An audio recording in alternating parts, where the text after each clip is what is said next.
Good morning, L.A. D-Fish and Decker on the new 97.1 The Fan, the voice of L.A. sports.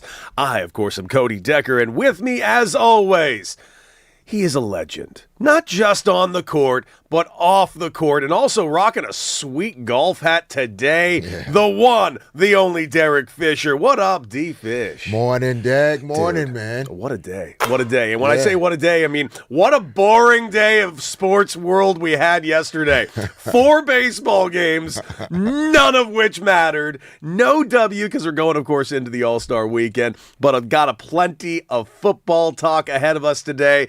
Plenty of basketball talk ahead of us today. LeBron James, hey, no news yet, but yes, plenty of speculation. The Dodgers back in action today against the New York Mets, and I look really forward to kind of talking about the juxtaposition between the Mets and the Dodgers. 2 teams that love spending that money, and 1 team that loves getting wins.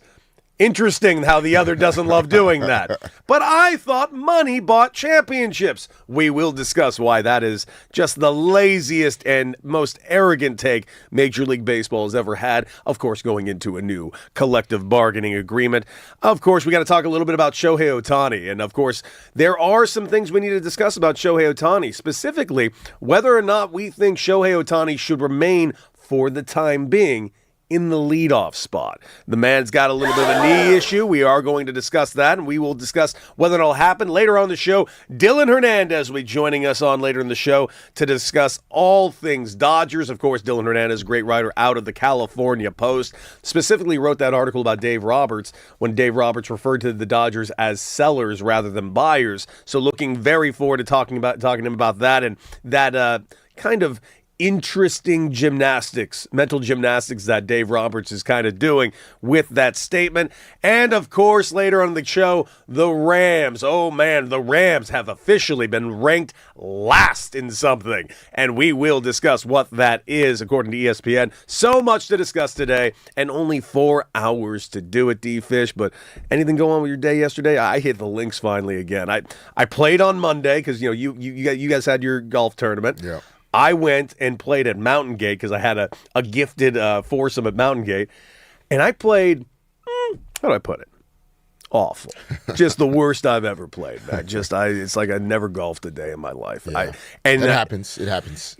Yeah, but why does it always happen? Because here's the thing. I played with a group of guys. I played with 2 friends and my friend's dad. And my friend's dad was just like, hey, my dad's a stick. Get ready for this. And the dude shows up. Dude's a stick. He's a stick. Dude's an absolute stick. Just living center. No, guy was like in his 70s, so he wasn't like hitting bombs. Yeah. Didn't matter. Just easy 230. Just every single shot down center. He's just parring maybe a double here and there, but really just par and bogey. Just playing a steady and slow game. Dude, I don't know what it is when I'm around like somebody like brand new that's like in my group. I go haywire. I don't know. Yeah. I think it was just like, oh, well, wait till he sees what daddy's driving today. And I was nowhere near that fairway. So yesterday I went over to Penmar to fix it. I think I fixed it, but it's Penmar. Not the same as it's not exactly a challenging course. Challenging for me. Especially with no warm-up. Oh, okay. That is true. That is the true thing about Penmar. There is nowhere to warm up. You're shown going it. Yeah, but most of the time, even when you go to a country club or a nicer course, like the calendar doesn't allow you to get there 90 minutes early and warm up and then play, 2.5 hours, whether it's 9 holes or 5 hours if it's 18. All right, I'll admit I'm making excuses. Yeah, I'm making excuses because I never warm up. Yeah, you're pulling up to the first tee more times than not. Usually, yes. Yeah. I love a show and go. That's how I like to do it. I feel like if I get out on like the driving range, I feel like I get analysis paralysis, man. Then I start thinking about it. Whenever I'm golfing good, I'm not thinking. I just get the club in my hand. I get up there, I shoot, and dead center, I keep moving on with my day. It's when I'm like, It's especially when I'm like waiting at a tee box for a bit because like I'm waiting on the group ahead of me to get out of the way. Dude, all I need is that extra 2 minutes to think about it. I got a problem. Yeah, no, you have to. I don't know. When you think about the best golfers in the world, obviously the professional, like they spend so much time practicing. Yeah, and so I don't even know why we expect ourselves to play good golf when the ones that are best at it actually get there really, really early before their round and practice and warm up on the shots they're going to shoot when they play. It bothers me all the time. I just, whenever I see a guy like Rory practicing like in a practice round, he'll take a shot and then he pulls out his notebook and he's like takes a note.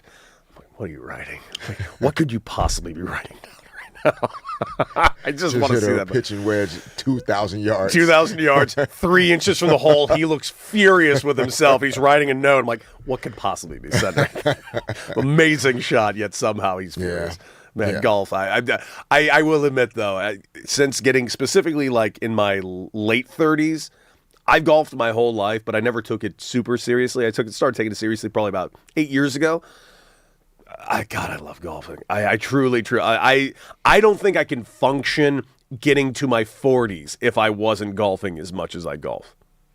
That's, I mean, just in terms of the activity of the kind of inadvertent exercise, because I walk every golf course I do, it keeps me from having to do cardio, because I hate cardio more than anything in the world. It's good that you do that, bro. Thank you. I got to get it in. That's how I do it. That way I can go to the gym and all I got to do is lift, man. I don't got to do nothing else. 4K thinking, my man. I see it. That's how we do it. Yeah. We find ways to trick people into working out. But we got lots to discuss today. Let's go ahead and start, D-Fish, with your Lakers, because Rob Pelinka, if you believe reports. You mean my Lakers from the fake news from yesterday? Or I'm sorry. In case you guys don't know, D-Fish is the new assistant head coach of the Lakers. Hi, congratulations. Nice. Hey, I appreciate you showing up to work, even though I know you got a lot of responsibilities now, D-Fish. I mean, that's big of you, man. Good looking out for, 97.1 The Fan, the voice of LA sports. Hey, Fish, how close are you to getting Kuminga? I'll let you know. Come on, give us some insight, dog. Come on, inside information, man. So D-Fish is not the associate head coach of the Lakers, at least right now. But I will say, D-Fish, your former team, the Lakers, of course, Rob Pelinka supposedly is not done. He is still very much kicking the tires on Kuminga right now. And it seems as though, if you believe reports, Kuminga is being held up by the same thing that Adam Silver is being held up for and everyone else. Kuminga, more or less, is waiting to find out about the LeBron of it all, because apparently Cleveland is very interested in Kuminga if LeBron does fall through. I mean, that's interesting thought. Cleveland, I'm not sure how much salary cap flexibility they have. That's a big issue at the moment. I know last season they finished as the highest NBA team payroll. So it makes me wonder they probably have room for Kuminga because James Harden has not re-signed yet. Mm-hmm. So in theory, I guess to your point, if LeBron doesn't return to Cleveland, they may have the room to execute some type of sign and trade scenario with Kuminga, and then James Harden can re-sign, and they can kind of close it up that way. But in terms of the Lakers not being done, I think, they've reset the roster in a lot of ways. Added some speed and I think some perimeter defense and toughness and quickness. Obviously, Walker Kessler's ability to protect the rim. Man, I'm excited to see him. Yeah, I really am. I think that's going to, change things. You think about the best, most recent Lakers teams. It was Anthony Davis's ability to protect the rim at such a high level that elevated their defenses to championship level defense. And he won Defensive Player of the Year that one year, didn't he? Like there was one year, because I know I really enjoyed Anthony Davis's time here, despite the injuries that he had. But I remember that one year where he played completely healthy, wins Defensive Player of the Year. It was magic. He was arguably, he was in the conversation for the MVP that season. He was that good. But of course, then the injuries kind of persisted throughout basically his full tenure here, unfortunately. But that one year where he was fully healthy, you could see why this guy is just a super duper star. Yeah, and Walker Kessler's a different player offensively, but I think we'll be reminded of how AD really impacted the defense for those best Lakers teams, 2020, 2021, et cetera. So, I understand. I think Rob's continuing to find ways to, improve the roster. And I think not just improve the roster in terms of the possibility of adding still Jonathan Kuminga with some type of transaction, but, we've talked about it as well. Like, you still have multiple players that are actually capable that just don't have room for opportunity right now. Which players specifically are you referring to? Is that the Jared Vanderbilt? That's what I was thinking. Dalton Connect, Jake LaRavia. Depending on how things go and how you envision the different roles playing out. Jaden Hardy, who they picked up late I think they picked him up in the trade with DeAndre Ayton. So Jaden Hardy came from the Wizards to the Lakers. DeAndre Ayton went to the Wizards. There, a few years ago, for the Dallas Mavericks, he was a really good young guard. Like, he can score. He's tough. That's another Luka Doncic former teammate. Hey, wait a second here. So I think it's not just does Jonathan Kuminga help or fit, but the Lakers also have to figure out how to kind of break up this log jam of players that are decent NBA players that don't have much room to play. So now you have Jared Vanderbilt's salary sitting on the books, but what role is he going to possess? You have Dalton Connect's money sitting there, and he's a good young player, but if he's not going to play, then so they're having to think about all of these things around how to make the salary numbers work, yes, but also kind of clear and continue to reshape the roster so that there's better fit positionally. You don't necessarily have like 6 guys that all do similar things in a certain way. So we'll see. I mean, we'll have to keep watching. LeBron's choice will definitely impact some teams in terms of their view of what their needs still are. But primarily, I don't know if the Heat are going to be making any other large, transactions if he doesn't go to Miami. Cleveland's salary numbers are through the roof. So I'm not sure what, other than sign and trade scenarios, how Kuminga ends up in Cleveland. It will be similar to what the Lakers are trying to do, is to create some type of sign and trade scenario. Well, the Lakers kind of have to right now, because now they have 19 guys on that roster, 3 two-way contracts, 16 guaranteed contracts, 1 over the limit. So something's got to give anyways. Correct. And again, all NBA teams at this point, just based on the way the teams are structured, they literally have every team's situation is up on a wall or in a spreadsheet, and they're talking about these things. It's like the most expensive game of poker you'll ever play. So they kind of almost know what your cards are in a lot of these scenarios. So when you're trying to say, hey man, I'll trade you a 9 of clubs for a 7 of hearts, and they're like, no, we're good, because they know you don't really have any other choice but to actually, now we want this other card from you because we know you don't have any other moves to make. So you're just going to be stuck there with all of these contracts and know where to go. Or you can work out a deal with us that, sure, we win the deal, but you also win because you get to go make the move you want to make. And so there's a lot of chess and poker being played by many teams right now. And normally this time of year, most teams they're not going to do something that doesn't help them, like dramatically. They'd rather wait maybe until, kind of like in baseball, they'll wait until closer to the trade deadline and see what else can happen.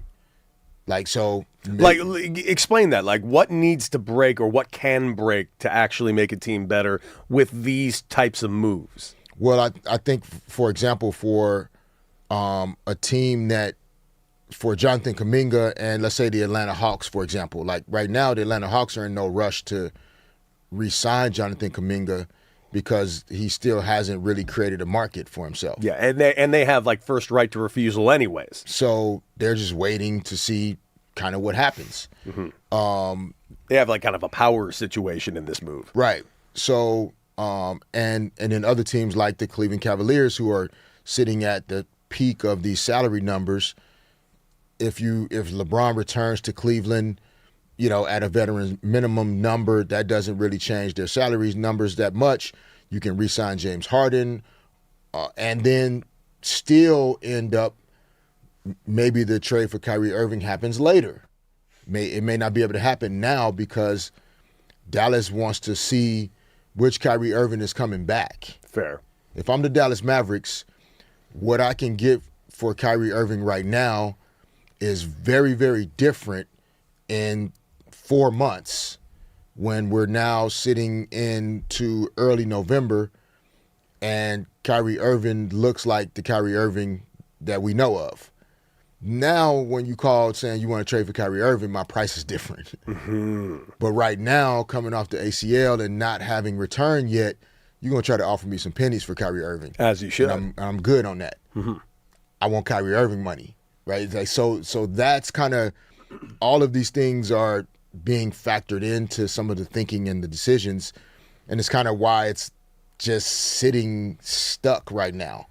And I don't know if LeBron is going to, if his choice is based on one of these guys showing up before he commits, I'm not sure if the timelines are going to work. Because I don't, the players that would be preferred, they're not in situations right now where they can land on rosters too quick, from what I can see. Fair enough. Well, speaking of LeBron here on D-Fish and Decker on the new 97.1 The Fan, the voice of LA Sports.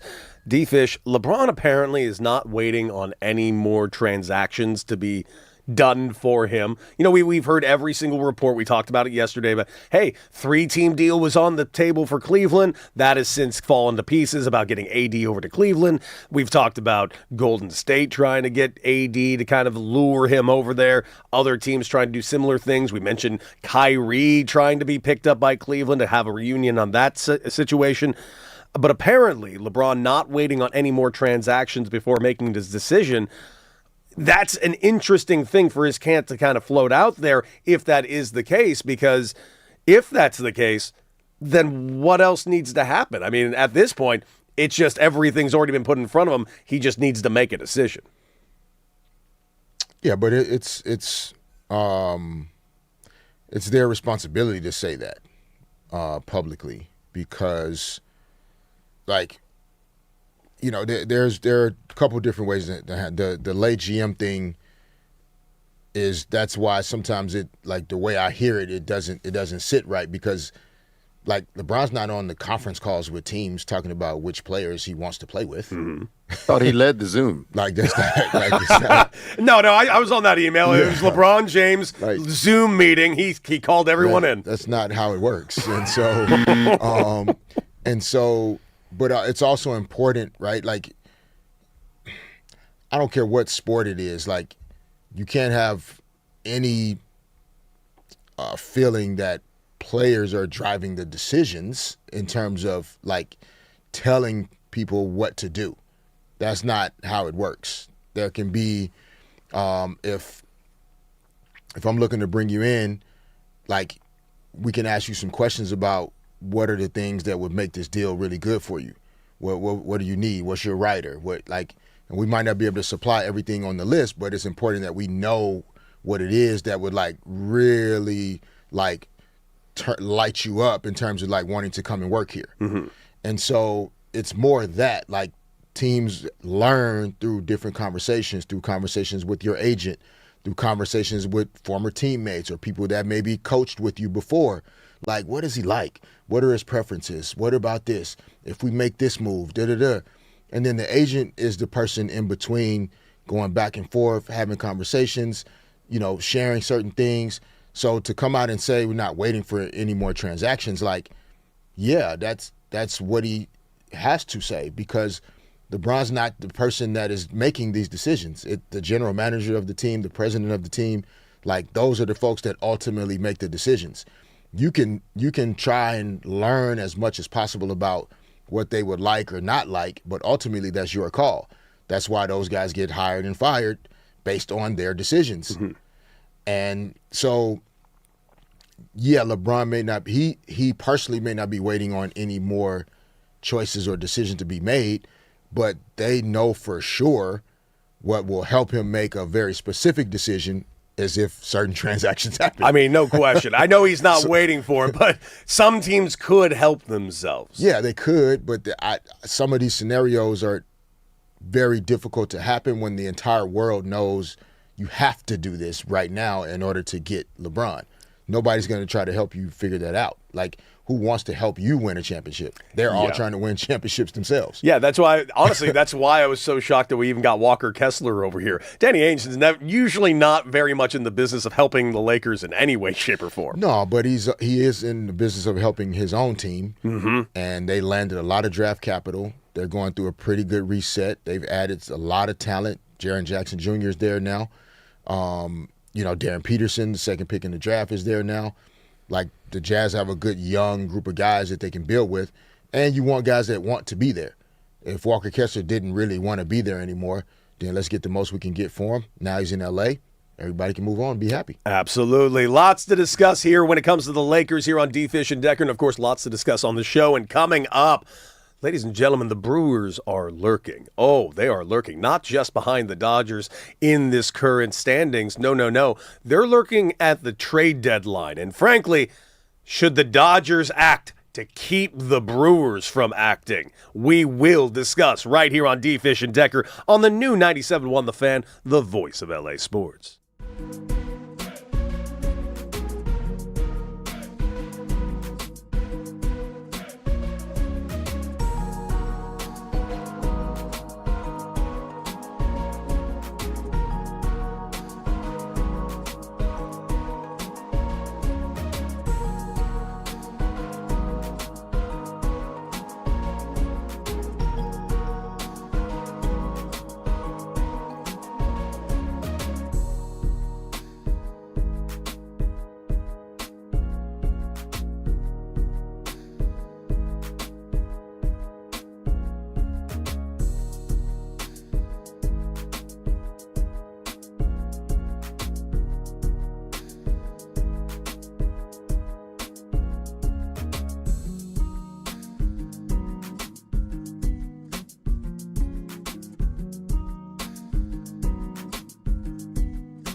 Welcome back, D. Fish and Decker on the new 97.1 The Fan, the voice of LA sports. Derek Fisher, Cody Decker, and all of you. Raj in the back on the ones and twos. We got Crash keeping us alive and looking good on YouTube. And we had our first clock casualty. Listen, it's bound to happen. Aaron is currently asleep in the OC. Slept through his alarm this morning.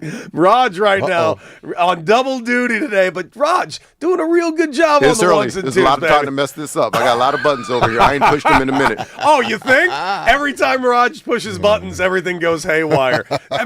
Just full transparency, a little inside baseball here on D. Fish and Decker. Anytime Raj comes on the microphone and says, "Hey, Cody, you got to push that button," it's because Raj can't push a button. Make that abundantly clear. And of course, you can check us out live right now on YouTube at The Fan LA. Join the conversation. Get in the chat. Very excited to have you guys here. We got to talk about the Los Angeles Dodgers, ladies and gentlemen, because the Los Angeles Dodgers find themselves in a very, very unique position as we speak, because the Dodgers have the best record in Major League Baseball. And I'd love to say that it's by far, but it is not. They are a half game up on the Milwaukee Brewers. Now, the Milwaukee Brewers are a team that just don't know how to lose. It's a great farm system, not unlike the Dodgers and their great farm system. Like, I think a lot of people always say, like, oh my God, the Dodgers and the money they spend. Yeah, the Dodgers and the money they spend is probably 1/3 of why the Dodgers are as good as they are. The other 2/3 are scouting, and the final third is development. The Dodgers are astonishing at all three of these things. They spend money, they develop better than everybody else, and they scout better than everybody else. The Brewers take care of two of those three things exponentially. They scout incredible, they develop incredible, and their money that they spend is right about middle of the pack. Nothing wrong with that. This team is a phenomenal team with great pitching, with great young offensive dynamic players. They have a lot of ways to beat you. But believe you me, this is a team that does have money and occasionally likes to open it up, and they also have a lot of prospects and occasionally like to deal them out. I'll give you some memories of a few moves that they made in the past. There was that time they did go after a very high-end rental that nearly got them over the hump in CC Sabathia, so much so that I was kind of hoping CC Sabathia was going to re-sign with the Brewers. Alas, he went to the Yankees because obviously a high-priced arm like a CC Sabathia at the time would go to one of 5 teams. So the idea of him staying with the Brewers was a little ridiculous, especially at that time. Now, that being said, there are some things that the Brewers are very capable of doing in this upcoming trade deadline. And I want to point it out to everybody, to Tarek Skubal. If you believe reports, the Brewers are not just kind of kicking down the door. They're trying to take down the door with an axe like it's The Shining. I mean, they want Tarek Skubal. And I will tell you this, that's a scary, scary prospect if they get their hands on Tarek Skubal. And by the way, Tarek Skubal is not the only name they're after right now. If you believe other reports, they are also after all-star closer Miller out of San Diego, who has been the best closer in baseball this year. Frightening pitcher is Miller. He sits at 104 miles per hour. I want to say that again. He sits at 104 miles per hour. I have never seen a pitch at 104 miles per hour. I played for 11 years of professional baseball. I never saw a pitch at that speed, not once. Even when I faced Aroldis Chapman, he only topped out at 101. Only. That being said, this is a very, very scary time because if the Brewers go ahead and get their hands on, say, one of those two guys, we got a problem. I will say this, though. The Dodgers have no way of getting their hands on Miller, and I don't think they need Miller. You got Edwin Diaz coming back. The Dodgers are in a situation where they have too many arms. However, if the Brewers are going after Tarek Skubal, I cannot stress this enough. The Dodgers need to go after Tarek Skubal. I've been saying for weeks, I don't think the Dodgers need Tarek Skubal based on the depth that they're getting back. They're going to get back Blake Snell. They're going to get back Tyler Glasnow. I've said this for years, like occasionally, sometimes you got to make a move to stop someone else from making the move. This would be one of those times, because here's the thing. If you go into a playoff series, specifically the Dodgers, who if they were to face the Brewers, likely they would face them in the ALCS. That is a 7-game series. And if the Brewers were to get home field advantage in a 7-game series, this would be the matchup they'd likely be facing. You'd be facing The Miz, who's going to win the Cy Young Award this year in Game 1, and then you'd be facing Tarek Skubal in Game 2. That is 2 games on the road against the 2 best arms in Major League Baseball. The Dodgers would be down 0-2 before we even blinked in that NLCS series. So that, and then spearheaded with Bobby Miller at the end, the Brewers all of a sudden are the most terrifying team in baseball, and that's including the Dodgers. I mean, all good points. I don't disagree with anything you're saying. During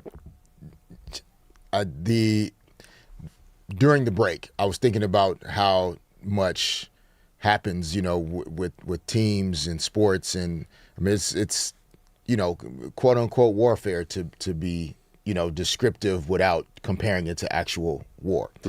Mm-hmm. This also strikes me as something that, like, if I'm trying to get you to empty out your cupboard to worsen you, I'm also gonna tap my friends in the media to put this out. Absolutely. To make it seem like we're about to make this happen, which then makes the Dodgers jump in and start giving away guys and making this happen. Giving away a few extra guys. And then what happens is the trade to Detroit. Let's say the Dodgers traded for Tarek Skubal right now. Right? They just listened to that breakdown you just gave. They make it happen right now. Mm-hmm. Guess what?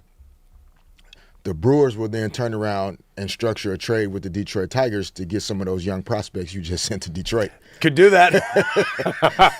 That's a 5D chess. That's really looking ahead. And then all of a sudden, the Brewers got exactly what they wanted, mm-hmm. starting with the signaling of this particular move, because they know, guys are competitive, teams are trying to win, teams are trying to go for it. They're trying to go for it. But historically, have the Brewers been that type of team to swing for the fences financially? Not a ton. But they are willing to make trades. And at this current situation, I think because there's so much uneasy and so much confusion of what might take place this offseason, I think everybody is really looking at this as an opportunity to take a bite out of baseball while they can. In this next couple of months, this is a real consequential season because we don't know what baseball is going to necessarily look like as far as the financials go going forward. That's a fair point. And almost like the Kawhi Leonard rental in 2019, mm-hmm. right? The Raptors make the trade for Kawhi Leonard. He wins a title, but then signs with the Clippers, and so they didn't necessarily get multiple years out of it, but they did get that one championship run. And so through that lens, you're looking at this as possibly Skubal comes to Milwaukee for basically the home stretch of the season into the postseason, and then he goes into free agency and somebody else pays him a boatload of money. Most likely. But the Brewers may feel like this is their best chance to make a World Series run without necessarily hitching their wagon to, a 7-year, $300 million pitching contract that they don't want to pay. Here's the thing, though. If I'm the Brewers, I do it. I empty out my farm system right away. And here's the reason why, honestly.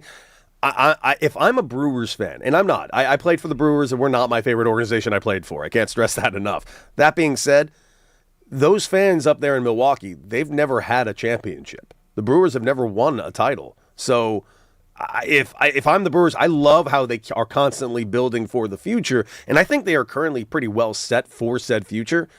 I feel like you got to go all in because right now the Brewers, everyone's talking about the Dodgers' top prospects, and they do. They have amazing, amazing prospects to deal out. And here's where the Dodgers might have the Brewers absolutely dead to rights when it comes to the trade market of Tarek Skubal specifically. The Dodgers also have ready-to-go major leaguers right now. So, the Dodgers could throw in Emmett Sheehan in this deal. They could throw in Roki Sasaki into this deal. Roki Sasaki into that deal, the Detroit Tigers would jump on that immediately just because of the years of control and the age of Roki Sasaki. Now, I'm not saying that's exactly what the Dodgers should do. That would be a very hefty package. But right now, the Dodgers have 5 prospects in the Major League Baseball's top 100. The Brewers also have 5 prospects in Major League Baseball's top 100. So I do think this is comparable in that thing, but the Dodgers do have ready-made major leaguers that they can send because, quite frankly, the Dodgers kind of need to. Not unlike what the Lakers have right now, the problem of too many bodies. The Dodgers are about to have that problem of too many bodies, which, by the way, is a great problem to have. It is a great problem to have. Like you can make the choice, and that in sports, that's whether it's athletes going out on their own terms in terms of when they retire, what their roles are, where they sign in free agency. It's the same thing for the team as well. Like you'd rather have too much talent than not enough. And so, I think the Dodgers, from everything I'm reading and hearing, like the Dodgers have the best combination. They do of future prospects, but also a ready now player that could sweeten the deal and make it more palatable for Detroit, because Skubal is helping you now. So you need somebody that can help you now, only being a few games out of the wild card, and then also some future assets, which the Dodgers, possess as well. So it'll be interesting to watch. It is going to be real interesting to watch. Of course, August 3rd is the end of the trade deadline. Looking very forward to August 3rd, and we'll keep you updated on any news and rumors that will be coming around that said trade deadline. But coming up, the countdown to training camp continues. And let's be real clear here. There's a lot of things we're excited about. A lot of things. Not just in L.A. It's NFL season coming, man. Everything is something to be excited about. And we're going to discuss it right here on D. Fish and Decker on the new 97.1 The Fan, the voice of L.A. sports.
Welcome back, D-Fish and Decker on the new 97.1 The Fan, the voice of LA sports. D-Fish and, of course, myself, Cody Decker, and all of you. Raj right now on the ones and twos, handling two men's job today. We got our first casualty of the morning show sickness. One of our guys didn't wake up. Poor Aaron. Now, by the way, Raj, does this mean I can keep calling him Aaron when he messes up? Well, I think so. He's earned it. I know he doesn't like it when I call him Aaron, so I'm going to keep doing it now. And, of course, we got Crash over there handling the YouTube channel right now at The Fan LA. Join the conversation. And, of course, we're live here on the new 97.1 The Fan every day, Monday through Friday, 6 a.m. to 10 a.m. And we got to talk a little NFL, ladies and gentlemen, because the NFL is king, and we are right around the corner from training camp. Of course, we've been breaking down a lot of things in the NFC West. We've talked a lot about the Rams this week, as we should. Seemingly going into this season, they are the most interesting team humanly possible going into this year. Now, I think there are so many interesting storylines when it comes to the NFL this season. Fernando Mendoza is officially a Raider. That is officially signed, sealed, and stamped. He is over there and getting ready for camp. Of course, we heard Max Crosby is going to be reporting early for the Raiders camp as well. But D-Fish, on the outside looking in right now, let's open it up to the entire NFL. What is a storyline in the NFL that's kind of caught your eye? Because I have like three things that I am really fascinated in. And I'm going to give you one of them right out the gate we talked about earlier this week. I can't stress enough, I don't like the Chargers. I've hated the Chargers my entire life. I am really scared as a diehard Raider fan that this is the year the Chargers get over the hump. And the reason why is Mike McDaniel is just a very innovative offensive mind. Putting him with Justin Herbert, this might be the thing that unlocks Justin Herbert. And again, as a Raider fan, I don't want to see it. Yeah, I mean, it might upset you a little bit because I'm going to stay in the same division in terms of like what I'm paying most attention to probably to start. Outside of our local teams, of course, like, it's the Chiefs. They're interesting, man. I like winners. I like teams that sustain excellence and athletes that sustain greatness the way Patrick Mahomes has and Andy Reid as a coach. Eric Bieniemy is back as the offensive coordinator. Dude, back home. I always liked that. Like when I was playing, I went to a bunch of organizations. There was always one team I always would, when I become a free agent, always kick the tires on. I knew there wasn't really a fit for me, but I always liked the idea of a player returning home. Like when you went away for a few teams and you came back to the Lakers. Like, what did that feel for you? Like Eric Bieniemy, he's returning home to Kansas City. Yeah, I mean, it feels like this is where you belonged the whole time, and you learn a lot while you're away that actually makes you better, when you get back. And so I'm sure Eric Bieniemy learned some things while he was away from Kansas City. But the storylines of Mahomes, getting that leg back in order and returning to MVP form, and then Travis Kelce is probably his last year. I mean, I think he thought about or considered last season possibly, and so those guys have just been so great together, and the window doesn't stay open forever. The Kenneth Walker addition at running back is pretty powerful to me as well. So I'm great pickup. Yeah, I'm curious about how the Chiefs handle some things on the AFC side of it, and then on the NFC side, I wonder. The NFC East is interesting to me. The Eagles are favorites, but I do think the Cowboys have had an interesting, pretty quiet offseason. Uncharacteristically so. Even though, and Raj even said it yesterday, like ESPN is still going on and on. This might be the best offense in the game. I feel like they shout this to us every single year. But they have been, actually, the offense. The offense. That hasn't been the issue. Defense has been. Which is, it's funny what like the playoff wins comments or whatever around Dak Prescott is all valid and fair. 2-5. But you don't, when we talked about that list yesterday, guess who's on that list? Who is that? Dak Prescott. Oh, yes, he was. So, two things can be true, as I always try to say. You could not have a bunch of playoff wins and still be one of the top 5 quarterbacks in the league. Those things don't have to be exclusive of each other. So the Cowboys' offense has not really been the issue. It's been defensively, can they hold it together? But the Eagles seem to just get completely overlooked. It's like they won the Super Bowl and then we just forgot. And we don't care about the Eagles we also see how much Jalen Hurts gets absolutely disrespected. It's weird. And I normally don't say that about a guy who doesn't get put on a list going, because I think everybody in the NFL is astonishing. Every quarterback in the NFL, even the worst guy, is astonishing. But it's very rare that I look at a top 10 list and go like, oh, the disrespect. But dude, for Jalen Hurts, the disrespect is real. Yeah, I don't know, what else they could have done. I guess people don't like it because maybe the football isn't flashy. They use Saquon 2 Super Bowls. I won sure. one of them. Super Bowl MVP. I'm curious about that division because also the Commanders took a step back last year, which was out of nowhere. Right? I thought they were going to be here for years to come. The way they played. With Jaden, Daniels, can they take that step back up to the level that they had gotten to a couple years ago? And so those are kind of just 2 interesting storylines in terms of AFC and NFC. We obviously here will be watching the Rams and Chargers most closely. Can the Rams? Literally the Rams are in a division with the defending Super Bowl champions. It's fascinating. And the 49ers are not, a throwaway team either. So as great as the Rams are going to be, we're definitely expecting a great season from the LA Rams, but when you're in that tough of a division, football is just, it's literally inches that make the difference between, winning or not. There's going to be a lot of scenarios that come down to those inches, which is, it's why we're also excited about the possibility of Aaron Donald's return. Dude. Because if you can add another guy that can basically win those trenches and get you the inches, it just helps when you're trying to figure out how to win a Super Bowl. I completely agree. Another team I want to look at right now, because we did a final out the other day that I thought was really interesting. We were going over the teams that had 10.5 or 11.5 wins totals currently for their preseason win total over-unders. And one team I was really surprised happened to be on that list on the 11.5 and over, even though it's a team that I'm really excited about. I do have question marks around them because new head coach in Jesse Minter, new offensive coordinator in Declan Doyle. You're putting that team over there in Baltimore with Lamar Jackson again, Lamar Jackson's had 6 different offensive coordinators, it seems like, in the last 5 years. Now he's got a brand new setup over there. His former head coach is over there in New York. I think the Ravens are going to be such an interesting story, especially if Lamar stays healthy all season long. Because if he does, dude, Lamar Jackson is arguably the most talented offensive threat that exists in one person. The Ravens, it's interesting. Sometimes it's not like, John Harbaugh's, he's forgotten more football than most of us will ever no question to even know.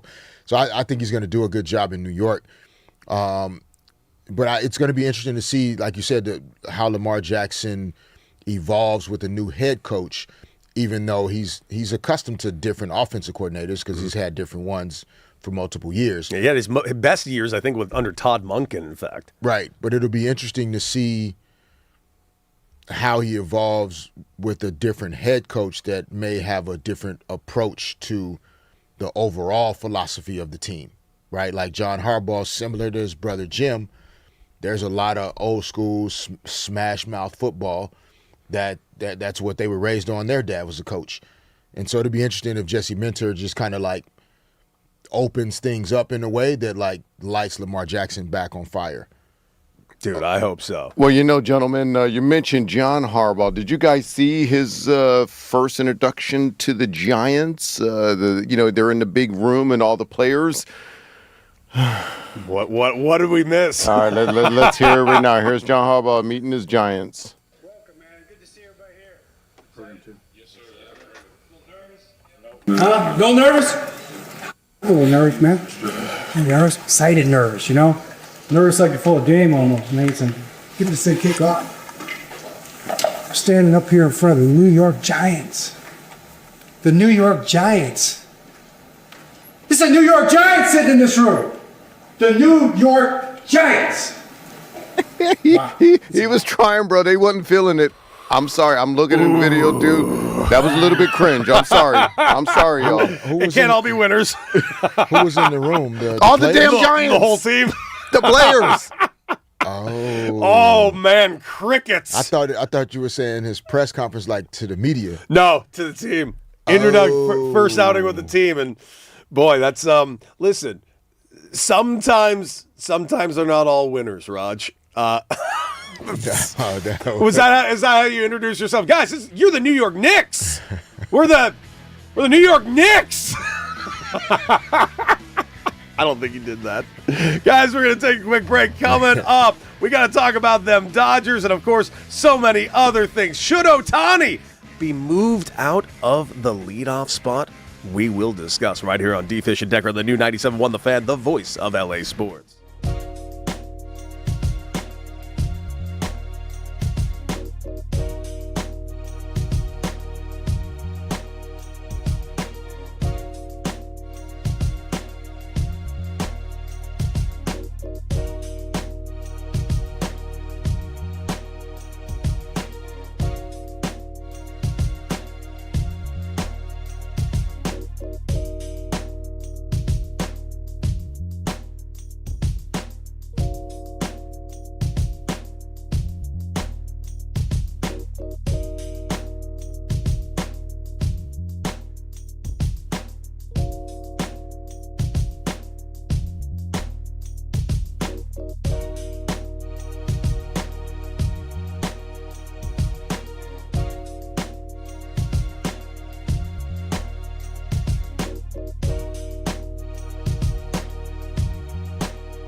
Welcome back, D-Fish and Decker on the new 97.1 The Fan, the voice of LA sports. Derek Fisher, Cody Decker, and all of you. And, of course, we got Raj in the back on the ones and twos. We got Crash keeping us looking good over there on YouTube. And, of course, you can join the chat right now at The Fan LA. And this is going to be a really interesting conversation because here's one thing that we can all agree on. Everybody under the sun who has ever watched a single Dodger game can agree on. Shohei Ohtani is one of one. Shohei Ohtani is the very, very best at what he does, period, stop. There is no argument to be had, no discussion to be had. However, there are discussions to be had when it comes to Shohei Ohtani and his usage. We had Dave Roberts on this show. We discussed with him how he's using him. And you know, you got to really give it to Dave Roberts and the Dodgers and Shohei Ohtani's camp themselves. The fact that he has been as healthy as he's been throughout his entire major league career has been pretty astonishing considering the workload that is put on that body. Thinking back to my years of playing, I simply cannot comprehend how he's physically able to do this double duty action and just more or less not break over and over and over again. We've had a very healthy Shohei Ohtani, and in these last 2 years where he's won both the MVPs, we've had an extremely healthy Shohei Ohtani, and it looks like he's well on his way to his third MVP as we speak. Shohei Ohtani is definitely having himself a good year, but there are some issues when it comes to Shohei Ohtani, and they're very glaring, and one of which being the obvious one, his knee issues that's been popping up. We've seen the knee issue been popping up left and right. Specifically, it's his left knee. He had to miss the All-Star game. He had to get his knee drained, and we've already been tampering down his starts, and right now, as we currently stand, we do not know when Shohei Ohtani's next start is. Now, if you believe the reports, of course, what Dave Roberts said, he is on flat ground. He is throwing on flat ground, and he's not having many difficulties with that. However, the flat ground landing is not the problem. When you're landing on the pitching mound, you're landing on a slope. So landing on the slope has been causing a little bit of irritation to Shohei Ohtani's left knee, it seems. So he gets his knee drained, and then he comes back, and he's immediately DHing the second half, not really missing any time. We are still getting the most valuable version of Shohei Ohtani, which is offensive. But the question has become, and Raj has brought it up multiple times, and at first I kind of scoffed at what he even suggested or alluded to, and that was simply this: get Ohtani out of the leadoff spot. We got to move Ohtani out of the leadoff spot. And I heard him a couple of times going, no, we're not getting Ohtani out of the leadoff spot. Raj I don't know what he be drinking and smoking. Oh, wait, listen. But I wanted to give Raj because I'm with you, D-Fish. I thought the same thing. What is this cat smoking? You got to be crazy. Many things. Many things. That being said, also, can I have some? But more importantly, I got to say this, dude. You got to look at Shohei Ohtani and everything he does and go, like, move him. The Dodgers have the best record in Major League Baseball until I watched this happen in the game about 3 nights ago. That one's hit back through the middle, a base hit. And Alfonso's going to score and tie this game up. Ohtani's on his way to second. The throw right on the money. Now, that was a throw where Shohei Ohtani was trying to stretch a single into a double. It was a play we talked about earlier this week. It was a play where Alfonso did not score on the play because he kind of pulled up and decided to jog through, and Shohei, while he's trying to stretch that single into a double, he gets thrown out at second. Now, that was not Shohei's fault for the run not scoring. That was Alfonso's fault, period, stop. However, it was Shohei's fault that he did get thrown out at second. And I started thinking, and I watched the video of him rounding first base and going for it. I'm like, didn't look like the speed and the grace that we normally see Shohei Ohtani move at, of which we've also seen this year he only has 6 stolen bags. I want to remind everybody, Shohei Ohtani is Major League Baseball's only 50-50 player in the history of Major League Baseball. Right now, he's on pace for like 10 stolen bags. So that knee ain't all that right at the moment. So I've been saying, don't stretch anything out into doubles. Don't try to push too far. What are you doing? However, of course, he's Shohei Ohtani. He's one of the best hitters that's currently living. But the question still remains, should we remove Shohei Ohtani from the leadoff spot? D-Fish, I have an argument on why he should be removed, and I have arguments on why he shouldn't be removed. And I want to give you both potential arguments. And I'd like to see where you come down on that. And I'm going to give you where I come down on that. And after hearing this, I would like to hear where Raj comes down on it. Because as of right now, Raj firmly believes Shohei should be moved out of the leadoff spot. Me, I was firmly against this, but then I got moved a little bit more on the fence until I started kind of breaking down the numbers and looking into it a little further. So here it is. D-Fish, here is the statistical argument against Shohei Ohtani being in the leadoff spot. One, there is a solo home run problem when it comes to Shohei Ohtani. I can't believe I'm saying that, but it is a slight issue. Okay, leading him off in the game is a guaranteed to have 0 runners on base. That was and when you have a premier home run hitter like Shohei Ohtani, who was, by the way, hitting a ton of leadoff home runs, that does present a mild issue in the fact that he's not having runners on base quite as often. Not to mention the 8 and 9 hitters statistically are usually your worst hitters of the team, and they don't normally get on base at a huge clip. So we're talking about a world where Shohei Ohtani usually is batting with less runners on base than you would want for a premier power hitter of that of Shohei Ohtani's caliber. So he's coming up to the place with less runners on base. What would be better? Maybe putting him in the 2 spot, 3 spot, hell, obviously even the 4 spot. But you're also in a situation where you got Freddie Freeman, you got Mookie Betts, you got a lot of guys around that thing that can also handle that spot. The other issue is the lineup protection and the pitching matchups. Platoon advantage, placing a high OBP right-handed hitter bat like Mookie Betts might be a little bit more versatile, especially when they want to bring in like a high leverage lefty later in the game. That is something you could also do, and right there is serious things. Now, his stolen bases are significantly down. He has 6 stolen bases on the season, which really statistically has him finishing with 10, so he's not taking a ton of extra bases when he gets on first base. Now, those are arguments against. Now let's look at arguments for. You're maximizing his total plate appearances.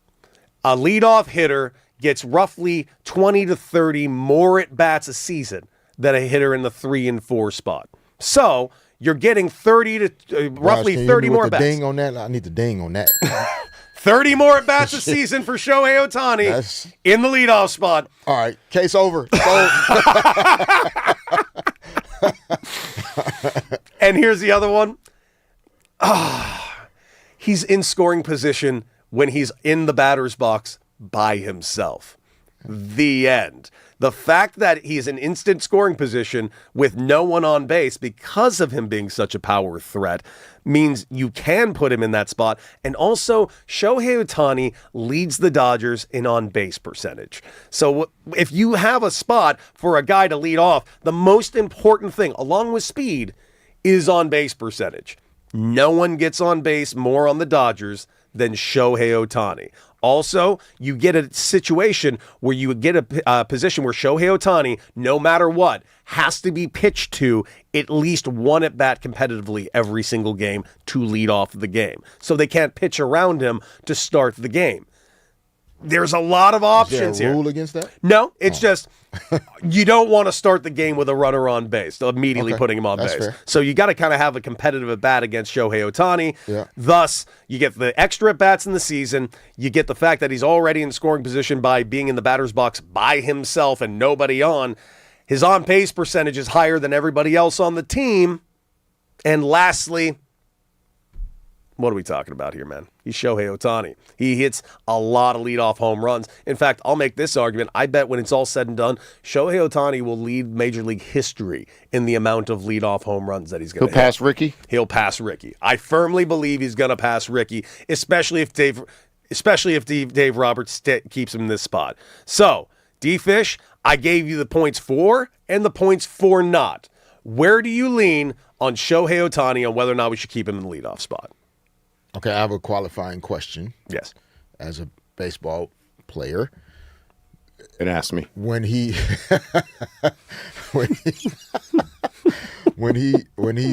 in the games that he's pitching, is there an advantage or disadvantage to being in the one slot so that then like he's hitting a home run, he's getting out, or he's getting on base, but like he's going to be quicker back to the dugout to start preparing for pitching. You know, it's funny. I was thinking about it the opposite direction when you started that sentence. That could be an issue. Like, say makes the final out and he now comes in. Him leading off means he could either get on base and score a round, or, of course, get out immediately and get some time to get rest to go back out and pitch. That is a good argument for. My argument would be against he has to immediately finish like a first inning, and he has to immediately get all his stuff on to go up and hit as well. So it's like it really is a give take. So it helps his timing and also hurts his timing, just depending on how the game goes. Right. So that could be a wash. It could be a wash. Yeah, it's tough. I get the points against or for getting him out of the leadoff spot. Like that, it makes sense that he could be clogging the bases without the speed, or right now you wouldn't even necessarily want him taking the risk of trying to get extra bases, due to the inflammation in the knee. But I don't know. The 20 to 30 additional at bats over the course of the season is those runs that he might be giving up by not taking extra bases. Mm-hmm. He's getting back because within those 20 to 30 at bats, he's probably going to hit 5 home runs. No. You're hitting a home run a quarter of the time you're up. That's like a video game. Shohei Ohtani hits a home run once every 10 at bats. So that's 2. Do your math, that's people. 2 or 3 or 4 home runs. Don't let him get away with bad math. I'm not going to sit here and do that. There are kids listening. What are you talking about? 30 more at bats is at least either 2 or 3 more home runs a season. At least. At least. Say it's a hot patch that he's in. Now, if he bats second, and I'm not saying drop him way down, guys. I'm saying at least second, you're not losing that many at bats. Let's face it. 2, Derek, it's just like, remember when Cody was joking, not joking, he was telling a story how a manager told him, stop hitting the ball the other way, you're on first base. You can't go first to third on the single. No, we don't need you for that. Wait. That's not what he said. Okay. I definitely can go first to third on the single. But you know what I mean. Buddy, did you think I was just like in a wheelchair out there? That's not the point. But you know what I mean. The coach doesn't want you clogging the bases. What I saw with Ohtani, trying to stretch that out, it's not just that. Like you said, this man went 50-50. He has 6 damn steals on the season right now. Mm-hmm. This is not, and it's not just that. It's okay if I'm being up and maybe someone on base. Right now, if he's on first and someone hits a double, the second guy, I just don't have the confidence that he can come all the way home right now. I don't either. Yeah. Now, the on-base percentage that Decker said, yeah, that's true. You can get on base with second, too. And I'm also a proponent of putting your best hitter second. That's my school in baseball and new analytics and this and that. Yeah. And he is our best hitter. So, Derek, it's not just, I know you lose a few at-bats, but I want an effective person in front of him. Yeah. And I just don't feel your leadoff guy, despite the on-base percentage, can clog the bases. And what I mean by clog the bases is going first to third on a single. And what Decker has noticed in that play, that of course it's radio, we can't all see, it didn't look comfortable him running. He wasn't swift and fluid. That's not good for a leadoff hitter. And that's my whole point. So here, let me add on to that, though. Let me give you a few more, because you're not wrong. And there was also an extra added factor here. The idea was Kyle Tucker was meant to be the second hitter this year, and he's obviously struggled the way he has. So it does open up that second slot where kind of helps your argument. You could slide Ohtani over to that second slot, which wouldn't be a bad thing. But here's my counterpoint that I also didn't mention. I remember mentioning Shohei Ohtani's on-base percentage. He's got a .395 on-base percentage. Here are the following guys on the team with the on-base percentages.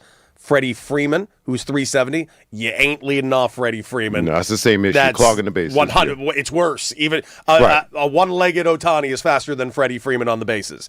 Then you got Max Muncy at .359. You are not leading off Max Muncy either. The exact same problem as the previous two that I just mentioned. And then fourth, you have Kyle Tucker, has the 4th best on-base percentage at .335, followed by 5th, Mookie Betts, because of the struggles he's had this season. Out of all those guys, Mookie Betts is who I would put at bad leadoff. All right, but the best speed right now and stolen base potential is also Kyle Tucker. Yes, yeah. I would agree with that. So basically, here's the thing for you.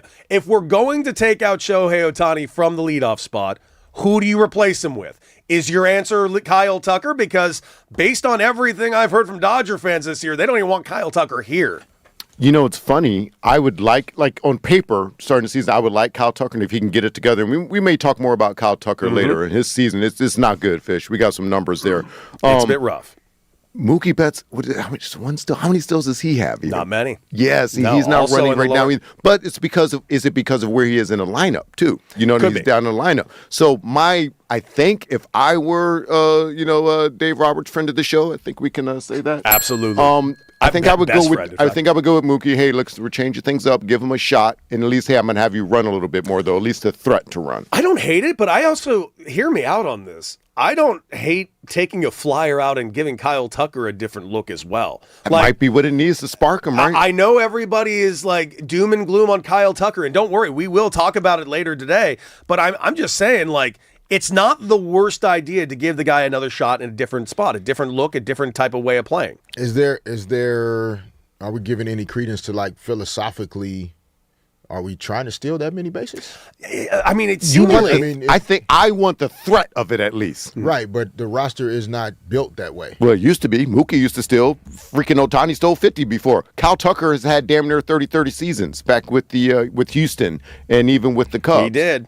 Yeah, I'm not saying guys aren't capable necessarily. Yes, I want to be able to steal bases. I want to be able to show that side, or at least have the threat of it. Right, but what I'm saying is it doesn't seem like that's what is being emphasized. It is not. And prioritized from a coaching and managing perspective. Well, this is actually kind of interesting. I just looked this up because I was interested. I don't know where they rank in stolen bases. Very poorly, in fact. The Dodgers are 28th in Major League Baseball currently in stolen bases. Because to me, with this conversation, it doesn't sound like it's an emphasis. As of right now, clearly has not been. Right, it's like, okay, we get on base. We have guys that can get the ball out of the infield. We don't necessarily have to take the risk of stealing bases. But it's not just stolen bases for leadoff for me, Fish. It's about if you do get on with the on-base percentage, as Cody broke down, with the next hit, with a single, can you get the third? With a double, can you come all the way home? It's that. I don't want that station with an injured guy. Yeah, I'm saying outside of Ohtani, though. I'm just saying it's the Ohtani conversation, but then there's also the larger conversation around some managers like are ultra aggressive in base running.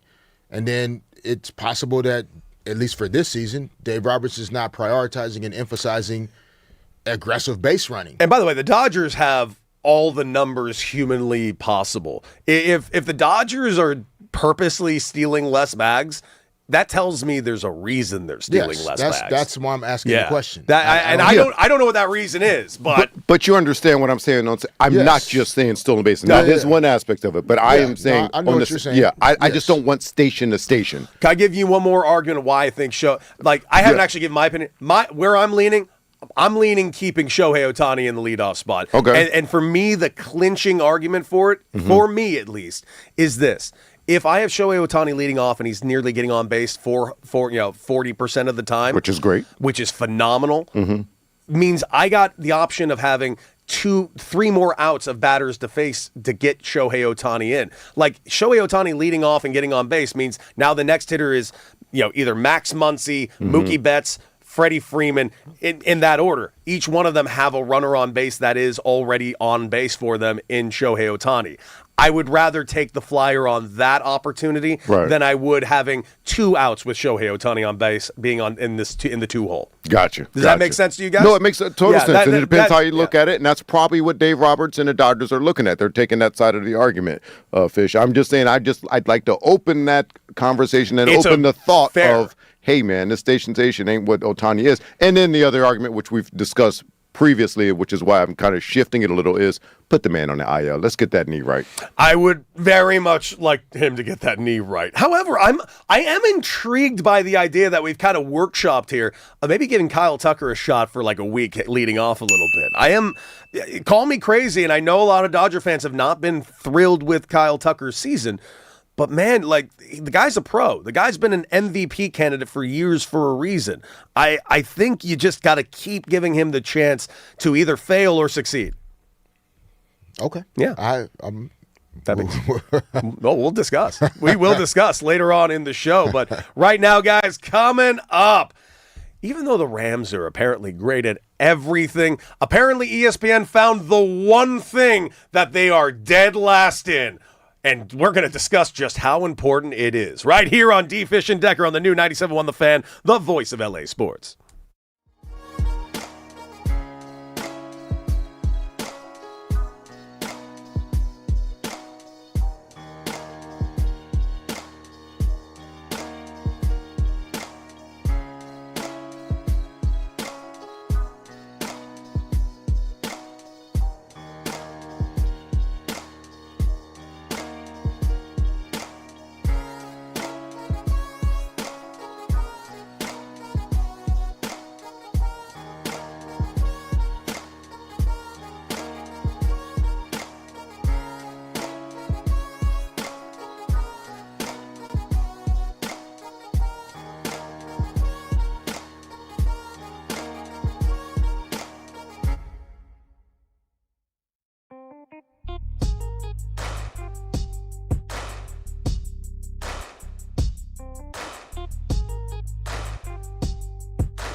Welcome back, D. Fish and Decker on the new 97.1 The Fan, the voice of LA sports. Of course, Derek Fisher, Cody Decker, and all of you. Raj making us sound great. We got Crash making us look great on YouTube at The Fan LA.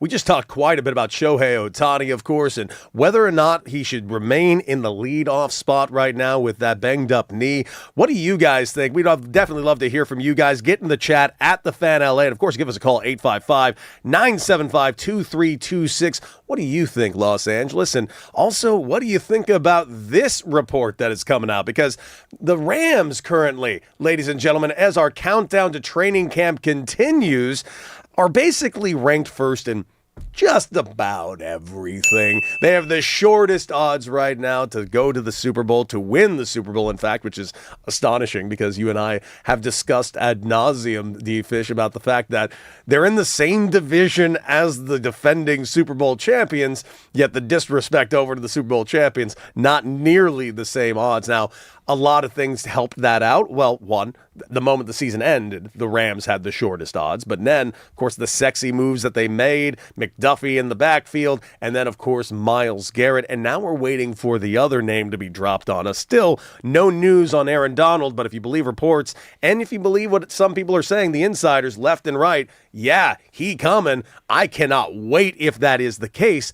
However, you know how sports media has to be, D-Fish.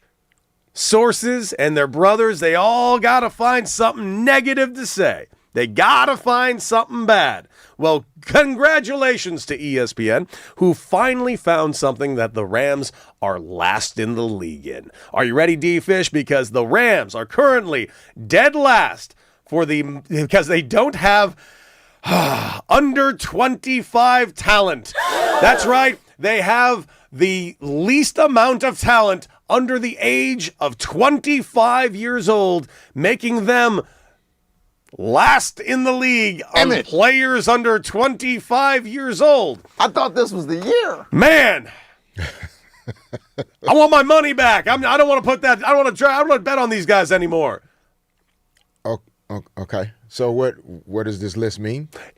It just means that they're an older team, a more veteran team, dare I say a wiser team.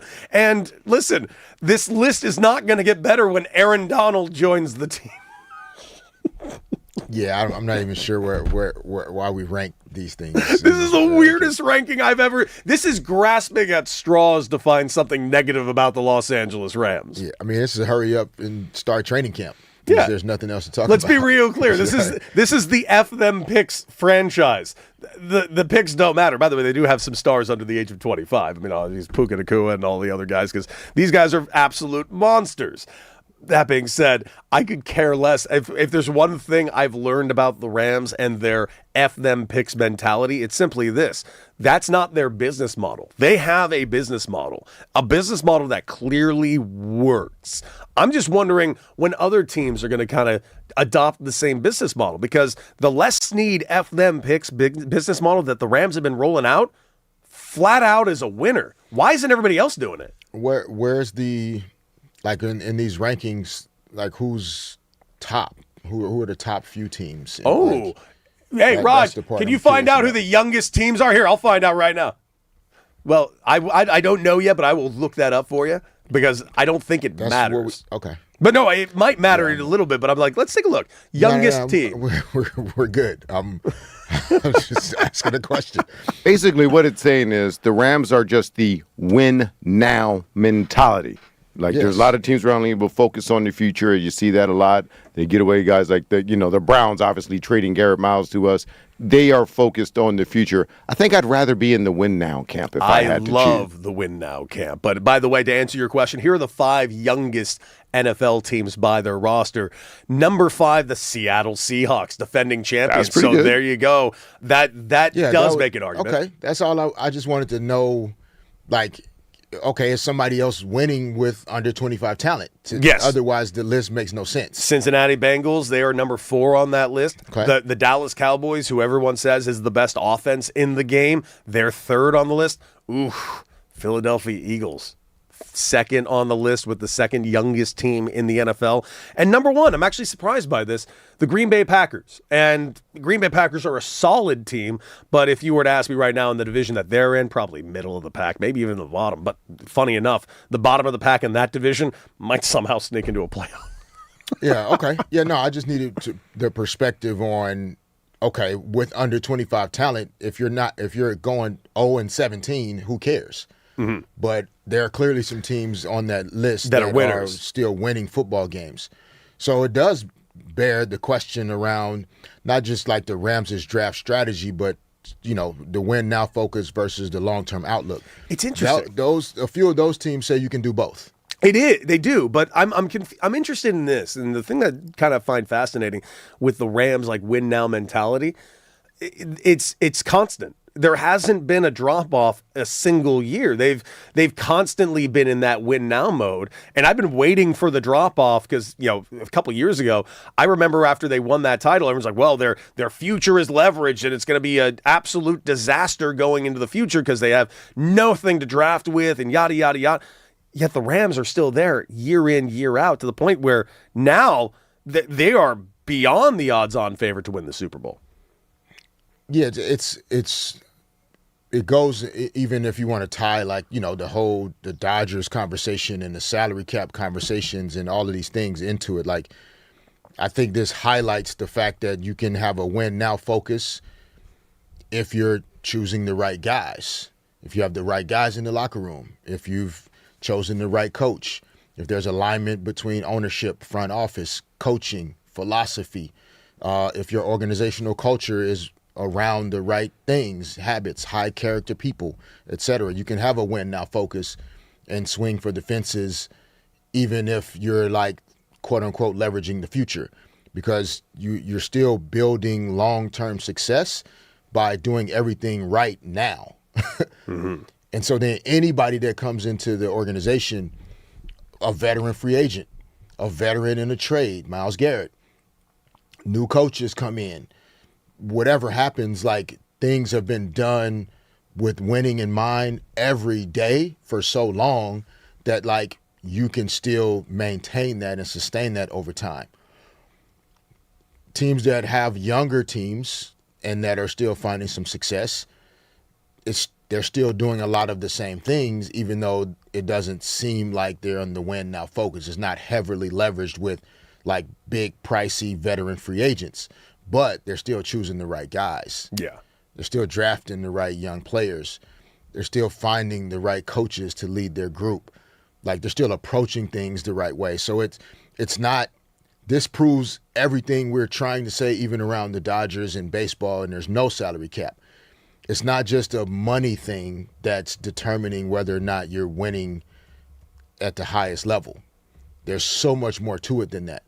You can have that Rams draft strategy in terms of win now and forget the picks. We're not worried about that. We're focused on winning, building habits.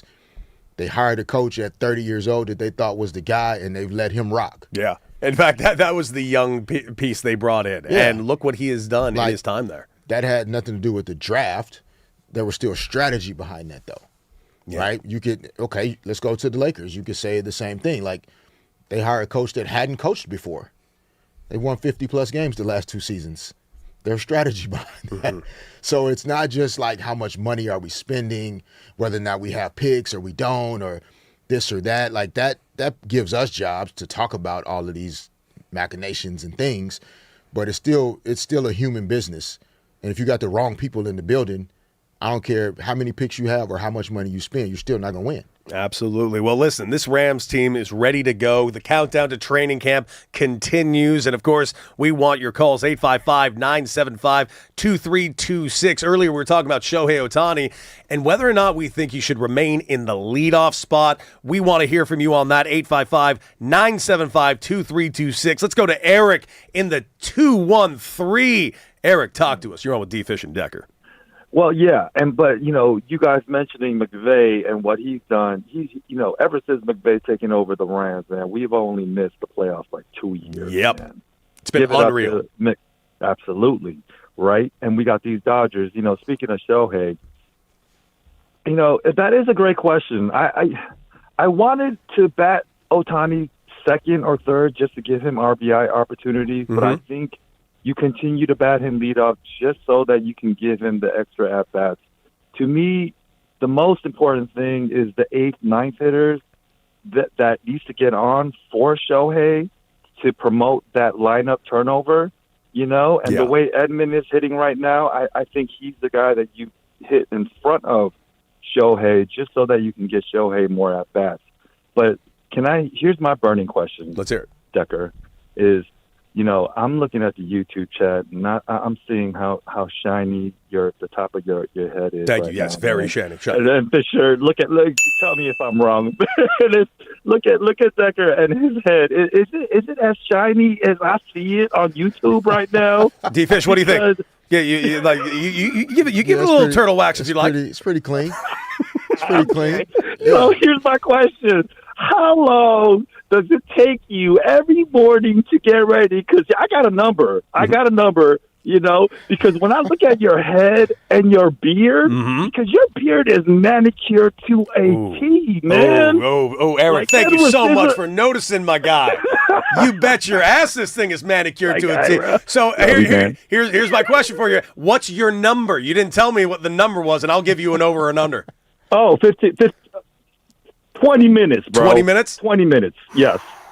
Man, I've gotten real good. I've really streamlined my thing lately. I'm able to get in and out because I wake up every morning at 4 a.m. to get in here, and I get here around 4:45. I take about 15, 20 minutes to get ready, and then I'm out the door because it takes me 20 minutes to get to the studio. So, yeah, I'm always getting a little extra polish on the dome, my guy. I know I'm going to be on camera.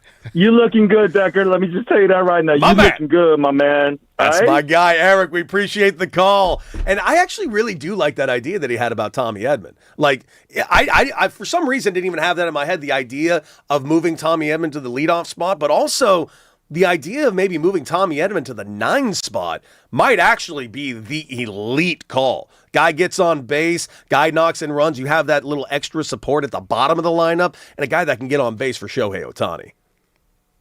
No issue with that thought. It's especially sitting here now, like having the debate over like what should the Dodgers do and whether Ohtani's clogging the bases, and we're having these conversations and the polls and everything, and like we do not know more baseball than Dave Roberts. Like, what are we doing? Dave's got a little bit more information than we do. But guess what? Adjustments do happen in baseball, and Dave Roberts makes adjustments. We are just speaking on one that he may potentially make. We are not saying he's doing it wrong. No, I agree with that. Yeah. I think if we're having the conversation, you know how sometimes, like by the time you read something or hear something on the news, it happened last week, right? And so that idea of like, if we're having the conversation, they've definitely had the conversation. And ultimately, it could be a decision that's made. There could be some adjustments, et cetera, et cetera. And it'll be based on whatever their metrics or their decision markers are. It just matters what they are valuing. Right. You know? Correct. And what's best for, my guess is that this is best for Shohei Ohtani. And what's best for him is probably a good thing for the Dodgers. Yeah, and by the way, in Dave Roberts' 10 years as the manager, he does utilize a lot of different lineups to the point where in an average season for Dave Roberts, he averages anywhere between 100 or to 130 plus different lineups that he utilizes for the Los Angeles Dodgers. So listen, Dave Roberts has gotten very creative with this lineup, and I think he will remain creative with this lineup. I'm very interested to see how the usage of Shohei Ohtani will be used in the second half. But of course, we want to hear from you guys, 855-975-2326. What do you guys think about Shohei Ohtani? And of course, you too can mention some wonderful things about how lovely my scalp and beard look as well. But coming up, we got to celebrate an anniversary. 40 years, baby. 40 years of Yamava Resort and Casino. And man, are we excited to debut a new segment just to honor it right here on D. Fish and Decker on the new 97.1 The Fan, the voice of LA Sports.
That's right. Yamava Resort and Casino at San Manuel officially celebrates its 40th anniversary today, July 24th.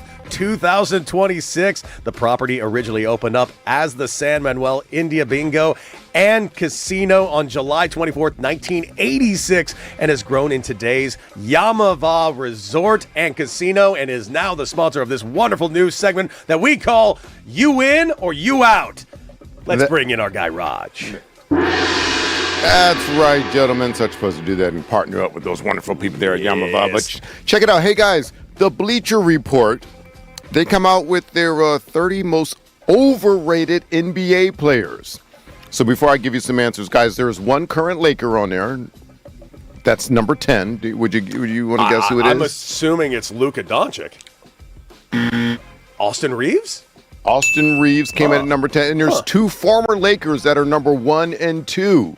Any guess on those, Fish? Or 1 and 2 most overrated players? Yeah, former Lakers, not LeBron. 1 and 2. Yeah, I'm not sure. Overrated? Yeah, okay, well, I'll give it to you this. This is their opinion again. Again, this is a Bleacher Report. Anthony Davis was number 1, and Brandon Ingram was number 2. So are you in or are you out on, let's say, the former Lakers 1 and 2, Fish? And who voted for this again? This is Bleacher Report. They have some fun content. I'd like to grab some stuff from them sometime. Mm-hmm. Okay, but like just random, like I can't give you a name on who it was. Yeah, it's not executives or teammates and stuff like that. Just dudes. Yeah, then no, I'm not in. You out? I'm out. Okay. Yeah, I'm way out on this. Okay. By the way, not for nothing, I just hate overrated lists. It's just such an unnecessary piece of information. So how are people in the less than 1% of 1% overrated? Okay, well, against their peer, because you're judging it by your peers, not against people walking around. So let's just straighten that out. No, here's the thing. The AD, I can see an argument, but it's only based on health that he hasn't been able to live up to his thing. But like when he's healthy, he's then how about Austin Reeves at number 10? You guys in or are you out there? I'm out. Okay. The dude's a monster. Like I don't even think we've seen everything that Austin Reeves can do. I think he's a monster offensively, not defensively. But here's I want to throw this in here, Raj. Go for it. If you notice, there's 3 guys that have worn purple and gold jersey. That's in the top 10 on this list. I'll stop there. But I don't think of AD as a. I mean, he's no. He spent a lot of time elsewhere, but he reached his heights there. Trust me. If you think there's an agenda. If you separate this out, ain't nobody overrating the Anthony Davis from New Orleans. Okay. Yeah. Okay. This is only based on what they feel like his last 4 or 5 years has been, not necessarily his years in New Orleans. Okay, feel you. All right, got you there. So it's Laker bias there. Laker bias. All right. Hey, guys, 4 Minnesota Twins are getting married on the same day. Kind of 1, 2, 3, 4. Número 4. Dude, 4 guys, same day. November 17th, I believe. Yes, so I'll spare you the names, as I don't think our audience knows all the names. They're not fantasy nerds like I am. Even know them. Yeah, I do. One time, Are they getting married at the same venues? No, they are not. All over the place. So are you in or are you out, Fish, on, let's say, Shaq, Kobe, Robert Horry, and Powell was getting married on the same day? Are you in or out trying to hit all the weddings? Ow! I'm in probably on trying to hit all of them. You trying to get okay? All right. I'll probably catch that pre-hour of one. Catch the ceremony of another. Okay. Then hit the after party of one. And which after party would you go to? Would it be Shaq's? So it'd be the most fun. That would be a good one. Okay, you said Shaq, Powell, Rob, Cope. Yeah, after. Because Shaq probably gonna DJ. Yeah. DJ Diesel's gonna be the main act, man. I don't know if you're gonna be able to make it to Spain to get to Powell's wedding. You have to zoom that in or something. Listen, I'm out on them all doing the same day because I feel that's a tough thing to put your teammates through. Now the rest of the Minnesota Twins got to decide which teammates they like best. Yeah, that's tough. That's true. Hey guys, we talked about Jake Paul saying he could play in the NFL receiver. I think you guys were out on that, but he says teams are interested and have reached out and signing him at wide receiver. Are you in or are you out believing Jake Paul saying teams? He didn't specify which ones. Yeah, Fish, he said that, like a liar. Are you in or are you out, Fish? I'm out on that one. I don't know of any pro sports teams that just choose random other athletes to offer positions to that Athletes do a lot of heavy lifting. Guys there. that's been training their whole lives to play these positions. The whole damn life. So I'm out on that. I can't stress how out I am on this. It's like frighteningly out, not even close to out. He said, and I quote, "All I need to do is just go practice some routes." That's what he said out loud. But guys, That's simple, huh? I wish I was this delusional at anything. My God. Yeah. Well, My again, God. Jake Paul says NFL teams have reached out to him I'm about sure they playing wide receiver. I'm sure they have. Hey, Bill Simmons says he wants LeBron James to pick the Miami Heat because, quote, fun to watch that crash and burn. Are you in or out that it would crash and burn in Miami, Fish? I mean, depending on how you define, I guess, or does crash and burn mean they don't win the championship? Or I think it means it'll be just a hot mess. Yeah, it'll look bad on the floor, the spacing. You've talked about the lack of shooting there. I mean, there's different reasons. I don't think he meant it would be a clown show, but I think he meant that it just wouldn't work X and O's wise. And, you're the smartest one in the building, many buildings, X and O's wise. I mean, I understand it might crash and burn in terms of they don't catapult to the top 4 in the Eastern Conference, but you can't tell me like the Heat were 43-39 this past season. Mm-hmm. It ain't crashing and burning worse than that with LeBron and Giannis and Bam on the same team and Andrew Wiggins. I understand what he's saying coming from a Boston Celtics fan. Let's add that caveat here. Oh, that's definitely there. You always want to see the Miami Heat crash and burn. so yeah, I'm in on his comment from his perspective, but I do not personally think it will crash and burn anywhere that LeBron ends up, just because he's really good at the game of basketball. Yeah. And I don't think that any team is necessarily worse with him on it. Yeah, I'm out on this too, just because what is crash and burn? If crash and burn is getting knocked out in the playoffs, then that's not crashing and burning. If it's them not making the playoffs, that would be a crash and burn. Yeah. And if that happened, I'll admit, I would find it very fun to watch. I don't know why. I don't know why that would be interesting to me. I think it would be very fascinating if that happened, but I don't see a world where that happens. Okay. Hey, how about this world? The Angels.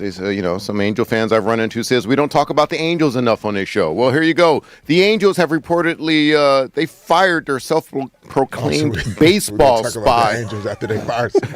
Yeah. But what else are we going to talk about? Talk with the Angels? Fish. I'm trying to be the show for the people. Okay. Yeah. If they want to hear Angels, there's about 2 people I've met in my life that want to hear Sell about. the team. Sell the team. Well, check it out. They fired a self-proclaimed baseball spy after he was caught filming Rockies coaches. So there you go, Alex Curry. Some Angels talks for you. What do you think? Are you in or out on firing the baseball spy for filming Rockies coaches? So that means they're trying to steal signs. Yes.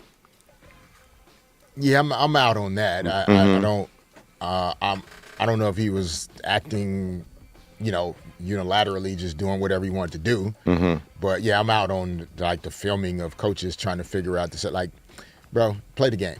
Yeah, I don't. So I'm out on that. The question was whether what we're in or out, and it was specifically on him being fired. Correct. Oh, I'm very in on him being fired, but not for the reason you think. It's not for filming other teams' things, which is absolutely against the rules and cheating. It's because, dude, you're filming the Rockies. What are you going to learn by filming the Rockies? Well, not in your division. Yeah. They're not even in your league. Yeah. Also, they're the only team that has the same awful worst record in baseball record as you. So that's a lateral move. Well, so, it probably wasn't an isolated incident, though. I think he got caught against the Rockies. But obviously, this is a practice that probably goes when they play the Oakland A's and other teams in their division. Well, can I just point out the practice isn't working? I'm in on the firing. Yeah. Yes, I agree with that. Hey, guys, Tyreek Hill, he wishes to play in the league again. Speaking of wide receivers, we were talking about Jake Paul earlier, but he says he has no power in his left leg after that severe injury. So are you in or out on him shoot, I mean, maybe playing football ever again. He's on the plus side of 30, if I'm not mistaken. Dude. I mean, I'm in on him being able to play football again. Maybe he may not be the Tyreek Hill we saw, for years in Kansas City and in Miami, but like no power in his left leg. Maybe that's what it is now. I think it can improve over time. But when you think about how fast he separated from people, in his prime, like, dude, cheetah. I think he could still be a guy that in spot situations, if he's wide receiver 3 or a guy you're just putting in on third down situations, like, I would still be in on him being able to play in the NFL again. If he can do it, then I'm in. Period. Stop. Tyreek Hill is an unbelievable talent. And, of course, You In or Out is brought to you by Yamava Resort and Casino, celebrating their 40th anniversary officially today, July 24, 2026. Property originally opened up as the San Manuel Indian Bingo and Casino on July 24th in 1986 and has grown into today's Yamava Resort and Casino. We thank them for joining us. More D. Fish and Decker on the new 97.1 The Fan, the voice of LA sports.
Welcome back, D-Fish and Decker on the new 97.1 The Fan, the voice of LA sports. And it is that time, LA, for you to get out your phones and give us a call. 855-975-2326. That's right, 855-975-2326, because we got some concert tickets to give away. YG at Crypto.com Arena on October 28th. And tickets, of course, are available at Ticketmaster.com. This is your chance to call in right now to the new 97.1 The Fan, the voice of LA sports, to get your hands on 2 pairs of tickets for YG at the Crypto.com Arena on October 28th. Give us a call, 855-975-2326. And Raj, what do you think? What number caller should it be today? Oh, let's give him a healthy number 7. Let's go with number 7. Dig it. Let's go with caller number 7 right now, 855-975-2326.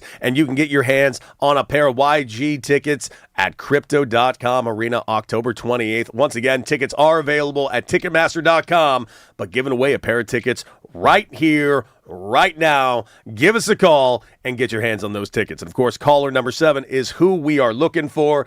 And ladies and gentlemen, welcome back to the show. We got lots to talk about here on D-Fish and Decker. Derek Fisher, Cody Decker, of course. We got Raj in the back. We got our hands on our great guy, Crash, keeping us looking good right now on YouTube at The Fan LA if you want to get in the chat and be a part of the conversation. And we got to get back and talk a little bit more about some of the things that are very important to our people here in Los Angeles. And ladies and gentlemen, that is, of course, the Los Angeles Dodgers. Right now, it is the Dodgers city as we currently stand and everything that they've accomplished to this point. And we do have a new series starting tonight in New York, specifically over on the National League side in Queens. Roki Sasaki with his 3-5 record with a 4.98 ERA, taking on Sean Manaea, 4.74 ERA, 2-5. But here's the thing. On paper, we know this should be a Dodgers, or more or less bludgeoning. The Mets have been, for lack of a better phrase, a complete disaster all season long. And the one glaring thing that everyone under the sun wants to bring up about the Dodgers, and it just drives me nuts, and it's been very lazy, and it's been exhausting, and I'm tired of dealing with the idiots online who simply do not understand how the business of baseball works, because frankly, the owners are very good at their marketing campaigns every single time a new collective bargaining agreement comes up. So why am I mentioning the collective bargaining agreement right now? Well, because the Dodgers are being made out to be the main villain, not just of the teams in Major League Baseball, but they're being used as this Trojan horse kind of to be thrown out there constantly, to be used as a talking narrative point for the rest of the owners. We can't compete in this league right now. The Dodgers just spend too much money. What are we going to do when the Dodgers spend all of this money and get all the superstars? And then, of course, there are endless arguments, D-Fish, against this, of course, considering the fact that the Dodgers, have had nearly $200 million of their active payroll on the IL this season for the majority of the season. The fact that Justin Robleski was an all-star, the fact that Andy Pages was an all-star, the fact that Max Muncy was an all-star. Those are 3 guys. Now, Max Muncy makes $10 million a year, but if anyone's going to sit here and say Max Muncy is one of those high-priced superstars that the Dodgers went and got, then you're just a liar. Max Muncy was a cast-off, a released player from the Oakland A's, and the Dodgers turned Max Muncy into the juggernaut player that he is, and he gets paid a very reasonable salary in today's day and age of Major League Baseball, especially for being a multi-time All-Star. So the argument about money for the Dodgers is just the laziest, nauseating argument that I have to deal with almost on a daily basis, D-Fish. I mean, it's the lowest hanging fruit. Yeah. To these conversations. I mean, most people don't have it's not their job. They don't have the time to really, get into the nuances of not just, the salary cap numbers at the top, but, each player's salary. We all hear the big numbers, the big salary numbers. A guy signs a big contract. Mm-hmm. We hear how much money they make per year. Et cetera. Sports is obviously, they're talking about luxury tax and aprons and all these things. So it's that's too much information. Like I'm just trying to drive to work, man, and go do my job so I can pay my bills. So the easiest thing to connect to is, oh, they're spending too much money. And not even necessarily too much, just that it automatically means that whichever team is spending the most money is going to win. And that's just not the case. We talked about it in terms of the Rams and football and draft strategy. There are teams in football that spend the same exact amount of money basically every year. But it's not they don't all win. They don't. So if it was a money thing, in leagues with salary caps like football, the hard salary cap, everybody would just win the same amount if it was just a money conversation. Because by the rules, NFL teams can't spend more money than X. You know, they have different buttons they can pull or push and levers they can pull, but sometimes that's just not what it's all about. And so it's easy to say the Dodgers just outspend everyone, and that's why they're winning, but that's not how certain math works. It just isn't. As you said in the meeting yesterday, the math just ain't mathing. Because here's the thing. Do the Dodgers have the highest payroll? Yes, they do. They pay $413 million this season in their competitive balance tax. This season, $413 million. Now, that being said, that is lower than last year, considering the fact that last year was $417 million. So the Dodgers are actually, this year, spending less money than last year. But the Mets are right there with them. They're just shy $25 million. Their payroll this season, $375 million. Now, why is that interesting? Well, taking a look at these standings, let's see. The Dodgers have the best record in baseball and in the National League, and the Mets have the third worst record in the National League, 43-60. That is the second highest payroll in Major League Baseball, yet they're 43-60. So, like you said, the math ain't mathing. This team's spending just as much as the Dodgers, and they're awful.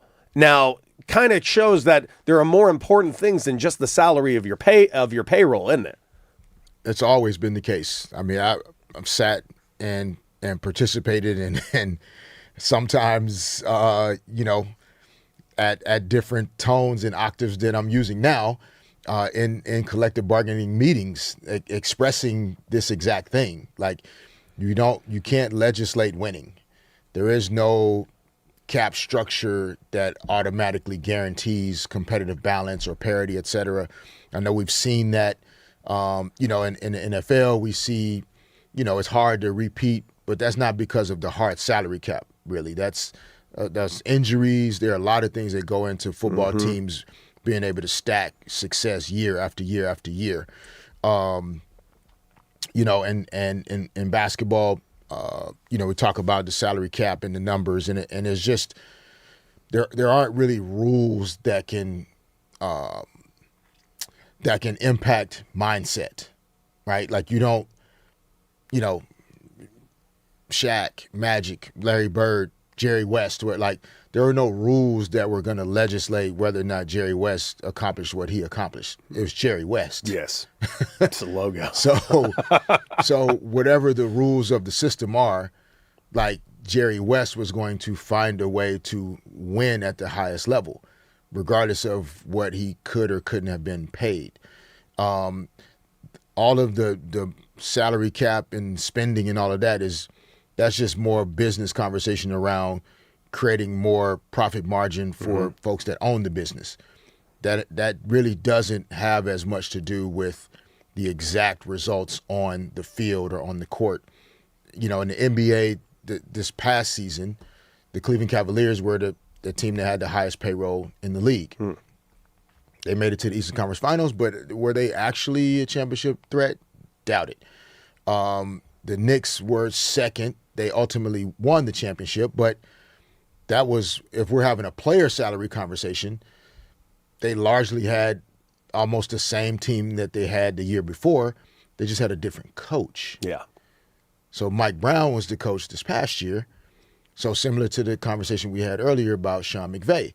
Like, it's not just player salary and spending the most money and then anybody can coach it, right? There's a reason why Pat Riley or Phil Jackson or certain coaches have built what they've built in terms of their coaching career is because everybody can't do that. Then the top 5 in the NBA this past year were Cleveland, the Knicks, Golden State, then Lakers, then Clippers. The Knicks won the title. Cavs made it to Eastern Conference Finals. Lakers made it to the second round, Western Conference semis. Warriors lost in the play-in. So you have 5 very different outcomes, even though their money or salaries were within reaching distance of each other. Yeah. And so, again, the conversation can never just center around, okay, salary means wins. It just doesn't. It just doesn't. No. I'm glad you brought up the NBA and the NFL because, listen, Major League Baseball, the argument that Major League Baseball honestly always used, well, because we're not a salary cap league. Yeah, you're not a salary capped league. I firmly believe no league should be salary capped. It actually really bothers me that they are because in the NBA, you have to spend, and in the NFL, you have to spend 90% of what the cap is. Yet some teams are so drastically worse than other teams. Like the payroll between the Knicks and the Hornets is not that drastically different. Yet one team won the finals and the other is the Hornets. Right, but the Hornets also had a significantly better season this past year. Yes. For a number of reasons. But again, they've gone through an ownership change after being owned by Michael Jordan for a very long time, which then brought in not just new owners, but a different way of running a business, hiring different people in the front office, building a different organizational culture, hiring a young coach instead of a more experienced coach. So the offensive and defensive philosophies change and shift, et cetera. The young players that you were hoping, when we go back to the win now versus long-term outlook, a lot of times those younger teams struggle in basketball, at least historically. I've struggled because the attention to detail and the nuances that come with winning a championship at the highest level sometimes escapes young players while they're still learning how to master the pro game. And so, that like you said, the difference between the Hornets and the Knicks, even if the salaries are, bless you, within, 20 or 30 million of each other, it still doesn't guarantee that you're going to win 60 games in the NBA or lose 60 games in the NBA. Each decision around which player, which coach, how you treat people within the office, the entire organizational philosophy and culture, like it all adds up to what's happening out on the field or on the court. And some teams have figured that out, and other teams are still just spending money without tying all those things together. Absolutely. And by the way, Baseball Talk is covered here on the new 97.1 The Fan. The voice of LA Sports is presented by Xfinity. Score the most reliable Wi-Fi, one price, 5 years, guaranteed. Xfinity, imagine that. D-Fish and Decker here on the new 97.1 The Fan, the voice of LA Sports. And another aspect of this is how the Dodgers, there is a stark contrast on how the business model of the Dodgers and the Mets are. I think everybody just looks at the money because that's kind of what we're programmed to do at this point. But there is so many more organizational contrasts between these two teams. Now, if we want to just look at the simplicity of it, the Dodgers do have a lot of deferred money on their books, which does give them a little bit of flexibility, where the Mets, a lot of upfront high annual average value salaries, like tons of money just going out. They don't have anything deferred. Marquee contracts, well, you could say these are fairly comparable. Shohei Ohtani, marquee contract. Mookie Betts, Freddie Freeman, Yamamoto, Blake Snell, Kyle Tucker, these are all marquee contracts. But on the Mets side, Juan Soto is the highest paid baseball player of all time by $65 million more than Shohei Ohtani. Francisco Lindor is on a $300 million deal. Bo Bichette is on a over $100 million deal. Marcus Semien is making over $100 million. Here's the difference. The only guy in that group that I just said that's playing well this season is Juan Soto. Marcus Semien's playing okay, but everyone else on the list, Francisco Lindor, disaster. Bo Bichette has been a disaster since he's put on a Met uniform. Then you can go with payroll efficiency. The Dodgers kind of maximize their payroll with those massive deferrals where, basically the owner of the Mets, he's just the richest owner in not all of sports, but he's up there because Steve Ballmer's got him beat. But at the end of the day, this guy's got so much money, he can just throw money at it and call it a day. The difference is in how these organizations are constructed. Because I will make this argument. If Major League Baseball, and it's a big if, I don't see a world where there's going to be a salary cap put in Major League Baseball, but if there was one, the Dodgers would still be doing exactly what they're doing right now on the field. They would still be beating everybody's ass on the field. I already mentioned 3 of the Dodgers' 5 All-Stars being paid very little. This is a factory. What they have done to their minor league system, what they have done to their pitching lab. The Dodgers are ahead of the game in every single thing, and it's because of Andrew Friedman, their president of baseball ops. He's been running this organization for over a decade. So they have not only been able to put in a system, they've been able to put in a system, refine the system, improve the system, invest more into the system, into their R&D departments, to the point where the Dodgers make trades, get young prospects that are not even prospects, and they turn them into prospects. The Dodgers are one of the very few organizations that do this. They turn crap into gold all the time. By the way, I'm being a little overzealous by saying crap into gold, but I wanted to illustrate the point. I was like, "Ooh, okay." Yeah, no one's crap. Everyone, every pro baseball player is very great. Yes, we acknowledge this here. I mean, I think also, what excites me about everything you just said is, like, this ownership group also now owns the Los Angeles Lakers. Yes. And so when you start to think about, winning at the margins, which is everything that you just described, now into a salary cap league, you're still going to see some of these, creative and innovative ways of increasing performance, increasing wins at the margin, investing in things off the court that maybe people don't see, but will positively impact performance. Hiring a holistic and comprehensive team of people within your, baseball operations or basketball operations that are globally seeing how we operate this team at the highest possible levels of function so that we can win at the highest possible levels. And so, it's not an accident. It's not, like we used the example before of, buying an expensive car and then choosing not to spend money on maintaining the car to make sure it performs at a certain level. That's the Mets, by the way. It's like, you can't, those two things can't happen as well. Like, sure, you can spend a lot of money on the more expensive car. It's going to look nice, ride nice, great.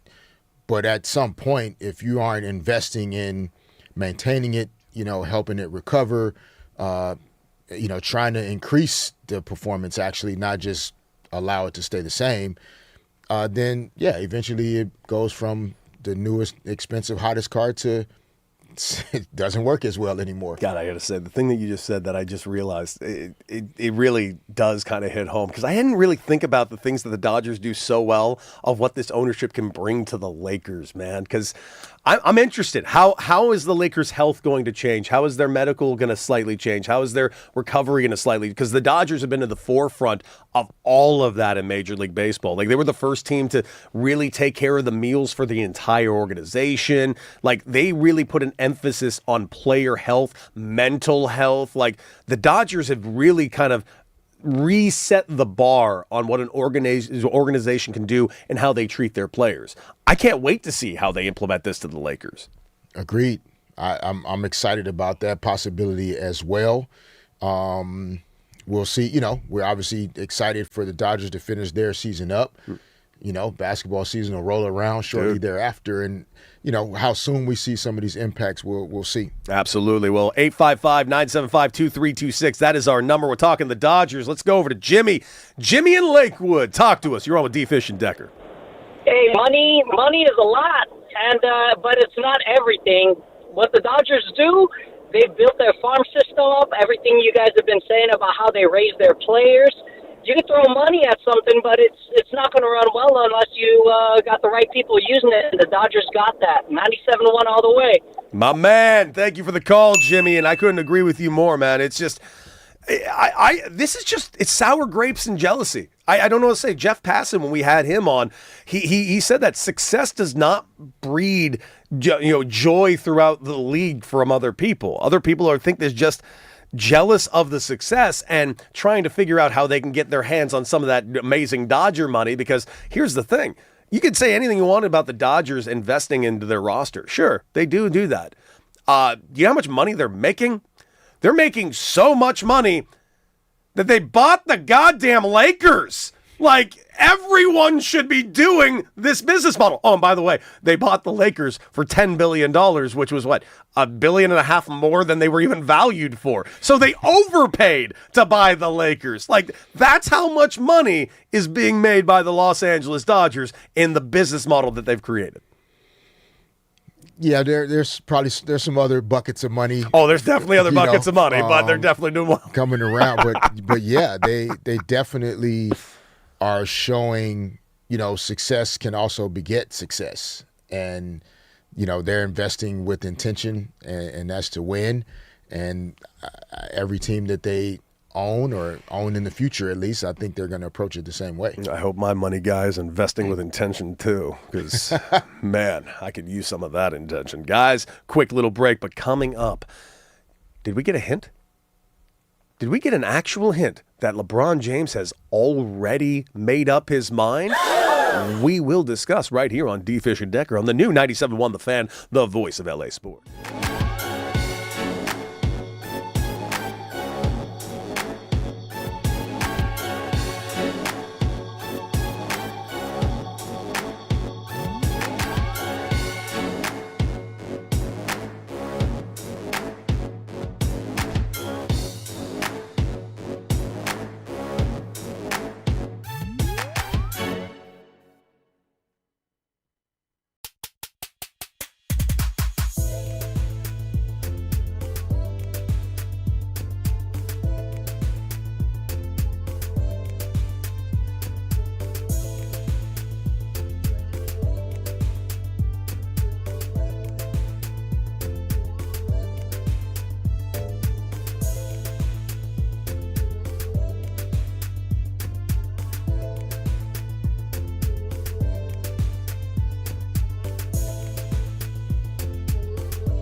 Welcome back, D-Fish and Decker on the new 97.1 The Fan, the voice of LA sports. Derek Fisher, Cody Decker, and of course Raj in the back on the ones and twos. And we got Crash keeping us looking good right now on YouTube. Go ahead and check that out at The Fan LA. Get in the chat. The chat has been live all show long, and we've had some great callers so far. 855-975-2326. We've been talking quite a bit specifically about Shohei Ohtani and whether or not we should stay in the leadoff spot. We went and had a huge debate on that. We want your opinion right now, of course, on that. But hey, let's bring in Raj because we had a poll on that subject. Raj, what is the results on our Shohei Ohtani poll? Yeah, that's right. We asked the people, of course. Shouts out to y'all watching on YouTube and whatnot. But did a poll. Should Shohei Ohtani be moved out of the leadoff spot? And 59% of the people said no, keep him where he is. But 41 thought about it like me. I know I'm the minority on this, but it said yes, he's not healthy and can't run. Yeah, dude, it's tricky. I mean, I can understand both arguments, but I'm still kind of leaning towards that I would still keep him there. And D-Fish, it's that extra at bats. I think it's just a matter of what you individually are valuing when it comes to Shohei Ohtani. And for me, I'm taking those extra 30 at bats. I mean, I am as well. I think, I mean, five? What did my math was wrong, Raj, earlier? I said yeah, you said he hits a home run every other at-bat. No, I didn't. He did not say that. 30 additional at-bats. He could probably hit 5 home runs. He could. That's about a 16.6% of time he would hit a home run. Raj, you trying to tell me that, let's say, in the first of those 30 additional at-bats, if he hits a home run, all right, then the next game he hits a few at-bats later, he hits another, like... No, I got real breaking news. You got real breaking news. Yeah, this is off the news desk of Jeff Fetterman. So our very own LeBron James this is from Shams, is signing with the Philadelphia 76ers. What? This is breaking news? What? It's from Shams. Okay, yep. Hold on. I got to go check out the Shams bomb that was just brought down, because if that's the case, oh my good Lord, that was... Those of you that have been on Kalshi or making the bettings over there on DraftKings or wherever you're doing your things, that was very low odds. I was trading at 12% this morning, and if that is the case, let's bring up the Shams report, because we've been saying all along, dude, if there was a place to go, that would be the best way to win a ring. And here it is, breaking news 2 minutes ago. LeBron James is officially signing with the Philadelphia 76ers on a 2-year, $8 million deal with a player option. Clutch Sports Group and Clutch Sports CEO and Game Over Show host Rich Paul tells ESPN, wow, Philadelphia not only going all in with all the moves they've made already, a potentially healthy Joel Embiid, Tyrese Maxey, you got Jaylen Brown over there, and now you're adding LeBron James to that team. D-Fish, tell me why this is now the scariest team maybe ever assembled. I mean, ever. Couple MVPs over there. But, yeah, no, they definitely, they definitely have put together, the starting group is insanely good. Embiid, LeBron, Jaylen Brown, you know, you could go Edgecombe and Maxey. They also signed Anthony Simons, who's going to be a really good, you know, kind of microwave offensive guy to be able to come off the bench. They signed Dean Wade, you know, so they can kind of figure out, you know, if they want to kind of go big with Wade, with Dean Wade, you know, Jaylen Brown, LeBron, Embiid, and then Maxey at the 1. I mean, they have a lot of different things they can do. Now, they'll lack some depth, you know, like top-end, high-end depth, but Nick Nurse is, you know, he's one of those, like, basketball genius type guys. Mm-hmm. Like he has an understanding of the game, you know, differently than other coaches, just due to his experiences. Like he coached in England, he's coached in the G League, he's coached all over the world. So he's not he's not conventional in sometimes how he approaches basketball situations. And so to think about him having access to this combination of players is quite interesting. And then I do think, like, Bob Myers, who isn't running basketball day to day necessarily for the Philadelphia 76ers, but he is advising and leading the ownership group in terms of their sports portfolio. I think it's Harris Sports and Entertainment. I think he had a lot to do with, providing that additional trust for LeBron that, like, things are going to be managed properly, and that, the leaders from up top are going to, the way they run the team, the way they're investing in the team, some of the things maybe off the court that we don't see, that we just got through talking about in terms of the Dodgers. Yeah.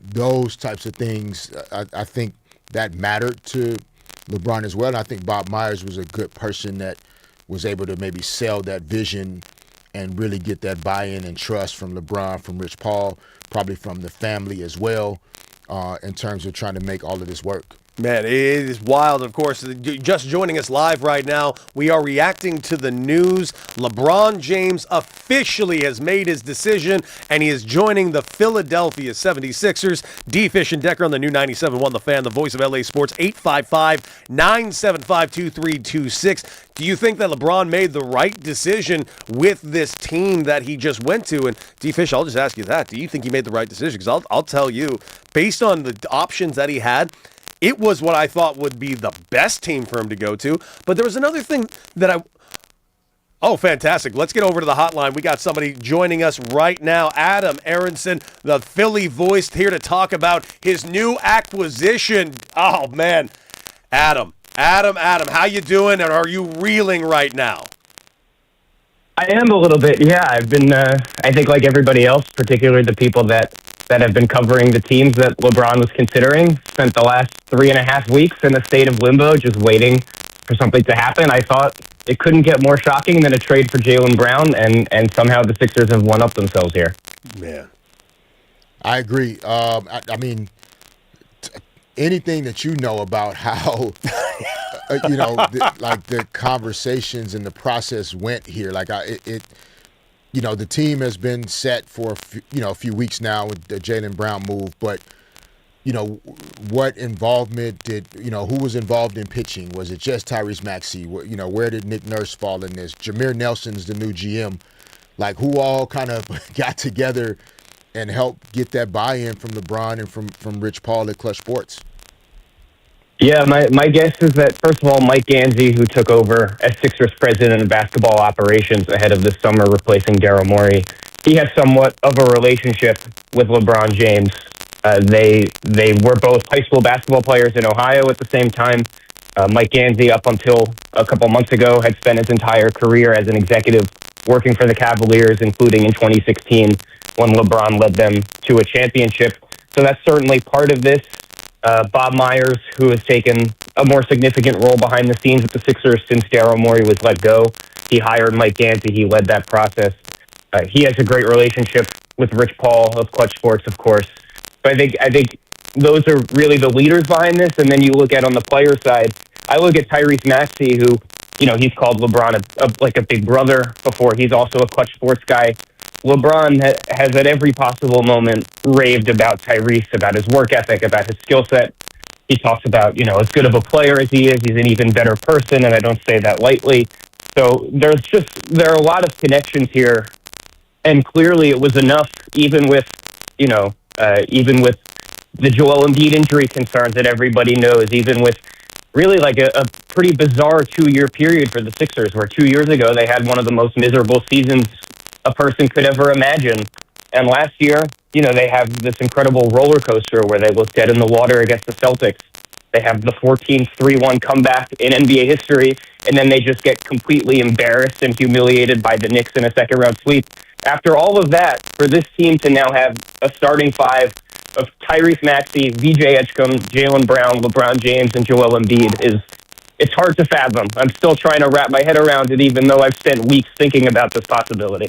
We have Adam Aronson joining us from the Philly Voice, reacting to the news, of course, of the LeBron James signing a 2-year deal, $8 million player option, of course, into the second year on D. Fish and Decker, the new 97.1 The Fan, the voice of LA Sports. And Adam, I mean, what do you expect LeBron James to bring to this team? Because I was already excited for the Philadelphia 76ers, and I didn't think there was really much less of a universe of LeBron going there. I thought it was a done deal. He was going to end up in Miami or Cleveland, but here you are holding the bag of arguably the greatest of all time on a team that was already kind of set up for some serious success. What do you think LeBron James is going to bring to the city of Philadelphia?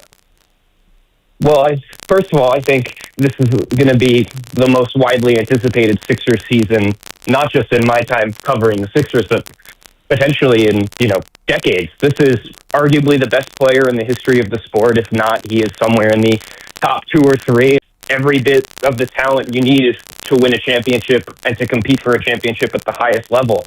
And this is a team that now is set up to sort of mollify some of its own weaknesses. I think when you think about those guys, because they have 3 guys in Maxey, Brown, and Edgecombe who can handle significant scoring workloads. And so exactly where the Sixers go from here roster-wise, I don't know. They might mostly be done for the time being, but this is just, it's hard, again, if you can probably hear it in my voice, it's just hard to fathom that this is really happening, because this has been sort of a pipe dream in Philadelphia dating back to 2018 when LeBron became a free agent and ended up going to the Lakers.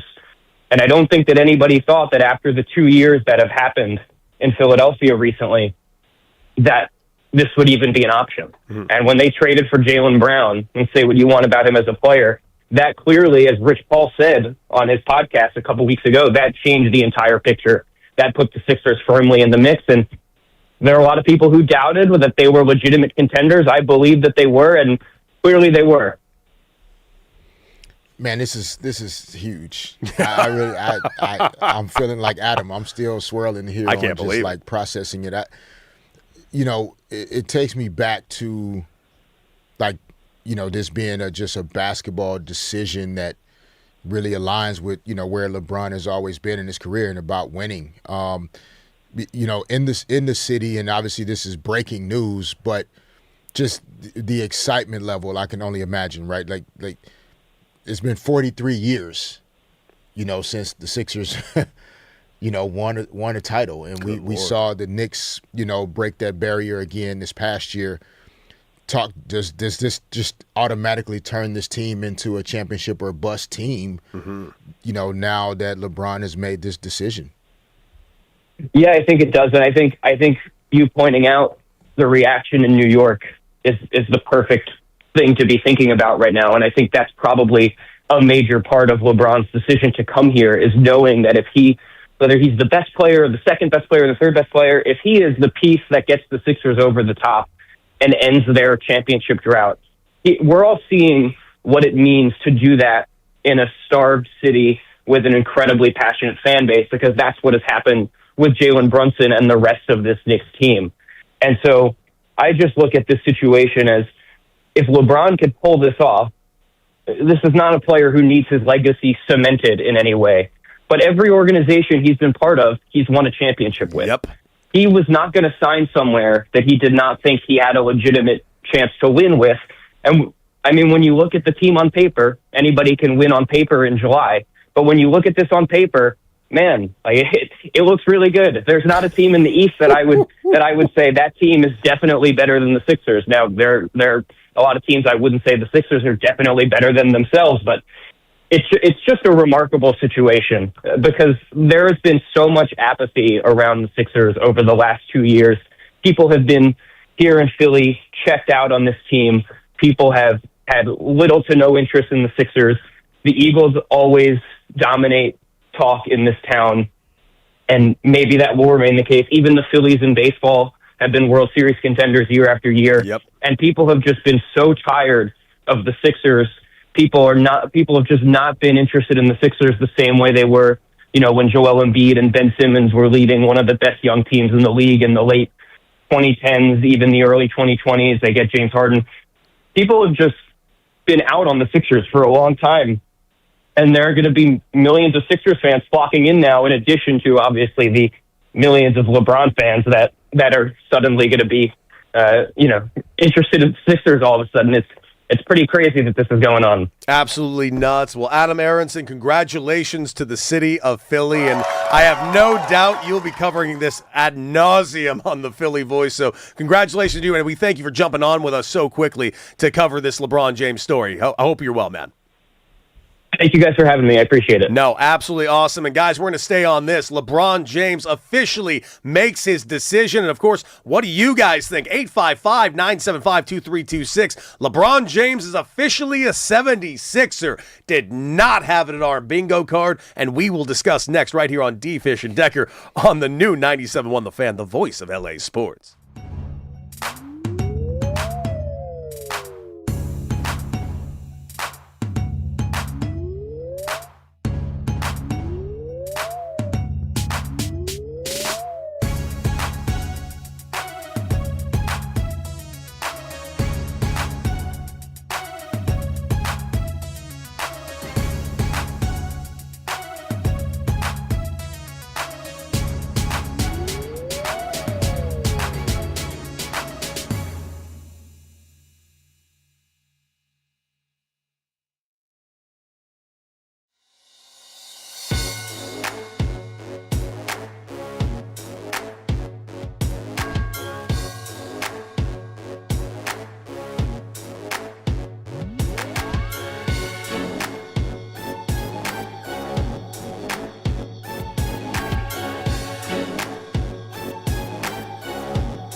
D-Fish and Decker on the new 97.1 The Fan, the voice of LA sports. And man, oh man, are we just getting jiggy with the news, ladies and gentlemen. Philly, what a time it is for you. And great job with that Philly poll right there with getting jiggy with it, of course. Man, oh man, LeBron James, it is official. He has made his decision. And of course, that decision is he's heading over to Philly. I'm not going to lie to you, man. I did not see it coming. There were parts of me that was really hoping he would choose Philly because what a team that was looking like it was turning into. You know, I'm a massive Tyrese Maxey fan. If there's one thing, we just had Adam Aronson on from the Philly Voice, and we were talking about specifically how crazy this is and the whole thing and how, like, maligned the 76ers have been for the last couple of years. And he's right. The 76ers have been getting dunked on, like, by everyone humanly possible. I can't stop thinking about the James Harden going on, like, into public places yelling that Daryl Morey is a liar and all of that. And then Joel Embiid, of course, kind of angering fans with his injury history, and then him going to play in the Olympics right around during that time of his injury history. And, you know, the 76ers have just been kind of kicked to the curb these last couple of years. And now this offseason hits. You get a healthy Joel Embiid. You add Jaylen Brown. I mean, after the season that he just had, this team was already looking like a potential real threat in the East. And now you add LeBron James on a very friendly 2-year, $8 million deal, player option for the second season. Man, oh man, I don't know what to say other than the 76ers are officially must-watch television this next season, D-Fish. I mean, they already were due to Tyrese Maxey's ascension as a young star in this league, and then, you know, the addition of Jaylen Brown a little earlier in this free agency window. But even though he was acquired via trade, I thought the point that Adam, our call-in guest, just made, and then even, you know, just getting this note from Andrew internally, and that Mark Stein is highlighting. Mike Gansey, the president of basketball operations for the Philadelphia 76ers, which is still early in his tenure because Daryl Morey had been there several years. So Mike Gansey was just brought in. Elton Brand had been there a long time as the GM. He stepped aside. I think he has some other responsibilities within the Sixers organization now. Jameer Nelson, former NBA player, was the assistant GM, promoted to GM. But what Mike Gansey has accomplished, you know, in his time as president, in his short time as president of basketball operations, is pretty remarkable. Mm-hmm. I mean, you talk about getting a guy in that's effed them picks.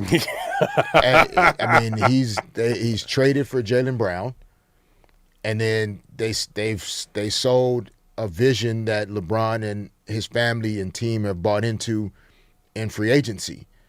So whatever it is that, you know, in terms of Bob Myers as the president of Harris Sports and Entertainment, like the vision that they're selling around what they plan to do and how they plan to not just, again, it's not just building the team out in terms of the roster having a chance to win a championship, but there are these other aspects that you have to convince players like this is the right place for them to be.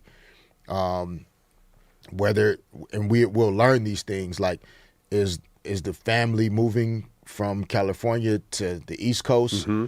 Are they going to move back to maybe Ohio, not necessarily to Philly, so that it's closer? Like all of these other things, but all of these conversations were being held, and the 76ers organization, not only with their roster, painted a compelling picture why this was a great fit, but these other conversations that we'll probably never know about that were also happening. You had to also get some buy-in there, and they've done it. I mean, they deserve a lot of credit for, you know, while all the news around all the other teams kind of continued to percolate, they just kind of stayed the course. And it also underscores, again, like relationships are so vital in all of this. And for Mike Gansey and LeBron to have that relationship dating back to their time together in Cleveland. Huge. Absolutely huge. And this is why, like, people remember how you made them feel. And so LeBron remembers how their working relationship was in Cleveland. He remembers how Mike Gansey treated his kids or his family, his mom, etc. Like, And so it's fascinating, man. I'm glad that we have this information. It's now. crazy. It's finally over. No more holding up the league. Oh, and by the way, Adam Silver, congratulations. You can now pick. You can now pick which schedule you want to use. And I got to admit this also. I highly doubt Adam Silver made a ton of schedules surrounding the 76ers for LeBron James, so he might need to double back and make a new one. Have a feeling we're going to see the 76ers on our TV come Christmas Day. I have a real good feeling the 76ers are going to be on a lot of marquee matchup games. Agreed.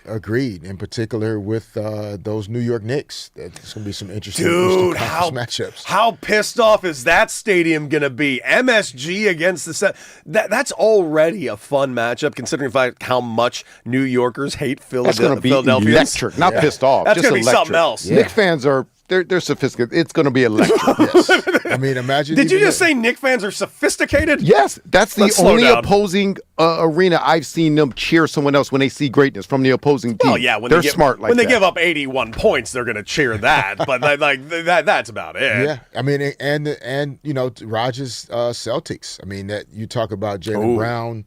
Returning to Boston, LeBron returning to Boston. That not only did my friend with me LeBron eliminate, the Celtics many times as a member of the Cavaliers. Cleveland ain't going to react well to this. Also, the Lakers Celtics, years as well. Like, so there's a lot of storylines here that everybody's building out, I'm sure, and. Yeah, it just added a lot of juice, man, to, everybody being excited about NBA basketball coming up this season. I can officially say that I don't think the Western Conference is the most exciting division anymore. I'm real excited about this Eastern Conference now, man. Yeah, it's still top heavy. You're talking about the Knicks, the Sixers, Celtics, right? Then when you go back to the West, it's 10 teams. It's still it's like 4 or 5 that are like box office, championship contender. Yeah, but man, Philly. Guys, we're going to stay on this, of course. LeBron James has made his decision, and his decision surprised us all. Philly just got themselves a legend. More D. Fish and Decker right here on the new 97.1 The Fan, the voice of LA Sports.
Oh, that's right. That's right. We are just dealing with some breaking news here on D. Fish and Decker on the new 97.1 The Fan, the voice of LA sports. And, of course, we're with you all the way to the 10 o'clock hour. And D. Fish, what can we say? We got to read you the thing that has absolutely broken the sports world. From Shams Charania out of ESPN, LeBron James is signing with the Philadelphia 76ers on a 2-year, $8 million deal with a player option. Clutch Sports Group and Clutch Sports CEO and Game Over show host Rich Paul tells ESPN the wait is over. The odds have shifted and shifted and shifted. And by the way, the odds this morning did not have Philly anywhere near the top of the list. In fact, the odds going into this morning had it going Miami Heat was minus. Now, keep in mind, they were minus 200 to actually end up getting LeBron James on the betting odds.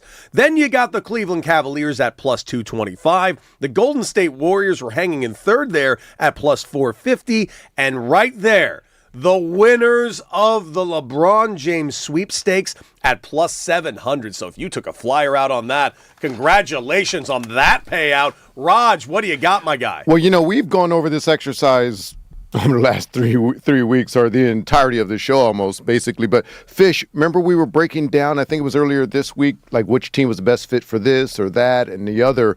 Where did Philadelphia come in for you in terms of best fit for a ring? Because we had different criteria, which we were going through, family, the brand, blah, blah, blah. I don't care about that right now. Just the ring. Where were they on your list? At the top. They were at the top of mine, too. I think that was almost like, I think everybody got to a point where that was a given, right? Like the Philadelphia 76ers roster with the addition of Jaylen Brown provided probably the best landing spot for LeBron in terms of, okay, the type of role he would have next to some other, players and teammates that really could carry the bulk of the energy that it takes to get through a full 82-game season at this point.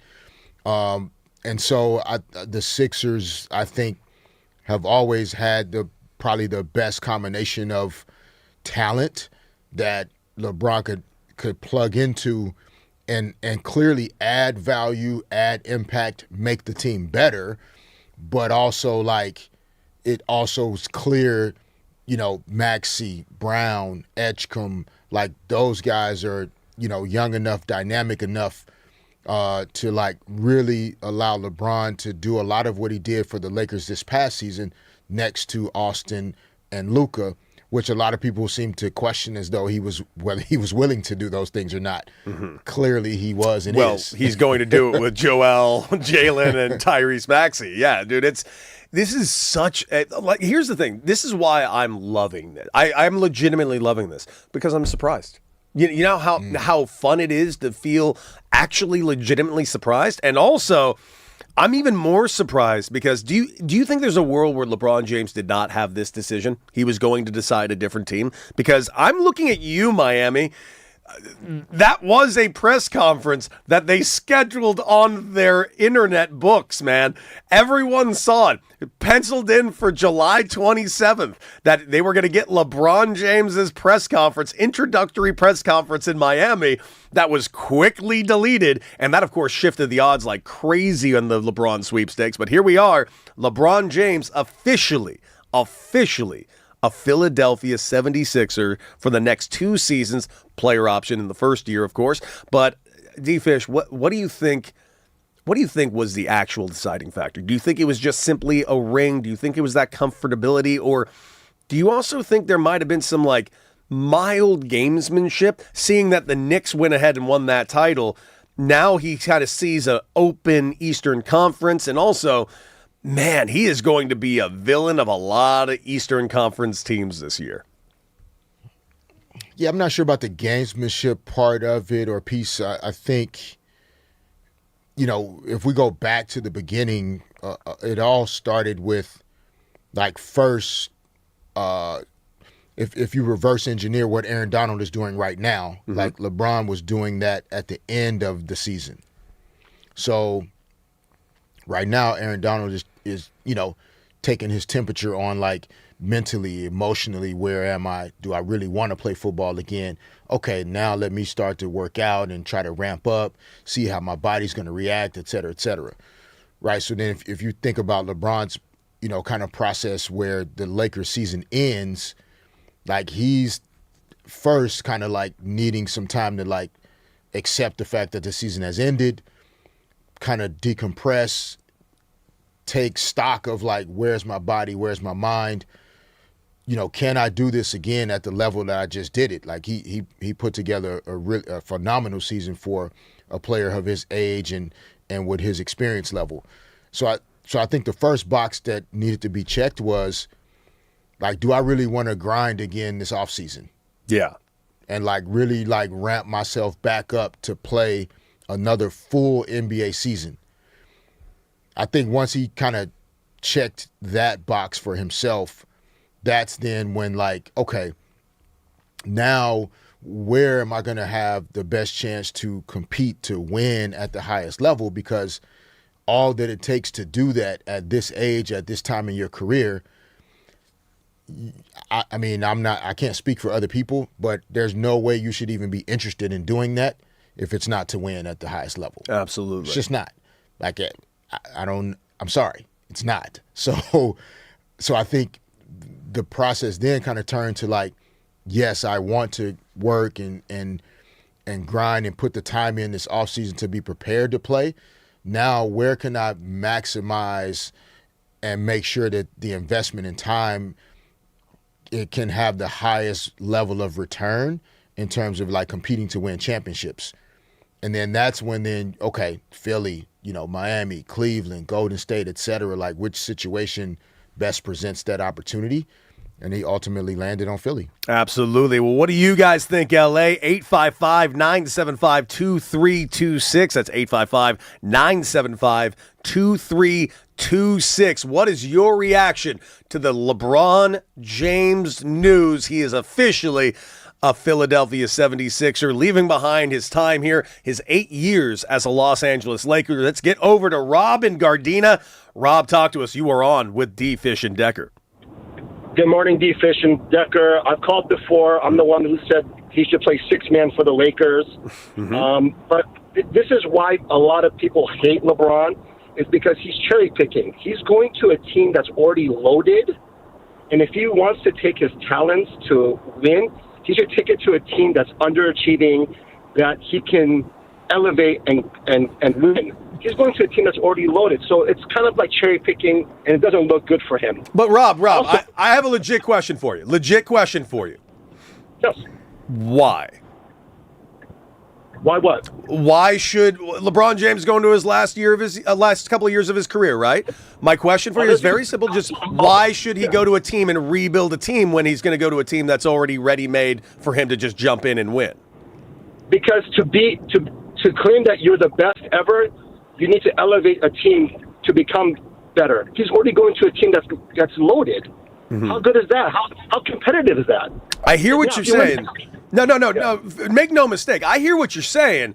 The reason I disagree with you is it's Philly. It's the 76ers. And as D. Fish has brought up so many times on this show as of late, there's been a different champion every single year. So I say winning a championship in the NBA has never been harder, it seems. Understood, but if he went back to Cleveland, it would have been a much better story. If he stayed with the Lakers, it would have been a great story. But they have Jaylen Brown, they have Embiid, they have Maxey. They're already loaded in a weak Eastern Conference. To me, that's not legacy. To me, that's not the best player in the world. To me, that's cherry picking. He did it in Miami, and it just doesn't look good. And I'm saying that's why people don't like LeBron. That's the reason why they don't think he's the greatest of all time. Now, my second question is, now what happens to Bronny James? Why is he still on the Lakers? Well, dude, D. Fish, he does have a guaranteed contract this year, so that is probably reason number one, right? Yes, and he can play basketball. Bronny's like, listen, I do hear that everyone always kind of goes in on the Bronny thing, but again, I want to point this out, and I was one of those people that made fun of the initial Bronny thing because of the look of it. Bronny's done a really good job with the role that he's been put in. Yeah, but please, like everybody on that train, just type in your whatever search engine you use, because some search engines aren't cutting us checks yet, so we don't have to say which one. Yes. Type in NBA teams that still, the 55th pick for NBA teams in the last 5 years. And then come back to us and let us know how many guys on that list have, been an all-star, that are starters on NBA teams, that play 24 minutes a game, that are impacting their team in significant ways. I bet that's a pretty short list. Yeah. We can maybe count on 2 fingers, maybe. 1, if even some of those guys are still in the league. And then 2, whether or not they're like actually impacting winning or losing, to be honest. So, yeah, that in terms of why Bronny may or may not still be on the Lakers moving forward. Like, this decision was just announced. So, yeah, okay, LeBron wasn't returning to the Lakers, but the Lakers will decide and whether or not Bronny still has value for them in the short term or long term. And then we'll see how that goes. But these are separate things. Like, it's just separate. So that's my opinion on completely it. Understand the Bronny that part. completely. D. Fish and Decker on the new 97.1 The Fan, the voice of LA sports. Hey, Raj, what do you got? Well, I'm back here working the phone. I got text in to Charles Barkley and other Philly people. One Philly person, remember Tom McGinnis, Derek Fisher? Yes. The voice of the Philadelphia 76ers, of course. Now, he can't come on now. He's going to come on next week because he has to wait for the physicals and to be official because he's a employee of the 76ers. But he did say, Raj, tell Fish, I'll always remember him running down the tunnel towards our locker room to chase down Allen Iverson to say, good series, after the Lakers beat us in that 5th game in Philly. So he said, be well, thanks for understanding. He'll talk to us next week. But, Fish, you've heard that story on this air, bringing the Lakers and Philly thing all together. Mm-hmm. Yeah, I just got emotional again thinking That's about awesome. it. I think sometimes as a competitor, like, there's blood in your eyes when you're fighting against another guy. Yeah. And then the minute the clock goes off and you recognize, like, you don't have to try to kill this guy anymore, like, it instantly turns to respect for my competitor. And, playing against Allen for 5 games and how hard that was. And, I was lucky I was on the team that had Shaq and Kobe. So, but this is not just what it meant to you. This is a gentleman. What was this? 20 damn years ago? How many years? 25 years ago. Yeah, and that's this what he is remembers. a person that was in that building as well and saw you run down there. And Allen Iverson told him as well what you did. So it's not just between you and Allen Iverson. It's between other people that were in the building or watched that too. So big ups to you, Fish. That's awesome. Thank you. That is really good story right there. But I got a question. What are your thoughts on what our caller just said about this is why why people don't like LeBron? Because it's the ring chasing nature of it all. I mean, that was a narrative that came up really early on when he went to take his talents to South Beach, and he got a lot of flack for the quote unquote ring chasing. But I've always pushed back on that because isn't that the point of playing in the NBA? Yeah, it's, aren't we chasing rings? Yeah, it's. I mean, it's like, I don't know what like, pick another. Let's pick our industry now. Do we not want to be number one? We want to be number one. We want to crush our competitors. So I'm not sure why that necessarily would be kind of a question mark. Also, I think instead of viewing it as like, I mean, he's about to be 42 years old, so. There are certain decisions that also require a certain level of self-awareness to say, you know what? Yeah, I historically feel that, like, he feels he's one of, if not the greatest of all time, but I'm about to be 42 years old. So I recognize that even though I still want to win more championships, I cannot do that alone. I am not in a position at this point in my career to be the guy that has to get. And no other guy has in the history of basketball at 41 years old been asked to be the guy to pick the entire organization up off the ground and lead them to a championship. That's just not realistic. And so, there has to be some awareness of self in some of these decisions also. So it's weird that, like, we criticize LeBron or other athletes for lacking humility and lacking self-awareness and always putting themselves first, and it's always got to be about them. And then when they make a decision that doesn't put him first, isn't just about him, it's about the team, it's about winning a championship, which is a team thing, then we tear the same person down. Yeah, it's weird. just a interesting psychology that we have as humans. Like, I'm not even judging the caller himself individually. Of course. I'm saying in general, like it's in our wiring that we do this to people, and I don't know why. Successful people at that. So successful people that we should be trying to model ourselves after in some ways. Those are the first ones we want to jump on and tear down after they've been successful. Yeah. It's interesting. Yeah, by the way, we are reacting here on D-Fish and Decker on the new 97.1 The Fan, the voice of LA Sports, to the breaking news bombshell announcement. LeBron James officially going to the Philadelphia 76ers. Again, the odds didn't have it there. The predictive markets didn't have it there. Everyone got it wrong. Hell, the social media department of the Miami Heat got it wrong. Well, they were in the upper deck. The top four to Philadelphia the whole time. They were one of the top four teams. They were within there, but they were definitely at the bottom of that list when it came to all the prediction markets. Here's the thing. I appreciate everything you're saying because I actually agree with you. I don't understand the vitriol towards LeBron James and switching cities and quote-unquote chasing rings. He wasn't chasing a ring when he came to L.A. L.A. was like at the dumpster. It was the worst version like of the Lakers maybe in the history of the Lakers, and he legitimized them. And guess what? People in LA are glad he's gone. Yes, they are. So it doesn't matter what decision or choice he makes for himself or his career, etc., because people are going to have this opinion of him no matter what he does. Had he stayed in Cleveland his whole career, for example, and never won a championship, guess who people would have at the top of the list of all-time busts, never won a championship. We'd be talking more like Mike Trout. You can't be the greatest of all time if you never led your team to a champion. So it's also just a lesson in, like, part of why I'm happy that this decision was made is that, like, it also is very glaring that, like, he could care less what other people think and about opinions. And, you know, it's just, this was a decision and choice that he felt was best for him at this point in his career.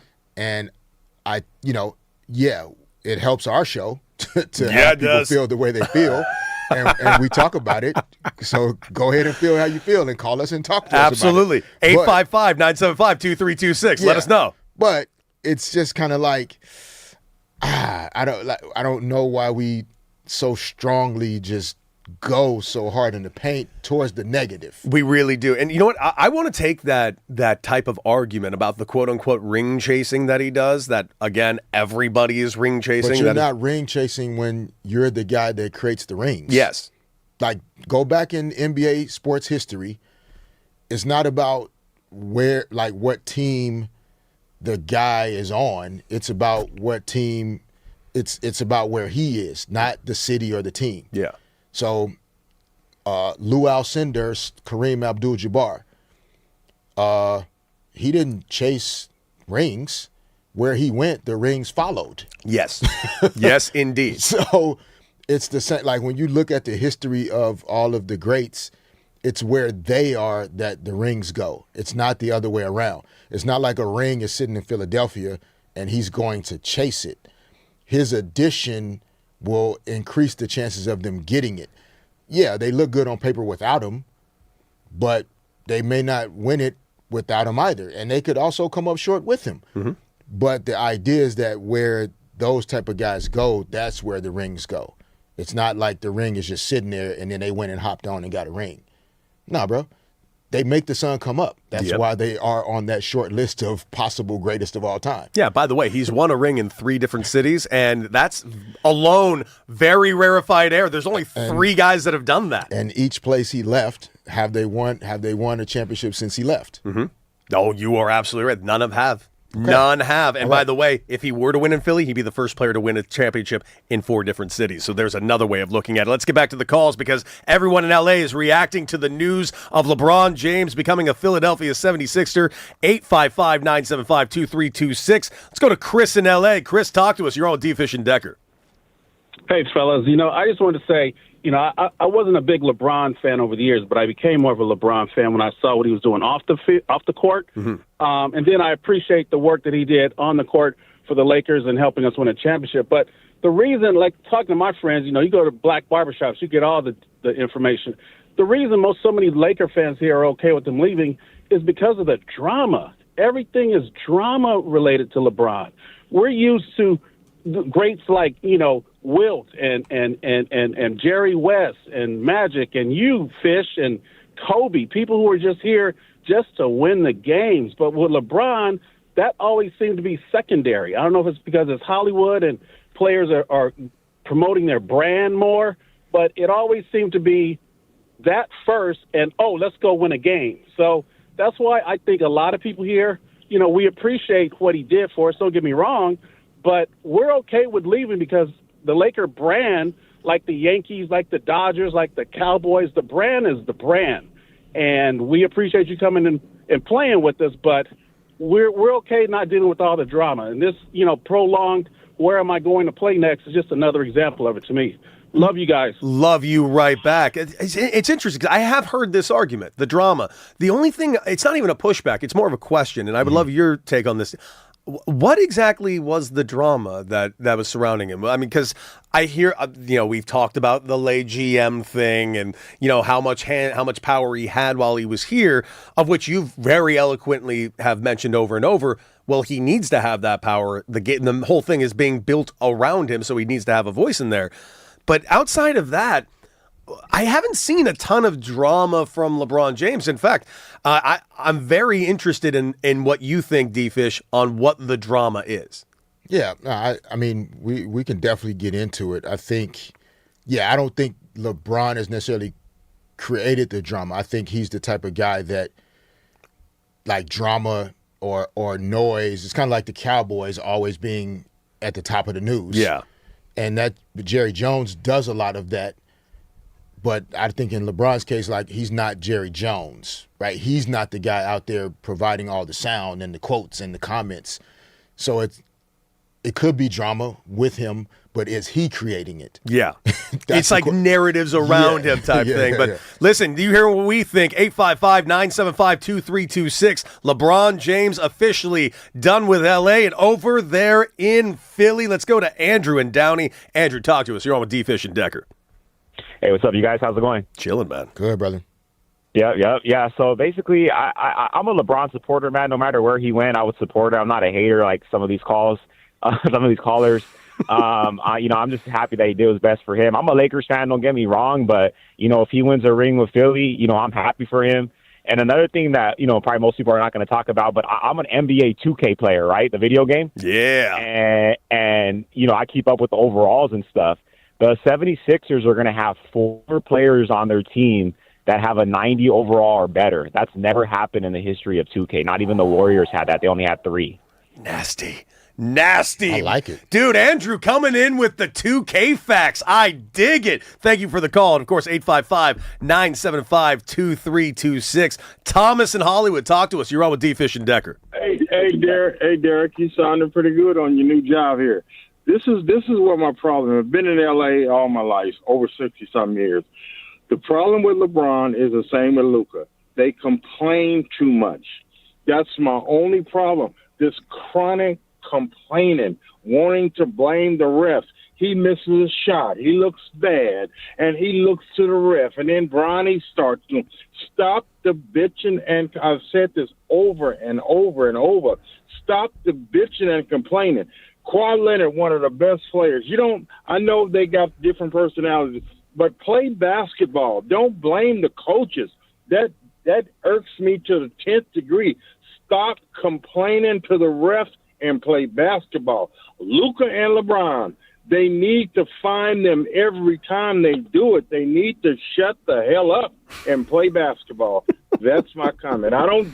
That's it. Stop complaining. Love it, Tom. I like, to me, I'm good with that. Yeah. Give me a straight up reason why you don't like what you see. And that makes sense. And that's it right there. I dig that. I'm good. Straight up. Let's do it. Let's get over to Gonzo in Long Beach. Gonzo, talk to us. You're on with D. Fish and Decker. Hey, how's it going, fellas? Chilling, man. Crazy day. Hey. Yeah, so, I mean, the whole thing with LeBron, I wanted to say, so you think he's trying to go to Philly for Kobe? What do you guys think? D. Fish, what do you think of that? Little Philly connection with the Kobe background?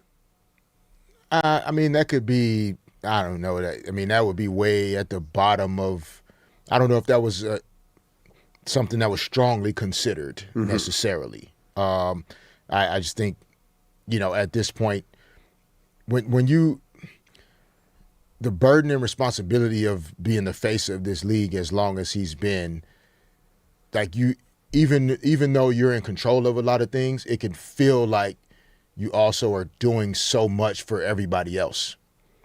And so this decision, I think, was just about doing what he wants to do and not all the other stuff that we're going to attach to it and talk about. This is what he wants to do. Well, we're going to continue talking about it right here on D. Fish and Decker, 855-975-2326. We're going to definitely stay on your calls. And remember, LA, we are the voice of you. We're the only place you can actually talk live and local here in LA, from talking sports talk all the way till noon. So give us a call, 855-975-2326. LeBron James and the news that is sweeping the sports world. LeBron to Philly, we want to hear from you right on the other side of this. D. Fish and Decker, the new 97.1 The Fan, the voice of LA sports.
Welcome back, D-Fish and Decker on the new 97.1 The Fan, the voice of LA Sports. And yes, we are still reacting, reeling, and going into great detail and taking all of your calls right now. 855-975-2326. Reacting to the news that is sweeping the nation. The Shams bomb that was dropped merely an hour and a half ago. Breaking, LeBron James is signing with the Philadelphia 76ers on a 2-year, $8 million deal with a player option. Clutch Sports Group and Clutch Sports CEO and Game Over show host Rich Paul tells ESPN. And I got to say, D-Fish, I am actually legitimately excited about it for a couple of reasons. One, I think it's the best basketball matchup that he could have put himself in, because the more and more you discussed it with me and the more we kind of kept going deeper into the idea of him going to Miami, the less excited I was of the prospect. Of the options, it was kind of the least intriguing option to me. I would have much preferred him to see him go back home to Cleveland, or obviously see him with that ridiculous veteran team that would have been in Golden State. But this would have been the most exciting basketball I think we could have seen of the decisions that were in front of him. And I'm also excited because, dude, it is nice to be surprised every once in a while. Did not see that coming. Yeah, no, very. I think, but the surprise is also, I think, because it's I think it's refreshing to be surprised at times, but also, which, it kind of goes into like some of the conversations even with the callers and other people and how they feel about certain choices and decisions that athletes make. We get excited when like the main thing is allowed to be the main thing. And when a decision like this happens and it becomes apparent that the main thing was still the main thing. Like, this guy's won 4 championships, and there wouldn't be anything that would mean more to him than winning a 5th one. And when you've invested the amount of time he's invested in his career, and him knowing, not us saying, him knowing the end is very near. If you're one of the greatest to ever do something, there's no way you're walking away from it not providing yourself another opportunity to like win the thing that means the most to that industry. I mean, I'll give the example that's kind of right in front of us. I mean, that Laker team when Karl Malone and Gary Payton came over here. Yeah, the reason why Aaron Donald is thinking about coming out of retirement to get a ring. But we're not labeling Aaron Donald as a ring chaser. No, we're not. We're excited about. Yeah, but he's on the same team. That's why. That is one thing they will say. I'm just saying, playing devil's advocate. You are not wrong. They will say that. And that's just what like a lot of fans say. No. Stop that. If the Rams did not have a chance to win the Super Bowl, he would not be thinking about completely. I'm just saying they might think a little bit differently. Let's say if he tried to go to Seattle right now, then a year before if he went to the Chiefs, then they might think a little. That's the only difference. No, I'm just playing devil's advocate. I hear what you're saying, but I'm also pushing. Like, I hear what you're saying with this Philly thing, with the team that's on paper. But again, this is Philly, as you said eloquently earlier. When was the last time Philly won a championship? 1982. Dr. J. I think. Yes. They swept a certain team too. Yeah, they got their little funky championship back then. It's okay. You don't need to be that guy. Why? That's a choice to be that guy. You're deciding to be that it's guy. All right. It's okay. My God, that guy. Anyway, Michael Cooper came in and showed us love, and then you just and you're sitting here doing that. Unbelievable. Unbelievable. Now we're never gonna get Michael Cooper back in here again. That's the worst thing about it. Crazy, Raj. But like, it's not like he's not going to a team of extravagant like ring legacy. He's going to a place that is barren of a ring for a long time, to where like I kind of dig the idea of him going to this space and maybe giving them their first ring in a long time. For sure. And we also, we've seen this like, consolidation of top level talent, top tier talent not work out very well recently. So like, have we forgotten about, James Harden, Kevin Durant, Kyrie Irving in Brooklyn? Have we forgotten about, James Harden going to Philly? Have we forgotten about the Phoenix Suns and their recent iteration of, Devin Booker, Kevin Durant, Bradley Beal, all these different teams that have put together these names on paper that like look amazing and that we all get excited about, feeling like they're going to fit together very well. And then it doesn't quite work out on the court. And so the Sixers are going to still have the same challenges that other teams have with new guys coming in. So how are you going to figure out how many basketballs that Tyrese Maxey and Jaylen Brown and LeBron and Embiid, and how are they going to have to learn how to figure out playing together and who takes the last shot in the fourth quarter and who's bringing the ball up? Like, they're still going to have to battle all the things that teams have to battle. Yeah. So there's no guarantee, just like we talked about with the Dodgers. You can go spend all the money and bring all the All-Stars and Hall of Famers and put them on the same team you want to. But if you don't have the right coach, if you're not, the mindset isn't there, you're still not going to win. So this is no guarantee that the Sixers are going to win the title because they have these guys together. Absolutely. It is no guarantee, but just on paper, just to remind everyone, I agree with you, Fish. There's no guarantee. In fact, the Heatles got off to a bit of a slow start, They did. because it takes a minute to play together. Everyone thinks you can just like Y2K. It is not. But Tyrese Maxey, which is now second-year VJ Edgecombe. I don't know if you saw him play. I do because of fantasy. He's a star, dude. Dude, so those are your two guards. So LeBron doesn't have to play guard.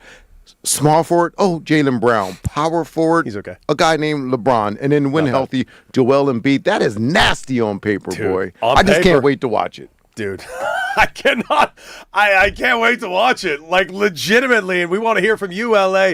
This is the place to call. We're the voice of you. 855-975-2326. What are your thoughts on the LeBron James decision? Because we are the only show right now that you can call in locally here in Los Angeles and talk about your feelings about LeBron James over there to Philadelphia. Give us a call right here, 855-975-2326. And, of course, on the other end, your calls on LeBron James and more on the breaking news. LeBron James to the Philadelphia 76ers right here on D, Fish, and Decker on the new 97.1 The Fan, the voice of LA Sports.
Welcome back. D. Fish and Decker on the new 97.1 The Fan, the voice of LA sports. And yes, we are very much still reeling and reacting to the Shams bomb that was, ladies and gentlemen, because Shams Charania of ESPN reporting just an hour ago, LeBron James is signing with the Philadelphia 76ers on a 2-year, $8 million deal with a player option. We've been taking your calls the entire time through, and your calls have been fantastic. 855-975-2326.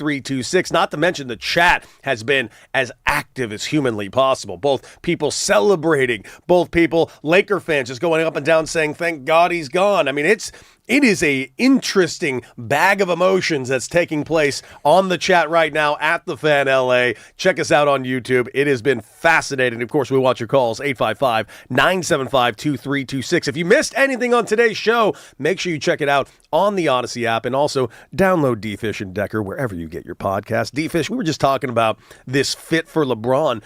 There's something I think we haven't really even considered, and that's the fit for the other guys. Someone like Jaylen Brown, who just had arguably the best statistical year of his career. And it made me immediately think about that time where the Lakers went and played the Boston Celtics, and LeBron James came out of that talking about one name, and it was no one on his own team. He was talking about how he didn't understand why Jaylen Brown was not getting more looks for the MVP. And now, just 4 months later, he is teammates with him in Philadelphia. I mean, it speaks to, just some of the, the thinking, like we talked a little bit yesterday about, if you're the best in the world at something and, you're now, you're going to change from, I'm going from this place to this place, but I need a team of people with me in order to achieve at the highest level.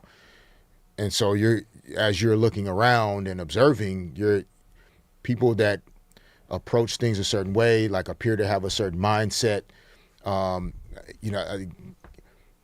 guys that have won at the highest level, women that have won at the highest level. Like I've always tried to remind people, like, you tell me how many multi-time, champions, like sustained excellence people are kind of silly and clownish in their approach. Or like, tell me the ones that are like serious, steely eyes, killers, assassins, like will take your head off type of approach. And so those are the ones that, when you're LeBron or someone that has achieved at that level and you're looking around, oh man, now Jaylen Brown not out here trying to make friends and do jersey swaps. Like he's really out here trying to go get it. He's here to win. And the end. And so, whether that was, at that time he was clearly on the Boston Celtics. There didn't appear to necessarily be a reason to think he was going to be on the Philadelphia 76ers. LeBron wasn't thinking about being his teammate at that time. But once, which I think we talked about earlier, Rich Paul has stated, once the Jaylen Brown trade happened and he landed in Philadelphia, that changed everything about how the Philadelphia situation was going to be perceived. Because now, if you think about Maxey, you think about Brown, he spent time with Joel Embiid on Team USA, knows what Joel Embiid is and isn't at this point in his career, but he likes the wiring and the mindset of Jaylen Brown. He likes the wiring and the mindset of Tyrese Maxey. BJ Edgecombe looks like he has some, like those guys are serious about winning. I think that's a situation where what I bring to a team, I think we could put something special together. Man, they might put something real special together. And, of course, we want your calls. The calls have been fantastic today about this LeBron situation in Philly. 855-975-2326. Oh, the great. Talk to us. You're on with D-Fish and Decker. Oh, you must be feeling a certain way right now. What up, D-Fish and Deck? What up, y'all? Yo, what's going on, though?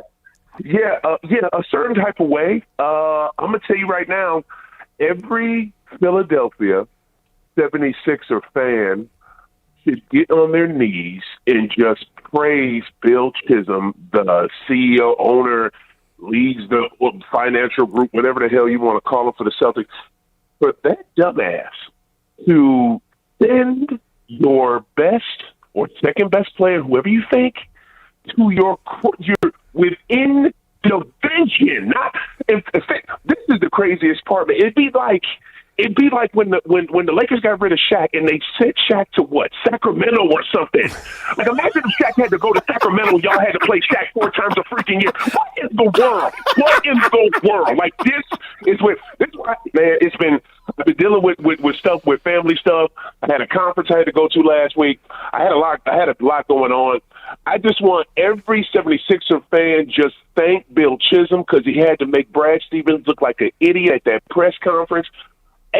There's no way on God's green earth Bron even sniffs at Philadelphia, Pennsylvania, if it's not for Bill Chisholm. You're an idiot. You have no business running the Celtics. I don't know who the hell what my team is going to be next season because I'm going to try my best to get to every 76er game. I live in St. Louis. It's going to be hard as hell, but I'm going to try to get to every 76er game that is close. Memphis, Indy, the Chi. I am going. Maybe even go to Detroit. This is,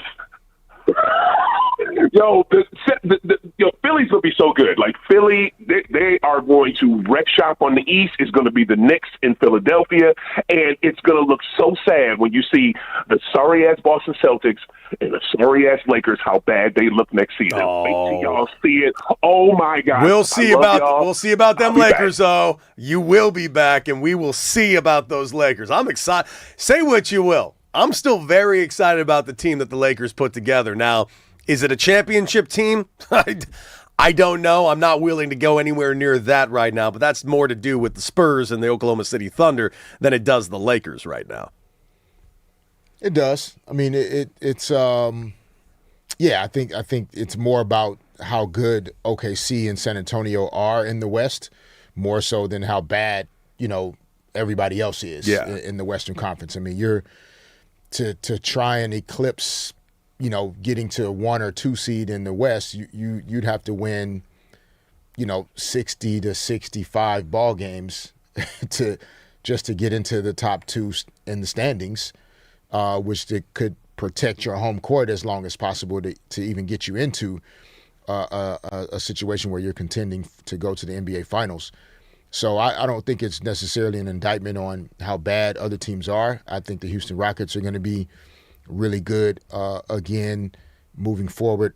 I think the Minnesota Timberwolves will look different, and it'll appear that they've taken a step back. But I think there's an opportunity there for them to, gain some things. And then the Nuggets, I mean, as long as you have Jokic, I mean, you're always going to be in the conversation for being able to compete, in the top 4 teams in the West. So I think the Lakers will have a chance to compete. The Celtics are also going to, I mean, the Mitchell Robinson addition, obviously Paul George is not Jaylen Brown, but he will be a really good complementary piece to what the Celtics do. And he's a really good shooter from the perimeter. And at this point in his career, he doesn't need to dominate the basketball as much as he did. So I don't think the Celtics are going to regress as much as people think, even though they lost Jaylen Brown. Mm-hmm. And so I think the East is still going to be competitive, but it's probably a 3 to 4 team race. The Pistons-ish, Celtics, and then the Sixers and the Knicks. Mm-hmm. Well, there's one thing I love as an LA fan, specifically a Laker fan, and it's the sadness and pain of Celtics fans. I would like to look to the chat right now, which is on YouTube, and I'd like to quote a Celtics fan. I believe his name here is Rastaman Raj.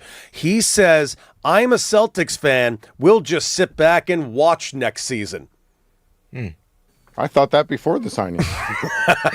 when we got rid of Jaylen Brown, I'm like, oh, we're just gonna be observers. That's fine. We'll be okay. We got good coaching, good fundamentals, but that's fine.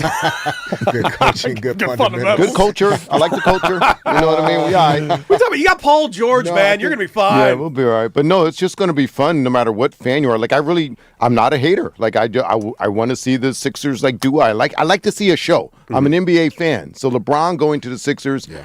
Other than this might be even more of a show than the Golden State Warriors, to be honest. Golden State Warriors had the legacy and the names, but this is a better team than him going to the Warriors. Can we all agree on that? I can definitely agree with Then that. if LeBron signed with the Warriors right now? Yeah.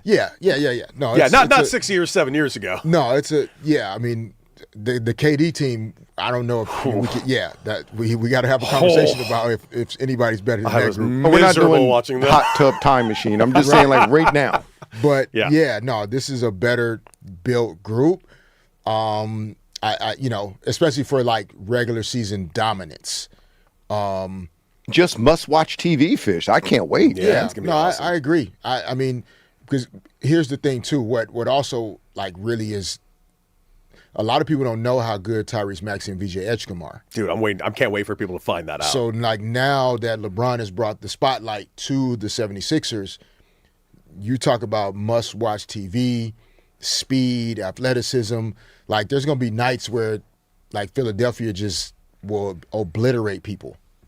Like it won't even be close because there's too much speed, size, athleticism, toughness. Like they're just not going to be fun to play against. Mm-hmm. They're still going to have to figure out and be, in pick and roll defense. What does that look like? But Jaylen Brown and Edgecombe can guard. They can defend at really high levels. Dean Wade can guard.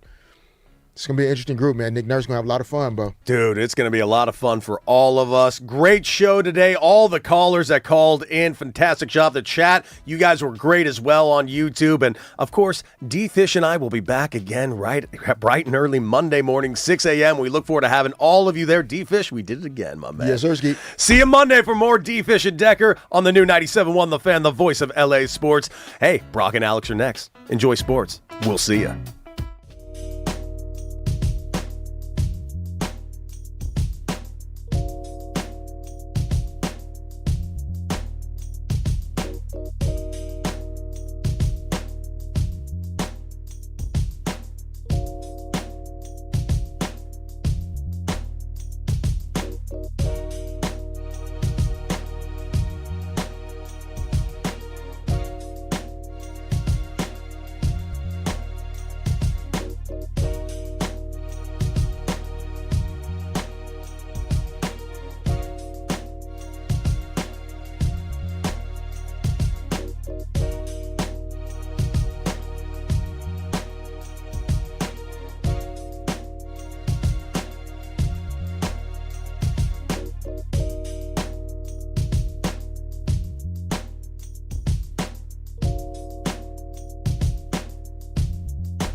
LeBron James, LeBron James, LeBron James, LeBron James, LeBron James. What is up, LA? Welcome to Brock and Alex on the new 97.1 The Fan, the voice of LA Sports. I'm Alex Curry here at Brock Vereen. Thank you for spending your midday in LA with us, whether you're listening on the radio, the Odyssey app, or watching us live on YouTube. It is going to be a Friday, you guys.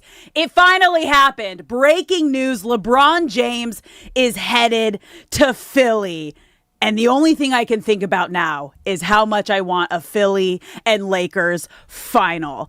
But let's dive into this because there is so much to unpack here.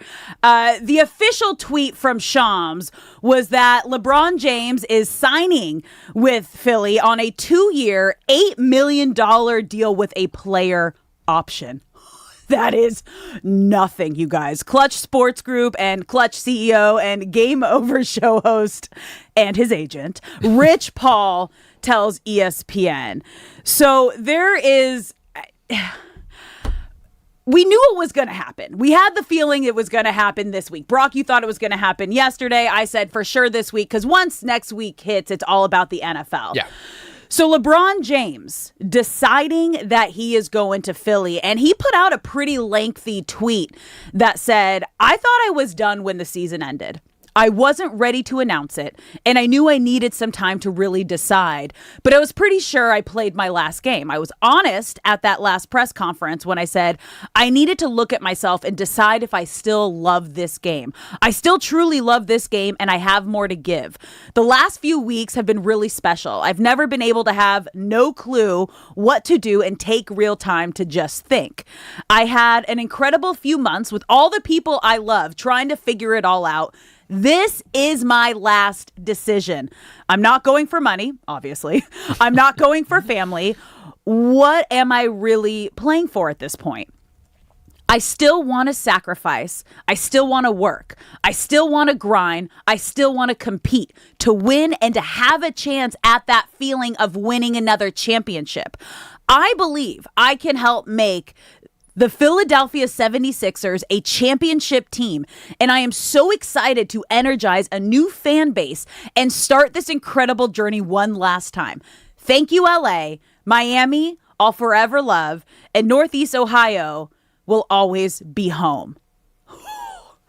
LeBron James is going to Philly. They've already declared it. Philly, like LeBron James Day in Philly.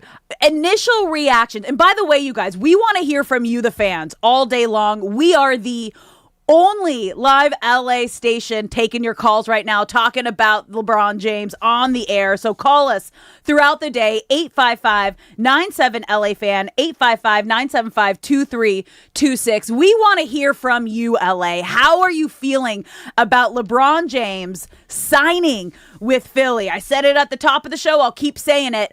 All I'm thinking about now is a Lakers and Philly final. The last time that happened, we had D Fish on right before us. I looked at him. I go, what happened the last time the Lakers faced Philly in the finals? And he just gave me the face of, yeah, Lakers got the last laugh. But this is incredible. Brock, initial reaction. Well, first I want to be clear. You're not being funny. Governor Josh Shapiro actually declared it LeBron James Day in Pennsylvania. It is an official thing. It's not Alex just being tongue-in-cheek, as you see it right there if you're watching the live stream. From a basketball standpoint, strictly as a basketball fan, why this possibility excited me the most is this is up there with any team that's ever been assembled on paper. Obviously, until they hit the court, everything is hypothetical. But for him to pass up the opportunity to go back to Cleveland and finish off his documentary, his life story, his career in what would be such a cinematic way means at some point throughout this process, he decided that winning a championship was the most important thing. Going back to that first podcast episode that he did after being swept by Oklahoma City, he started a journey of 2 months of kind of flip-flopping over what he wanted to do and what he wanted out of his next destination. It was about happiness. It was about sometimes winning a championship. sometimes it wasn't about winning a championship. And he shared probably more than he should have, because if you are going to talk that much over the course of 2 months with the entire league waiting on you, you're naturally going to contradict yourself. Mm-hmm. But eventually, as we know of this morning of him signing, he decided that a championship was the most important thing this late in his career. And with Tyrese Maxey, VJ Edgecombe, Jaylen Brown, LeBron James, and Joel Embiid, the Philadelphia 76ers officially enter the conversation of the team to beat in the NBA.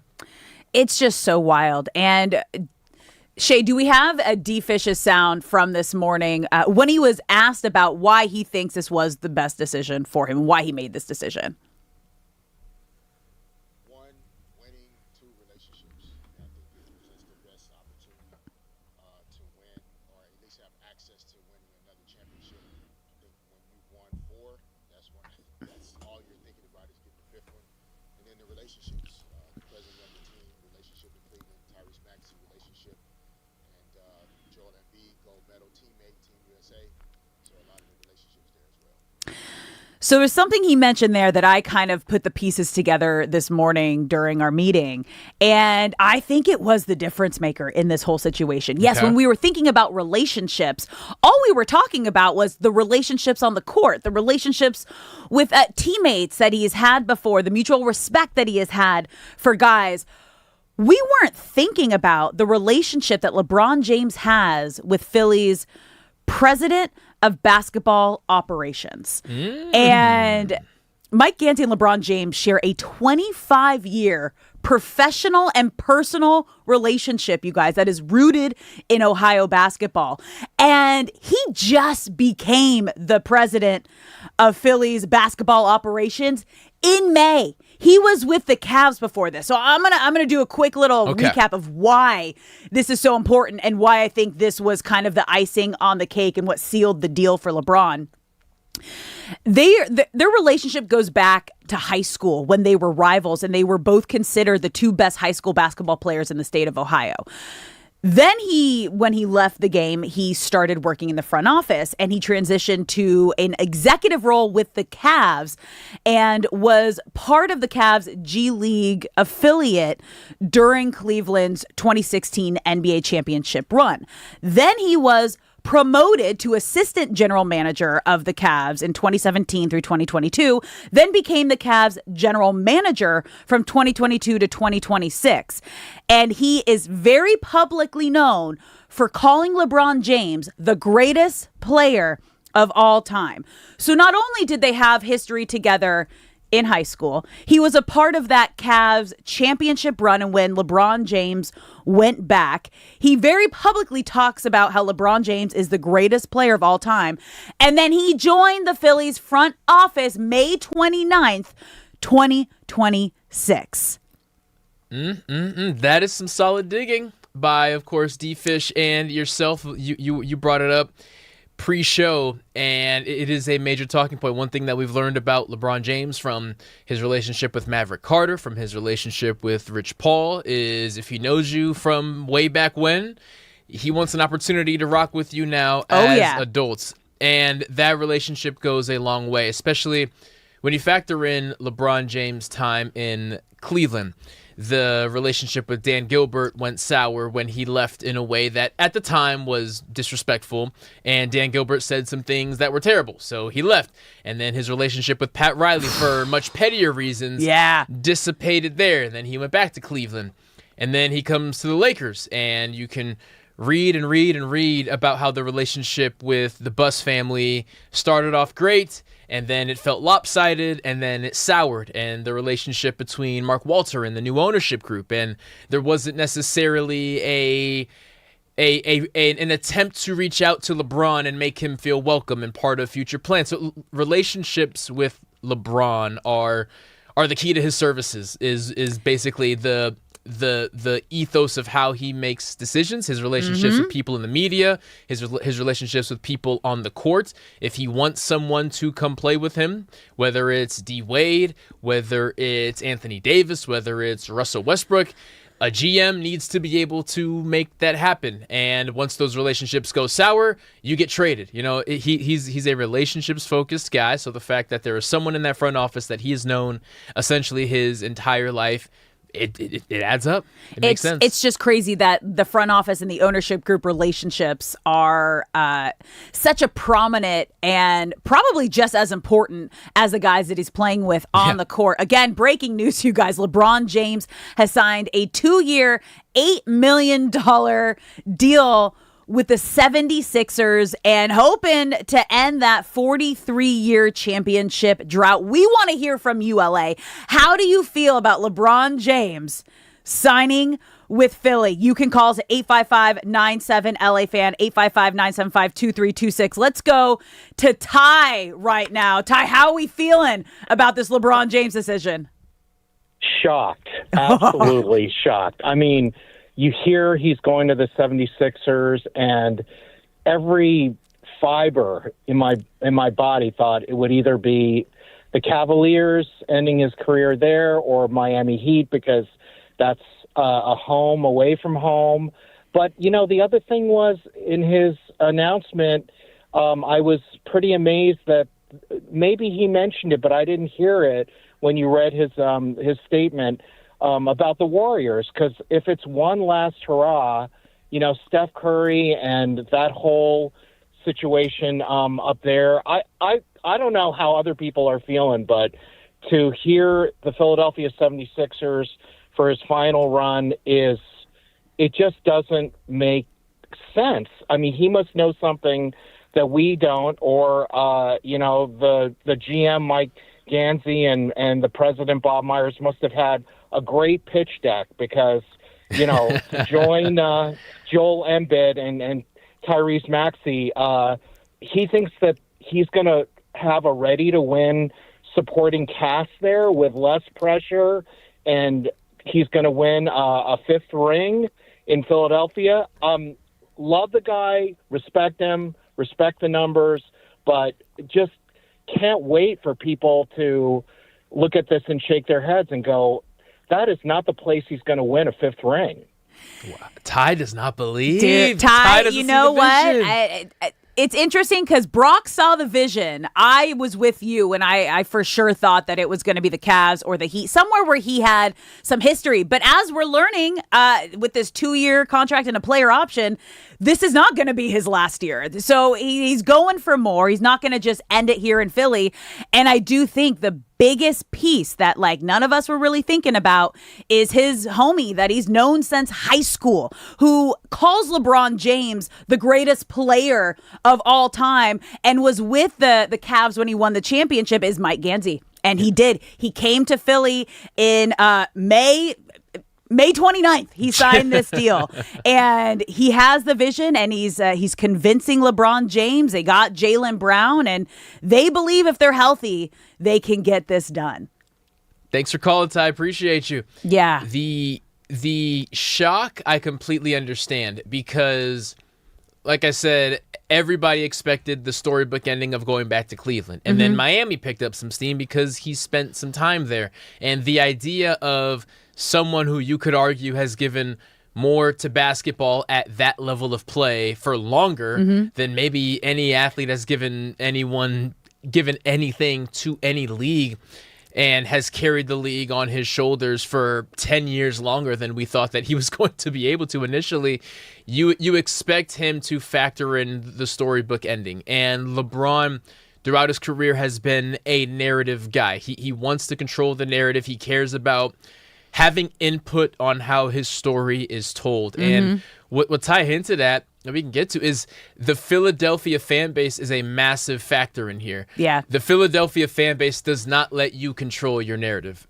The Philadelphia fan base dictates whether you are welcome, unwelcome, and they have a very short-term memory in that you can be the greatest player ever. You can put up 80 points on Monday. If you go 3 for 15 on Tuesday, they're gonna boo you, right? Like it's a very bold choice from LeBron. It's very against decisions that he would have made prior.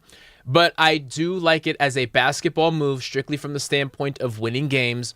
I do like that he's out of the West, because if LeBron is in the West, and whether he's playing for your team or not, you have to factor him in. Yeah. So the fact that he's further away from a Lakers path is a good thing.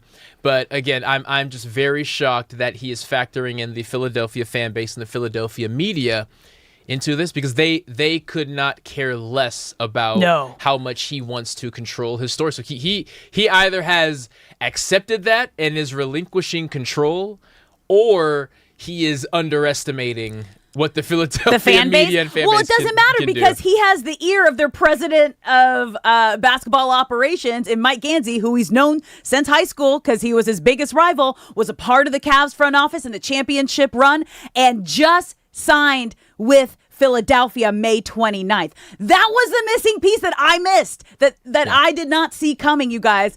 LeBron James, breaking news, has signed in Philadelphia with the 76ers on a 2-year, $8 million contract that includes a player option. We're going to be talking about it all day, and we want to hear from you, LA. So you can call us at any time at 855-97-LA-FAN, 855-975-2326. Let's go to David. David, how are you feeling about this LeBron James move right now? Hey, good morning, Alex. Good morning. Brock. Hello. You know, as a Laker fan, it doesn't bother me at all. It hasn't moved the needle for me at all. I love the team that we have now, and I'm ready for it. And you know what? Philly fans, you guys are so hyped and everything. Get ready. Whatever he's bringing with him on his private jet, get ready for it, because, you know, it's going to spiral down quick in Philly. But you know what really stands out to me is, Alex, you read his post. And, you know, at the end of the post, what it says, thank you, LA, period. Miami, I will forever love you, and Northeast Ohio will always be home. Great. Northeast Ohio is home. That's his home. Understandable. He played in Miami less than he played in LA. What does that say? This comment says that, you know what? He never took LA as his home, and he never loved LA like LA tried to love him. So instead of people saying, you know, oh, LA hated LeBron, you know, we knew he was unreal. We knew he didn't want LA. So, you know what? Hey, thanks for the chip you gave us, but you know what? Pack your package and go to Philly, man. We're done. David! Okay, so this was what the shocking news was to me, because, David, you're sounding like every other fan that called in when the news first broke that he wasn't coming back to the Lakers. I think I was on an island when I was saying I'm sad. I was happy to have LeBron James here, and I was sad to see him go, but every other LA fan never fully accepted him like they accepted, say, obviously, a homegrown like Kobe Bryant or Magic, or, I mean, there were so many other names that LA will always be, no matter where they went. Even Shaq, like LA loved Shaq. They would never accept LeBron James the way that they did other superstars.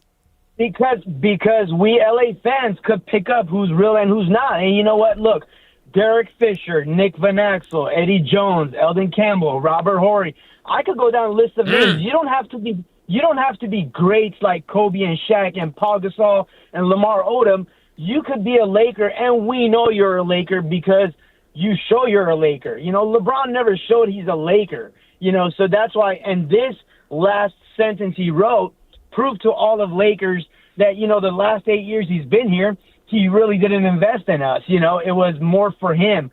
So, you know what? When the news broke out, he didn't sign with us. Honestly, I was really happy because it gave us cap space, and we definitely saw 48 hours later how quick, you know, our team went younger and we signed pieces. And, you know, all these people could talk about, oh, Philly this, Philly that. They're an injury away from this is being a disaster. I mean, Embiid can't stay healthy. LeBron James is almost 42 years old. So, you know, let's I get it. On paper, they look like a monster team. What happens when, you know, these two big pieces are down for a number of games, just like it happened to the Lakers this past season? You know, what happened? Everything fell apart. So, good luck, Philly. Love my Lakers. Let's go, baby. David, all we want now is I want a Lakers-Philly final. Let's just do that. I'm hyped for that. And you know what? And I will say Lakers in 5, baby. Hey, let's go, David. Talk that talk. Yeah, Talk David. that talk, and I David. love. Hey, and if anybody's listening right now on the radio, jump into the YouTube chat. Let's go. Let's fire this thing up. Yeah, at the Fan LA on YouTube. David, we appreciate you calling Thanks for in calling, and man. being a part of the show. Yeah, today the vibes that I figured it was going to be. Breaking news today, you guys, this morning, a couple hours ago, LeBron James signing with the 76ers on a 2-year, $8 million deal with a player option. Taking vet minimum, which again, like when you see these two things, I know we were diving into what it means for Philly, what it means for LA, but the two things like I'm curious about now is like, was Miami a serious consideration? And was that YouTube slip up what ruined their chances now?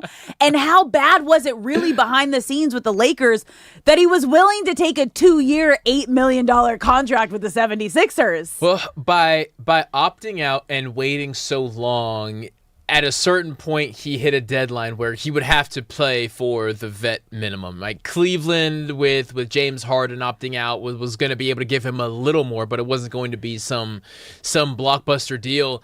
And that's just the bed that he made. And obviously, this is a decision based around the potential to win a championship. But it also is clear that if LeBron did not choose you, it was because of basketball or relationship reasons. Money is officially out of it. Yeah. And as David pointed out, LA is the only city that was not told that they were loved or that it will forever be home. It's just thank you, LA, period. We know where LA will stand in the LeBron James resume. We get it. We we want to hear from you all day, LA. You can call us at 855-97-LA-FAN, 855-975-2326. We want to know how you're feeling about the LeBron James news that he officially signed a 2-year, $8 million contract with a player option with the 76ers. We're going to be talking about it all day. We're giving away a pair of tickets to see YG at the top of the next hour at Crypto Arena on October 28th. All you're going to have to do is listen and call in 855-97-LA-FAN. In about 40 minutes, we're going to be giving away those tickets. We got to take a quick break here, but we are going to keep this LeBron James train going throughout the show all day long here on 97.1 The Fan LA. We are the only live sports talk show, local show, talking about this on the air right now. So tune in, call us at 855-97-LA-FAN. We're going to be right back with more on the LeBron James breaking news.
What's up, LA? Welcome back to Brock and Alex on the new 97.1 The Fan, the voice of LA sports. You're hearing it. The breaking news this morning.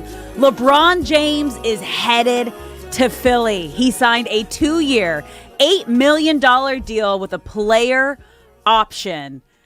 And I think it had a lot of the sports world going, what?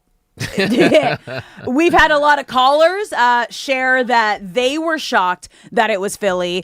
I was a little shocked it was Philly. I think the only person that was not shocked that it was Philly is Brock, because Brock has been on the Philly bandwagon for different reasons than everything we're kind of going down. But you just had that feeling that that's where he was going. It just made the most basketball sense. The best fit for him was the Lakers, obviously. There was a 0.0001% chance of him coming back after the he said, she said exit that he had. The next best basketball fit was Philly. Miami would have been good for the story, decent basketball fit.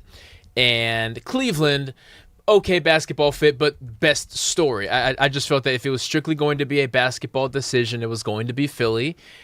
And he did it. He actually signed it. It's so wild, you guys. I'm going to read LeBron James' quote that he shared today once the news finally came out. And go to his Instagram page, too, because he put out just like an insane kind of career recap reel from like the very beginning. And it was like, he gets it. Like It was him, I think, but in high school maybe, and he comes to the mic going, oh, you guys waiting on me? And then it goes into his like whole career lineup of all of the highlights, and then it ends with the 76ers logo and his decision. It is to the tune of Meek Mill's Dreams and Nightmares, which is essentially the Philly national anthem. He knows exactly what he's doing. Oh, he knows exactly what he's doing. He's good at it. So LeBron James this morning said, I thought I was done when the season ended. I wasn't ready to announce it. I knew I needed some time to really decide, but I was pretty sure I played my last game. I was honest at the last press conference when I said I needed to look at myself and decide if I still love this game. I still truly love this game, and I have more to give. The last few weeks have really been special. I've never been able to have no clue what to do and take real time to just think. I've had an incredible few months with all the people I love trying to figure it all out. This is my last decision. I'm not going for money. I'm not going for family. What am I really playing for at this point? I still want to sacrifice. I still want to work. I still want to grind. I still want to compete, to win and have the chance at the feeling of winning another championship. I believe that I can make Philly a championship team. I am so excited to energize a new fan base and start this incredible journey one last time. Thank you, LA. Miami, I'll love you forever. And Northeast Ohio will always be home. Can we point out the typos in that last sentence, by the way? Let's go. Hilarious. Okay. Thank you, LA. Miami, I'll forever love. I think he meant forever love you. Oh, I think did I say I love you forever? Because naturally you are correcting his errors. And this is the best one. And Northeast Ohio will always home. Will always be home. but I added you were filling in words so that it would make sense, which is a completely natural thing. Man, he is kicking himself for real. Class is in session. Of course, Brock would point that out. I just think it's funny. I love you for that. And it's fun because I didn't know what you guys were talking about with the fan base in the beginning, but I'm so excited to energize a new fan base.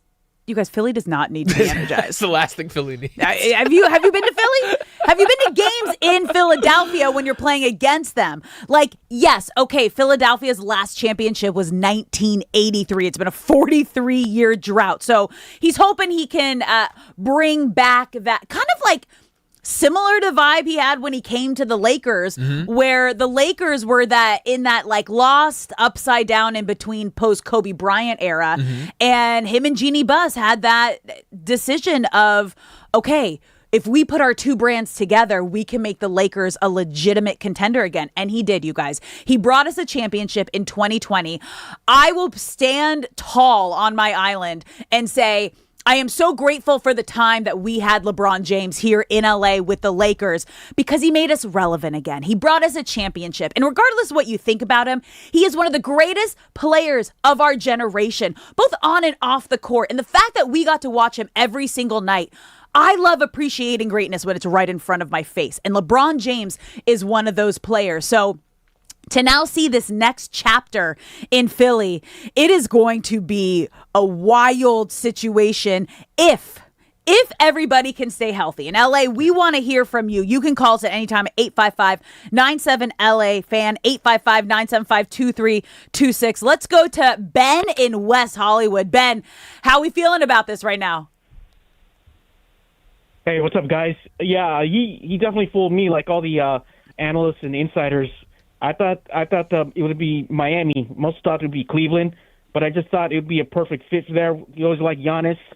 He's got a big man who could take it, load off him with Bam there. So I thought naturally he would go there. But when you look at it on paper, I think he made the best basketball decision, and it's going to be incredible to watch. Now, Embiid is the one huge where you always got to be concerned as a Philly fan because they're going to need him healthy, and he's never been proven to be healthy. But LeBron can pick up the slows with Brown now. You got elites backcourt with the Maxey and VJ Edgecombe. So barring major injuries, I expect the 76ers on paper, they have the best talent-ready team to win right now, and I'm really surprised he would have ended up going there because he didn't seem like Philly was out of the picture.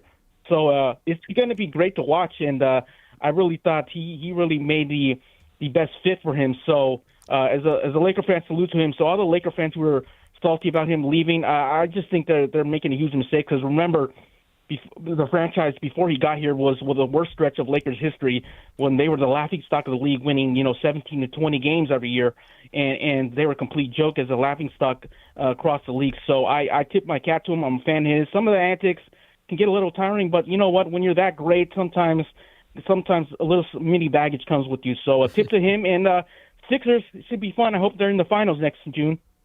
Ben, you were on my island with me. There's not many of us, and I'm happy to have you here. That we are grateful for the time that we got with LeBron James, the service that he gave to LA and the Lakers, bringing us a championship. It's nice to hear that there's another one with us.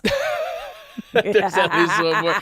Thank you, Ben, for calling in. And I'm right there with Ben. Once the collective shock wears off, people can really dig into what this team is going to look like, and it's going to be exciting. If you, even if just temporarily, can remove whether you love Philly or hate them, remove your basketball fandom, objectively, this is going to be must-see TV every single game. Tyrese Maxey, VJ Edgecombe, Jaylen Brown, LeBron James, Joel Embiid.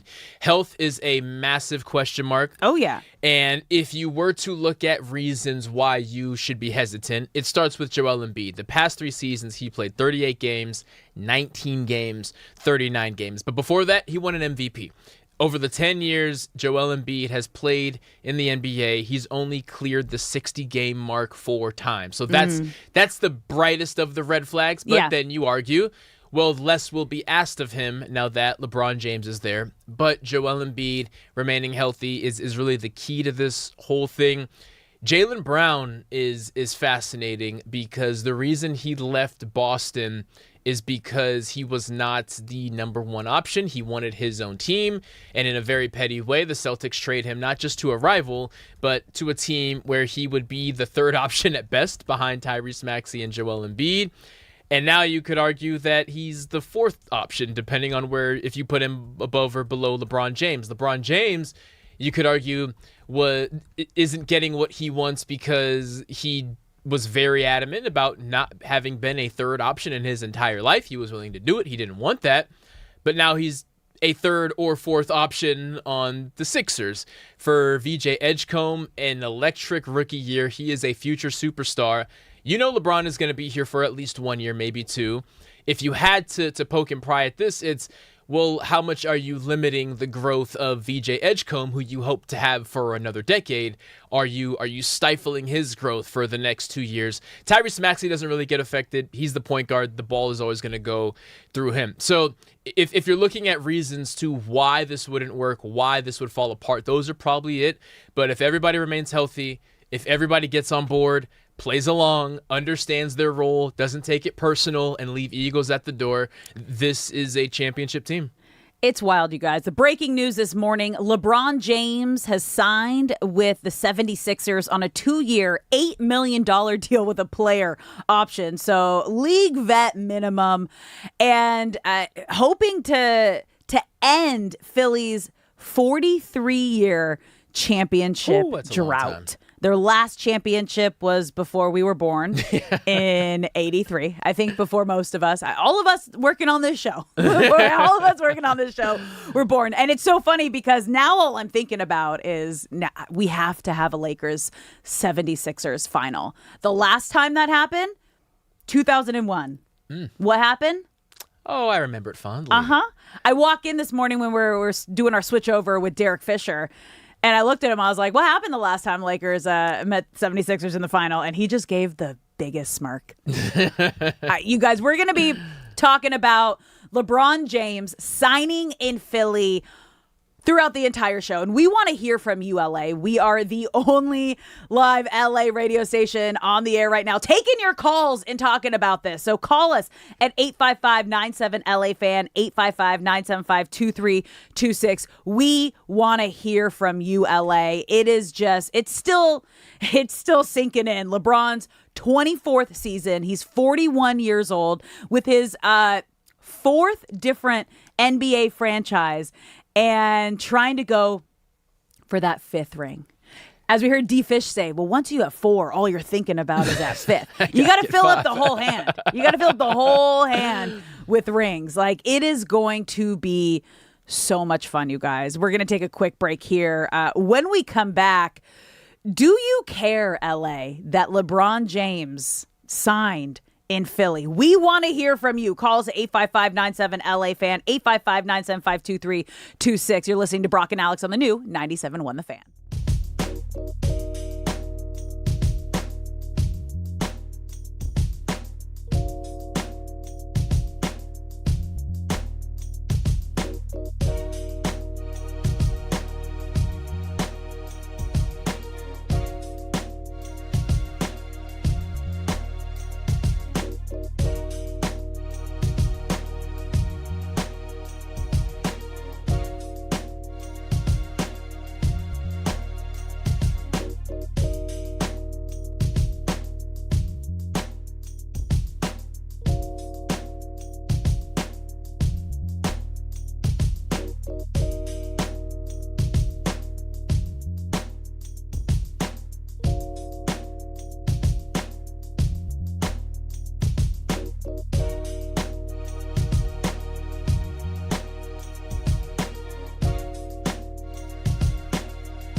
name is LeBron James, and he plays for LA.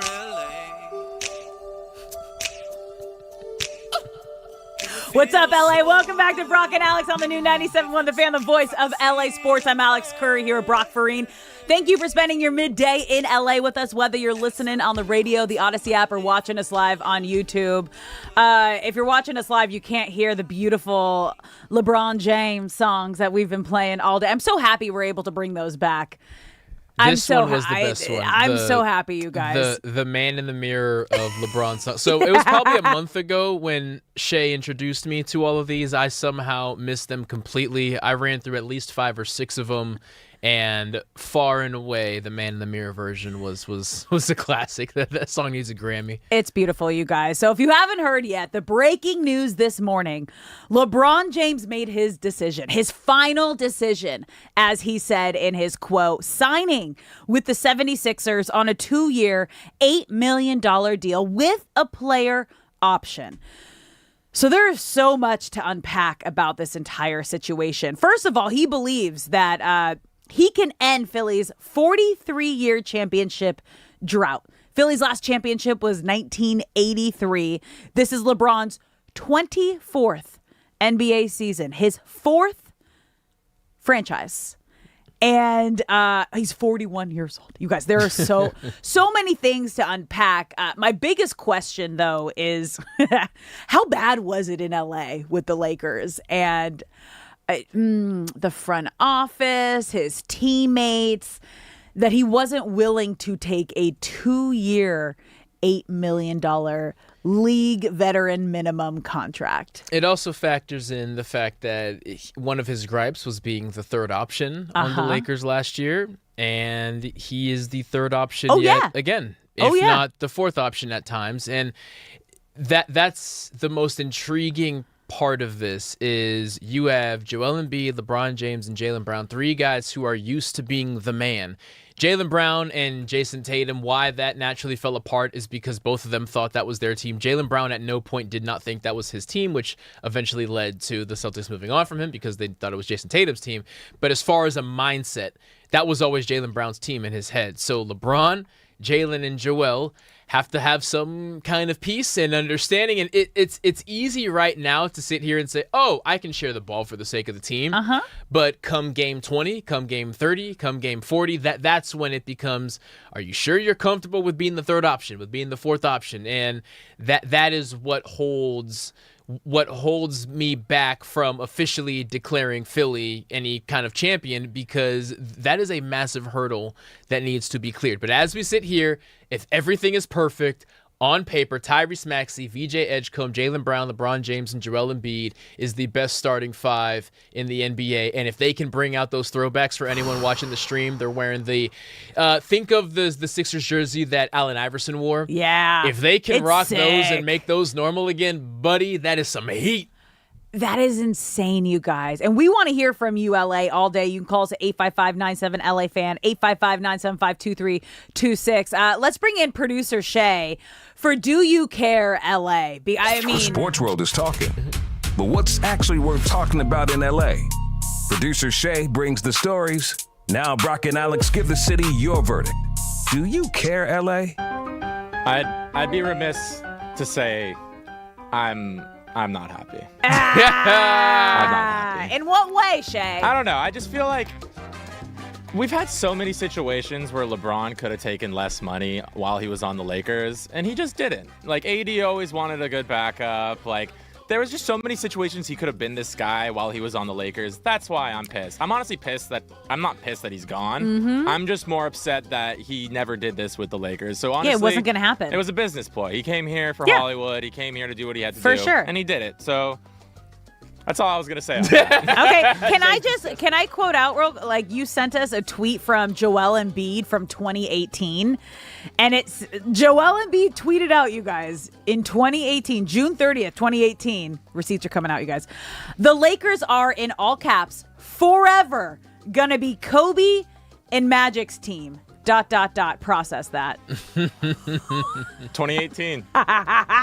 Was that before or after LeBron? It was probably right after he signed, right? Or was it the day that he signed with Something the Lakers? like It had to. I mean, Something like sparked him making that tweet, and I'm sure it was LeBron. Also, Shay, we will lean into the do you care, but we're gonna jump into some apologies that Jaylen Brown is gonna have to make too. But Shay, what do we got?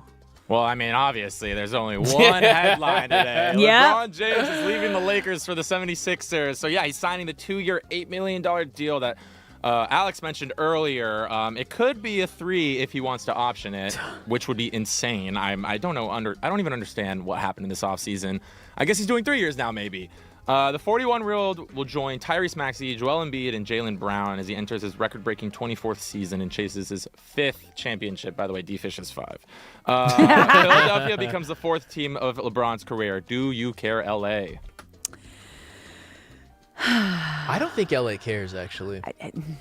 We're learning that. Yeah. I said I'm on an island here. I think I'm the only one that cared You and that, Dave. that LeBron James left LA and left the Lakers. But I've been a LeBron James fan since he was drafted. Yes. And I appreciate players' greatness, even if they're on other teams, because I love just watching greatness when you're able to witness it. Because there's you hear about, you should have seen I mean, obviously, we're Jordan in the heyday or Magic in the heyday. But when you are working in the business and a part of the sports world and you get to talk about players like this when they are making history and doing these crazy blockbuster moves like this, I think it's so special to be a part of it and be witnessing it.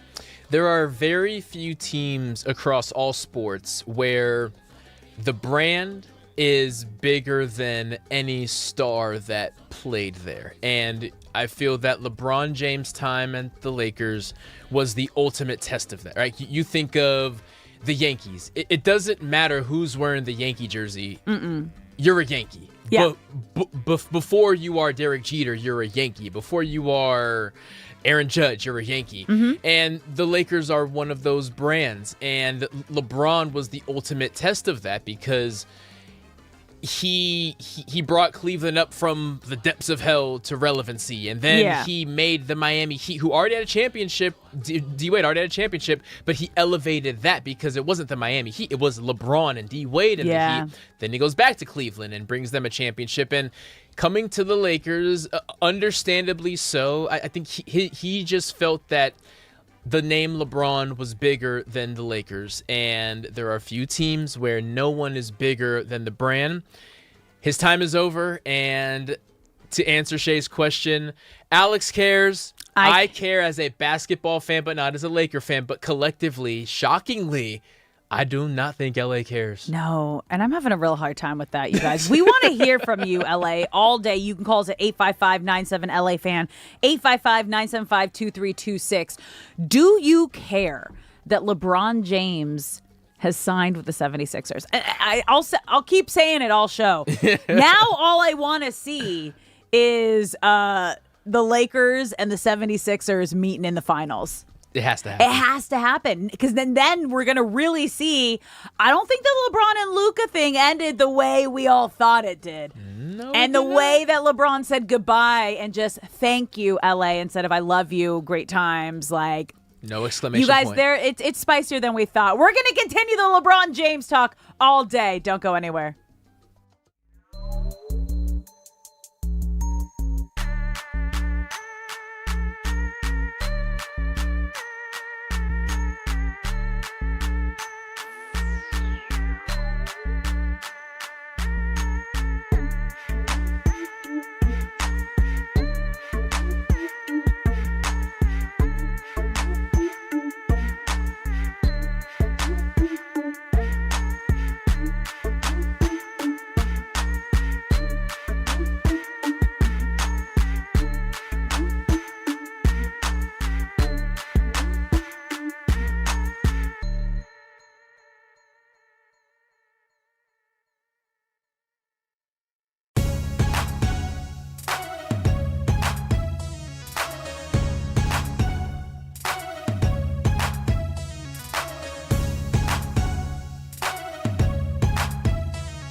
What's up, LA? Welcome back to Brock and Alex on the new 97.1 The Fan, the voice of LA Sports. I'm Alex Curry here with Brock Vereen. Thank you for spending your midday in LA with us, whether you're listening on the radio, the Odyssey app, or watching us live on YouTube. We appreciate you being here, and we love how much you've been a part of the conversation and the show today.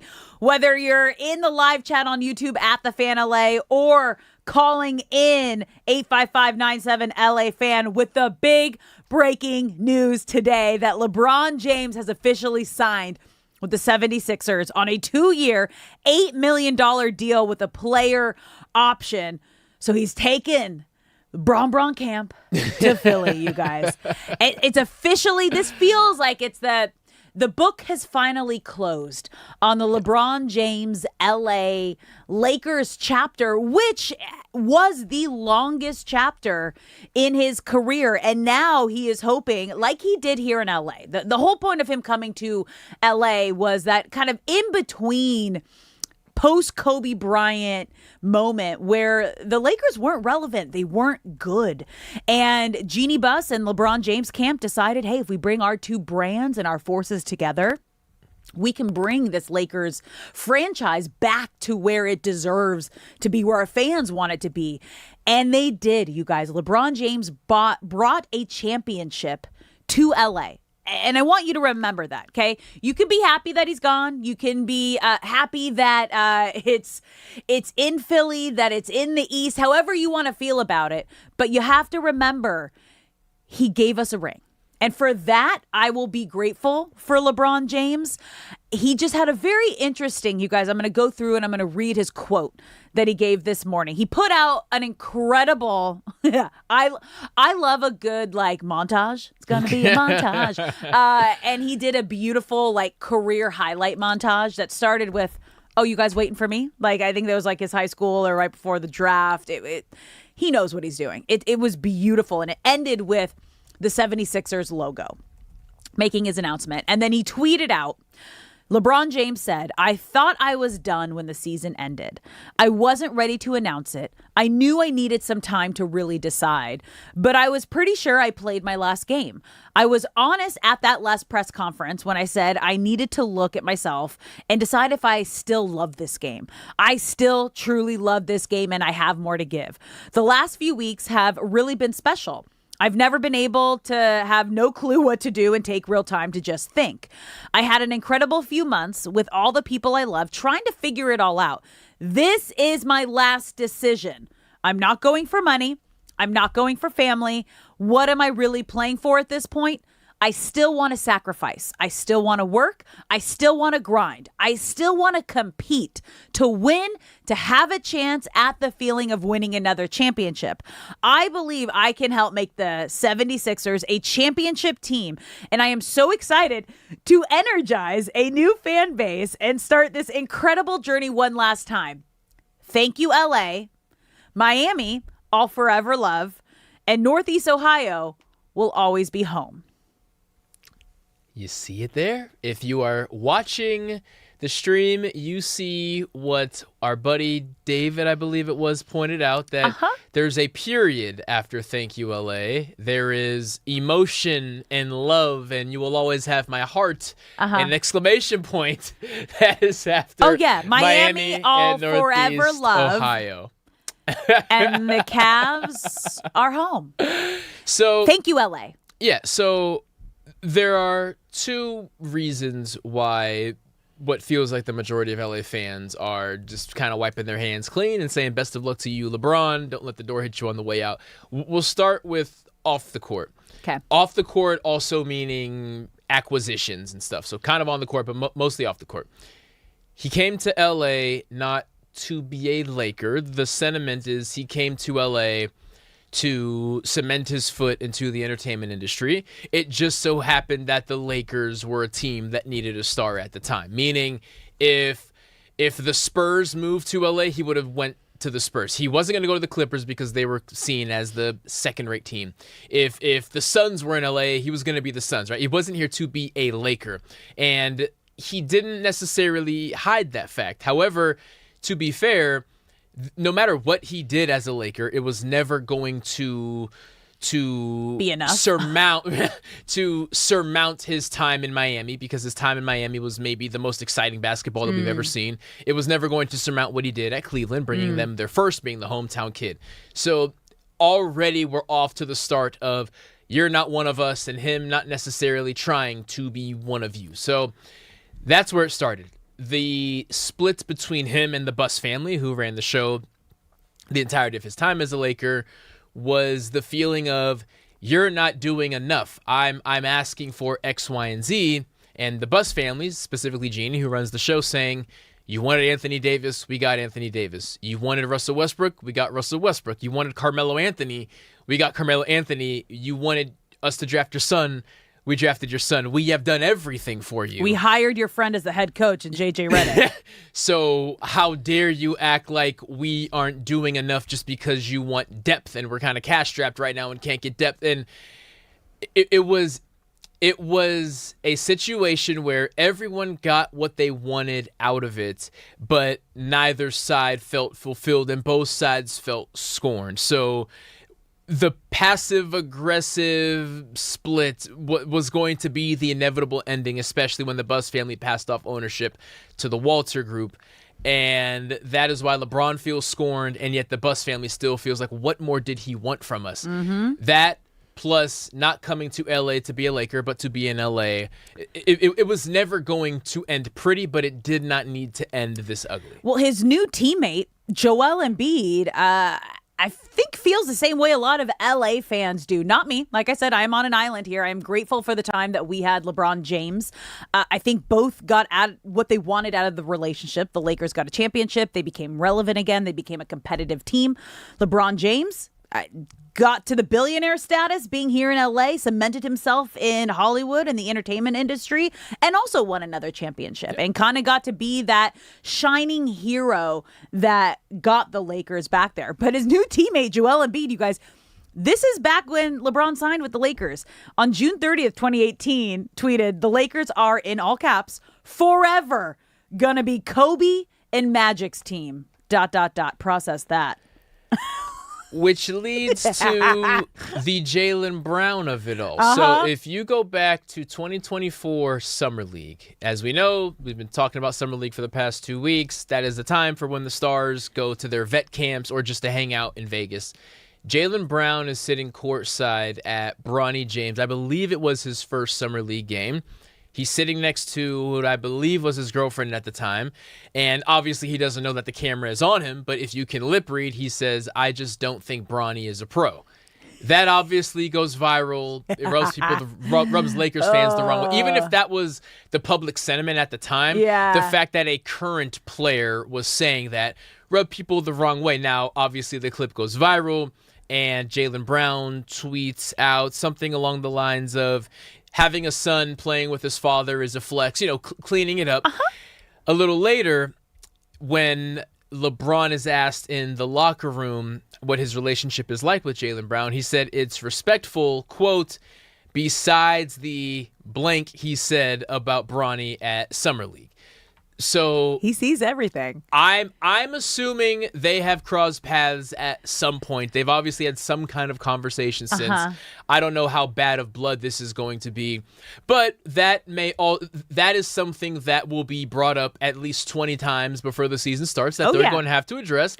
And if there is an attempt to trade for Bronny, that will I don't stir see it that up happening. once more. So again, I'm not rooting for the Sixers' demise. I'm just pointing out things that make this such a shocking decision for a lot of people, because they thought, that's the last place I thought that he would go. So Jaylen Brown is going to have his apology ready, and they're going to try and win a championship. And Joel Embiid tweeting out the Lakers are forever going to be Kobe and Magic's team. Process that.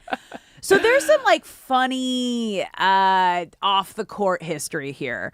We're going to keep talking about LeBron James' decision to sign with Philly in just a second. But right now, you guys, it is time for you, our listeners, to win tickets to see YG live at Crypto on October 28th. All you have to do is be caller number 4 right now to win a pair of tickets to see YG live at Crypto. Call us at 855-975-2326. That's 855-975-2326. Caller number 4 right now wins a pair of tickets to see YG live at Crypto on October 28th. Yeah, I didn't even realize. So I saw the comments circulating about Jalen and LeBron, and I thought maybe that there was a comment that it got like settled and glazed over, but no, it's just LeBron acknowledging the fact that he knows and he saw that it went down. He definitely sees it all. And again, there's only so many penthouses to stay in, so many restaurants to eat at, so many islands to visit. I am positive they have crossed paths in person. Oh, you mean the millionaire pro athletes? Yeah, there's only so many places. The vacay world? Yeah, there's only so many places to work out at. You know, I'm not saying they haven't had contact at some point. I'm saying once LeBron gets there, has his photo shoot, has some kind of media availability, these are the questions that Jaylen Brown is going to have to figure out answers to, that LeBron is going to have to figure out answers to. So those are the off-the-court reasons. But earlier I talked about the off-the-court reasons that LeBron and the Lakers fandom was split. The on-the-court reasons as to why he was never fully accepted, even with 8 years of hindsight. LeBron gets here in 2018. 2018, he gets injured. They missed the playoffs. 2019, they trade for AD, and then 2020, they win the championship. After that, they lose to Phoenix in the first round. 21-22 season is the worst version of the LeBron Lakers, I feel, when you factor in they missed the playoffs despite being the Western Conference favorites. That's when they added Westbrook and Melo. LeBron only played 56 games. He was injured, but that was the biggest letdown of a season from expectation to result. 2022-2023, they get swept in the Western Conference Finals by Denver. Next year, they lose the first round at Denver. Next year, they lose the first round at Minnesota. And then recently, they get swept in the second round by Oklahoma City. So when LeBron came to the Lakers, he had spent the last 8 years always making it to the finals. Between Miami and Cleveland, he made it to the finals all 8 years, winning 3 of those. The next 8 years, as a Laker, he won a championship. He went to the Western Conference Finals once. He had 3 first-round exits, 1 second-round exit, and missed the playoffs twice. So he was never going to be fully embraced as a Laker, as we established. But why Lakers fans are so comfortable outwardly dismissing him and what he did is because the expectation of making 8 finals in a row to only making the finals once, people feel comfortable saying that don't let the door hit you on the way out. So there's off the court reasons and on the court reasons, and the chapter is now officially closed. You guys, this was the back end of his career, and we knew that.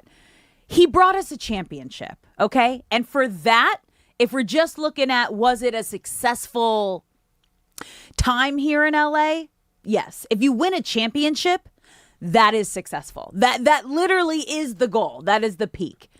I agree, but I will also say, if you told me, so when I found out that LeBron was going to be a Laker, I was having a chicken sandwich it was at the Honor Bar. It was the where were you moment. Exactly. Okay. And my friend James called, FaceTime me. He was shouting. I had to go outside. He told me the situation. If you told me right at that moment that over the next 8 years, the Lakers were going to win 1 championship, miss the playoffs twice, get bounced out of the first round 3 times, and get swept twice, I would have said, no, they're going to achieve way more than that.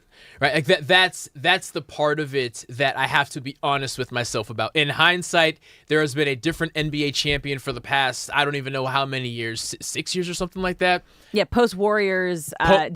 Post-Warriors, yeah, Dynasty, you're right. Yeah. So with the context of hindsight, the league is changing and rules are changing and how you can construct teams are changing. But if you told me at that moment what was going to be accomplished over the next 8 years, I would be a little bummed out. So I do understand why Lakers fans who already have the excuse of he doesn't even want to be a Laker. He just wants to be in LA.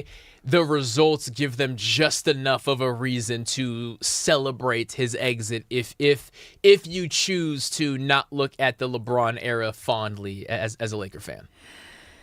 Yeah, I cannot back any conversation saying his time here in LA was not a success. Mm-hmm.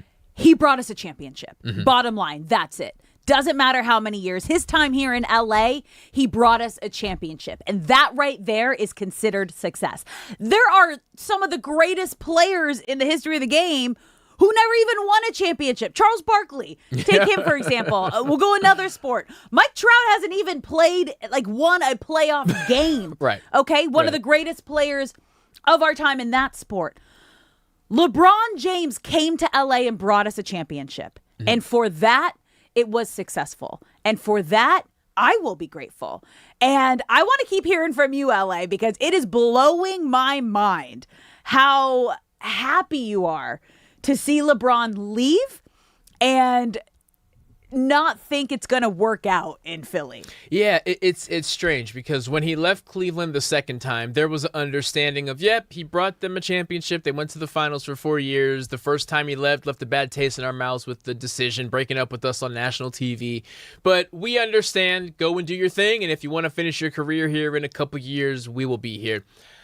To expect that kind of conclusion for the Lakers, I'm assuming that's what he thought it was going to be whenever he left, was the Lakers understand it's time for me to move on. I understand, and we're all happy and friends. That's just, as the years went on, that just became an impossible potential for a conclusion. But what he does have an opportunity to do, and why going to Philadelphia makes sense, is he could be the first NBA player to win a championship with 4 different teams.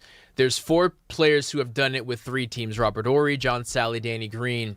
LeBron, if he gets a ring in Philly, not only gets his 5th ring, and as D-Fish says, that matters because you get to fill a full hand. He does get to cement himself in a unique category of the Hall of Fame of the only player to have a championship with 4 different teams. You guys, LeBron James just signed with the 76ers. He's going to Philly. Let that sink in. We want to hear from you all day, LA. You can call us at 855-97-LA-FAN, 855-975-2326. But first, we have to congratulate our winner, Eric. You are going to see YG at Crypto. Congratulations. Yes, sir. Thank you. Happy Friday. Yeah, happy Friday to you. Are you excited? Who are you bringing with you? My girl, of course. Yeah. Hey, get those brownie points, Eric. That's what we're talking about. Yeah, I appreciate it. Of course. Wait, Eric, are you a LeBron fan? Of course. Are you happy that he's going to Philly, or are you sad to see him go? I'm sorry to see him go, but for the best, right? My man. All right. Thank you, Eric. I just got to rack up a couple more fans on my side. Congratulations. You're going to see YG at Crypto October 28th. He will have a blast. Ooh, he gets to walk in the door with his girlfriend and say, guess what we are doing? We're headed to a concert. Dude. For free. For free. Yeah. Oh, thank you guys, everybody, for tuning in and listening today. You can watch us live on YouTube as well at The Fan LA. The chat has been going off all day, Shay. Yeah? Everyone's just hyped. We're hyped. We're still processing, even though we're an hour 2, you guys. LeBron James signed a 2-year, $8 million deal with a player option, vet league minimum. When we were talking about what number was respectable and digestible for LeBron James, this is what blows my mind the most. I did not expect or see this coming. Which is why you know that the were bad. The decision with the Lakers, or lack thereof with the Lakers, was off the court stuff, because he's going to be the 3rd option in Philly, at times the 4th option in Philly, and he was upset about the lack of financial offerings from the Lakers and being the 3rd option. So he was able to put both of those things aside for Philly. If you are a LeBron fan who wishes he was still here, you have to accept the fact that he is from what he initially said he was scorned about and initially upset about, he was able to put that aside for Philly, but not for LA. And Rob Pelinka obviously made it clear from the start they were willing to move on without him, and this is the future that came to pass. There's more to the story, and then that's what I'm waiting to come out. Once the season starts, he's officially in Philly. We already know that there's heat between LA and Philly. Then I think it'll come out. It'll come out in his documentary too. Yeah, he said he was doing a documentary. He said, "Thank you, LA, not I love you. I love Miami. Ohio, you're always going to be home. Just a thank you, LA." It was deeper than any of us know. And the relationship with Luka and LeBron, I can't wait to get the tea on that. We're going to take a quick break here. I'm so excited to bring in our homie, Lakers reporter for the California Post, Kobe Price, is going to be joining the show. Don't go anywhere. That's coming up next here on Brock and Alex on the new 97.1 The Fan.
What's up, LA? Welcome back to Brock and Alex on the new 97.1 The Fan, the voice of LA Sports. I'm Alex Curry here at Brock Vereen. Thank you for spending your midday in LA with us. Shay, that was a weird LeBron song. I had no idea what was going on there. You've been My glorious crushing. King LeBron. Yeah, but it didn't get to that soon enough. I was like, what is he playing? Is this another one of the build-up. LeBron? Yeah, but we don't have time for the build-up. You got to start it like right at the heat of the song, okay? Moving forward, we need the meat of the song right out of the gates. Yeah, you guys, all day long we are talking about the breaking news, LeBron James signing with the 76ers. I am so excited to bring in our first guest of the day, Lakers reporter for the California Post, a bestie of the show, Kobe Price. How we doing today? A bestie of the show. That just like warmed my heart, brought a smile to my face. So I'm doing great now. How are you guys doing? We're doing great. Kobe, you're like one of our like weekly regulars. So I would put that in the category as bestie of the show. But obviously we gotta talk about the breaking news of the day. LeBron James signing a 2-year, $8 million contract with a player option. What was your immediate reaction when you saw the details of this deal? Let me get off the Stairmaster.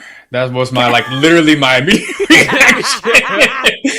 reaction. Let me just hop off the Stairmaster. No, it was. Obviously, I'm sure you can imagine just talking with people in the immediate aftermath of the move and trying to keep in touch with people about it leading up to the decision. And honestly, it wasn't the choice that most people expected, specifically between Miami, Cleveland, Golden State, and Philly.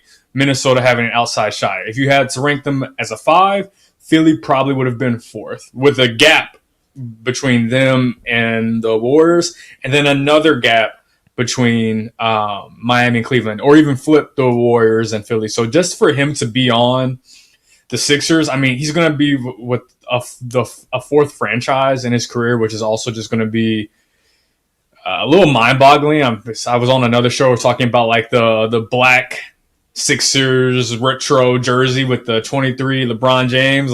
These are the things that are like swirling through my mind. The immediate aftermath. But I mean, it's about LeBron said it himself in his tweets, and just the messaging from his side is this is about competing for a championship. This is about sacrificing and doing what it takes to win a championship or compete for a title. So from that standpoint, if you asked me before the decision, amongst all the teams, Miami, Cleveland, Philly, Golden State, and Minnesota, who had the best shot at competing for a title, Philly and Minnesota would have been 1 and 2. And with LeBron, like Philly should be pretty set, just right there, beside or right behind the Knicks in terms of championship equity in the Eastern Conference.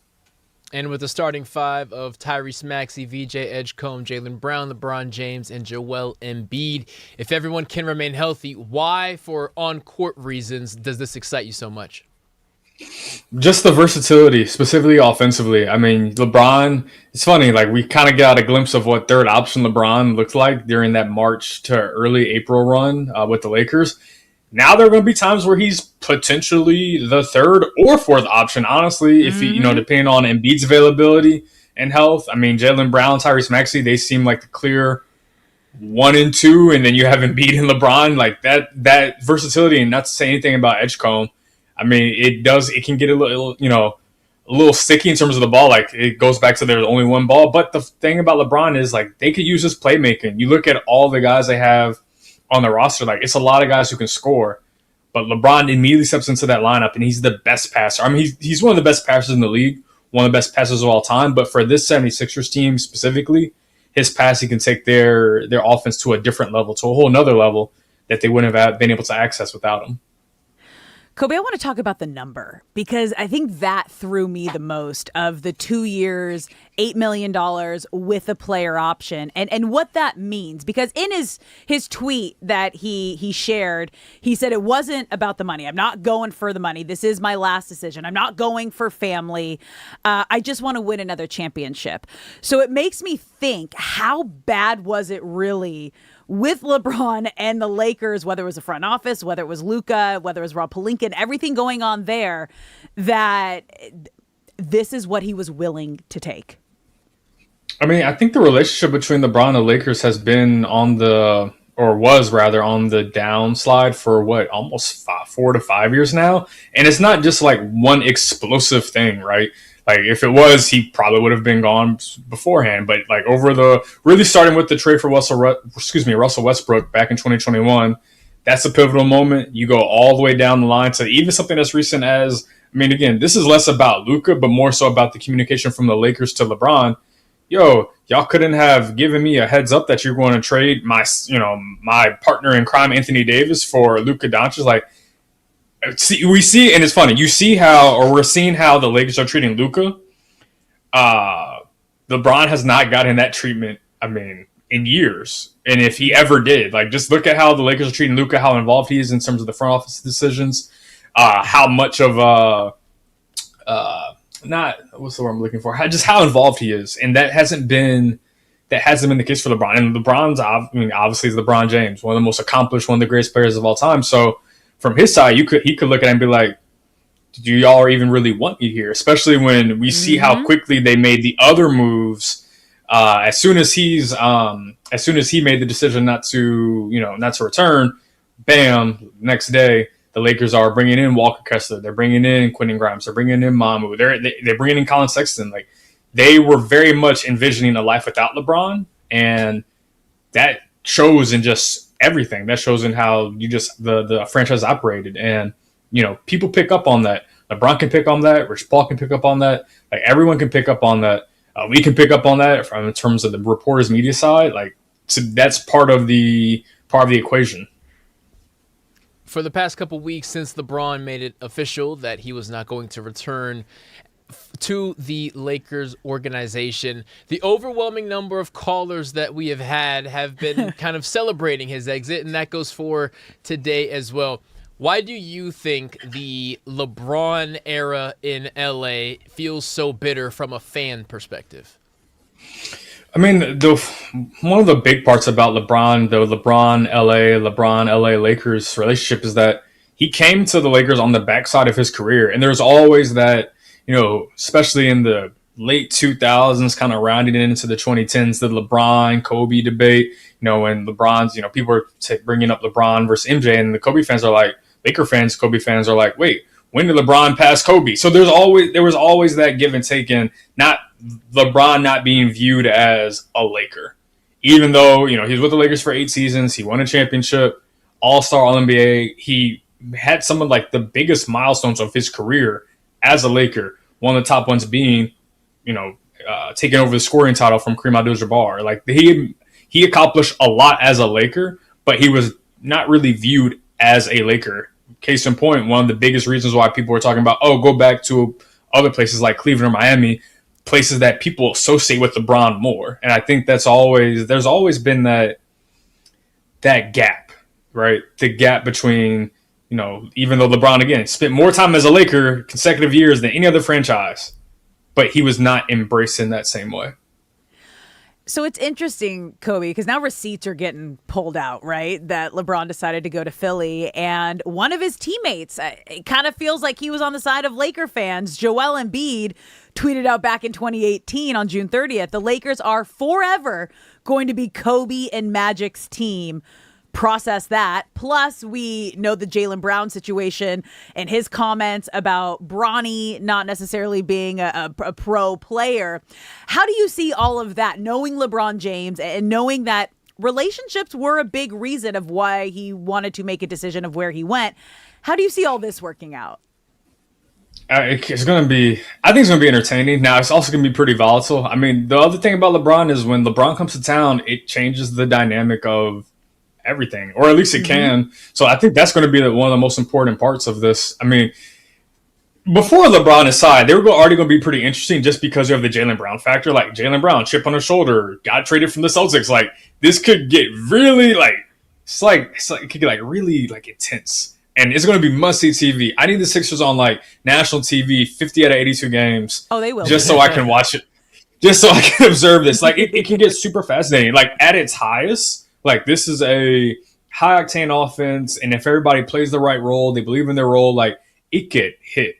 But at its low, and I think that's what makes Philly so fascinating, at its lowest, where like Embiid is like having a and Jaylen Brown and Maxey are like the typical like or stereotypical like, oh, who wants the ball? Who wants the ball? Oh, it's your shot. No, it's my shot. Like, and then you have like LeBron just like, y'all can get me involved, or I could like it could be it's gonna be fun. Regardless of the outcome, it's gonna be fun. And in the NBA, having fun outcomes, fun process above everything else just makes the league better.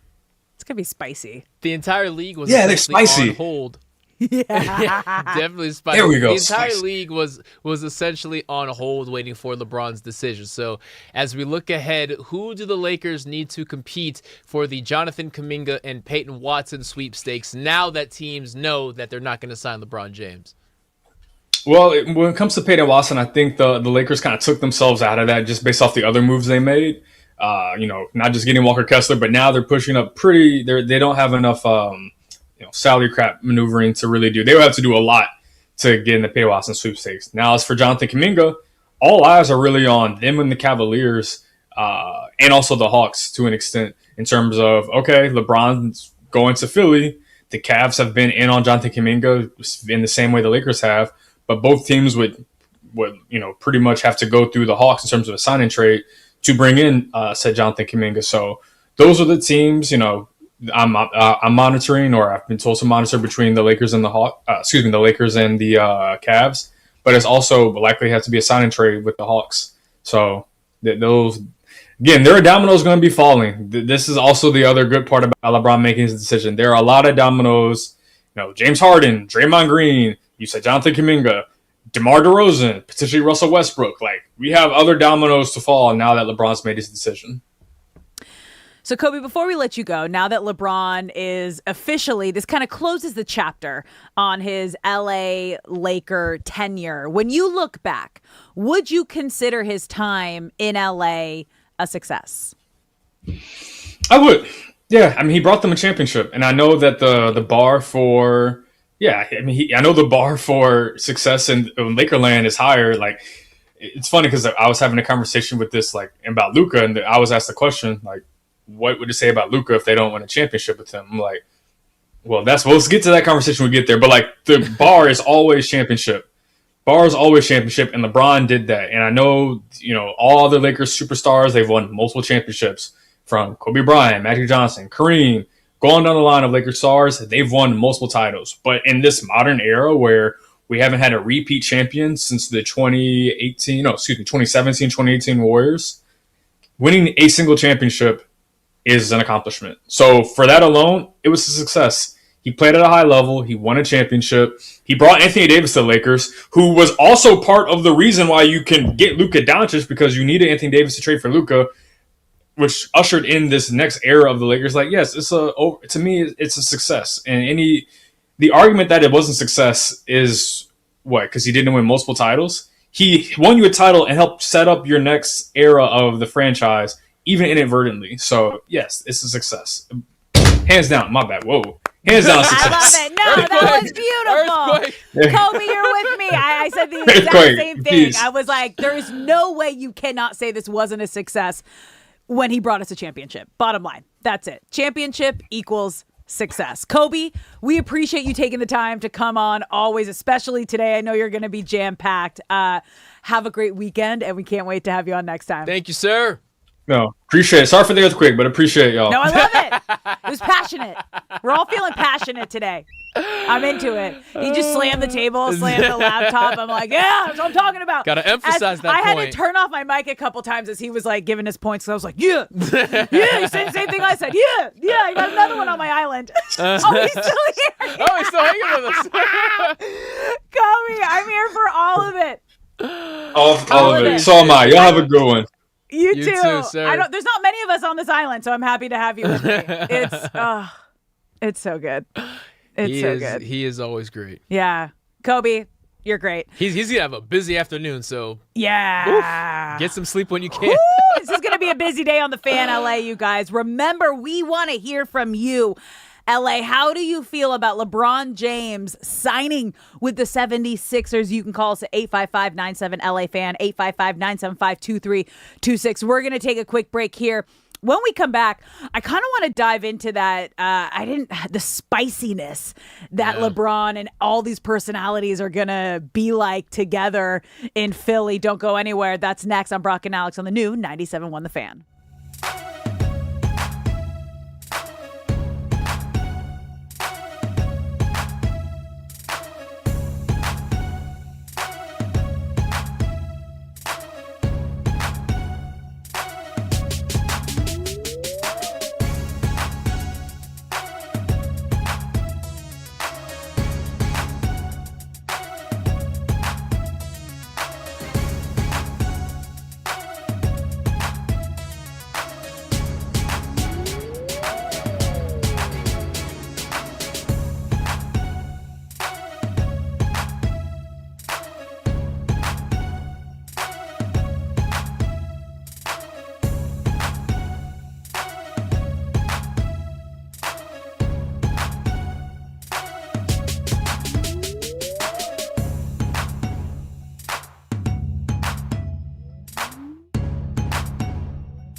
What's up, LA? Welcome back to Brock and Alex on the new 97.1 The Fan, the voice of LA Sports. I'm Alex Curry here with Brock Fareed. Thank you for spending your midday in LA with us, whether you're listening on the radio, the Odyssey app, or watching us live on YouTube. We love how much you've been a part of the show today. If you're watching the live stream, get in the chat at The Fan LA. You can also call us at any time. We've had live callers all day long. We want to hear how you feel about LeBron James. The LA chapter is officially closed now that he is signed with the 76ers. You can call us at 855-97-LA-FAN, 855-975-2326. We want to hear from you, LA. Shay, how is the chat at The Fan LA on YouTube been going off all day today? A lot of new names in the chat. Love a lot that. Of new names, a lot Let's of new go. people. This isn't an old name, though. David 100 in LA. He's the guy that we always see in here. Okay. He said that, wow, Philly already was a super team, and now they are definitely a super team. Juan Velasquez 5180. Juan. I care. I Good job care there. because Lakers messed up by maxing out Austin Reeves. That was ridiculous. LeBron is still way better than Austin, even in 3 years. Oof. Yeah, there's some crazy Hot things take. being said right here. Hot take. JF is. I'm happy that LeBum is gone. Why? Where did LeBum come from? Because I can't. Like I've been seeing that. I've been seeing that in my comment section too. But LeBum. But why LeBum? There's no in any world you could ever call LeBron James a bum. I believe in any world. Golden in any world. State came up with it during the rivalry that they had where they were meeting in the finals for 4 consecutive years. And in typical fan fashion, if you don't play for my team, you are a bum. So LeBron, is that like a common diss trash talk? Unfortunately, it is very like common, when you are yes. bad and you deserve to be on the streets. That's where I guess my mind goes when someone. We can definitely do a very, very intricate 20-part series on how sports are talked about now versus how they used to be talked about. But the gist of it is, in the current meme culture, social media culture, you can no longer just have a calculated take on someone. It has to be they are the GOAT and you are a fool if you think otherwise, or they are a bum and you are a fool if you think otherwise. And LeBron being the superstar that he's been for over 20 years, he was just as guilty, or he was just as much a victim of that as anyone else. So I can't get behind that. You can be mad that he's on another team. You can be upset that he's not on your team or he left your team in disarray. But calling LeBron a bum, no, you guys. He is one of the greatest of all time. It is funny though.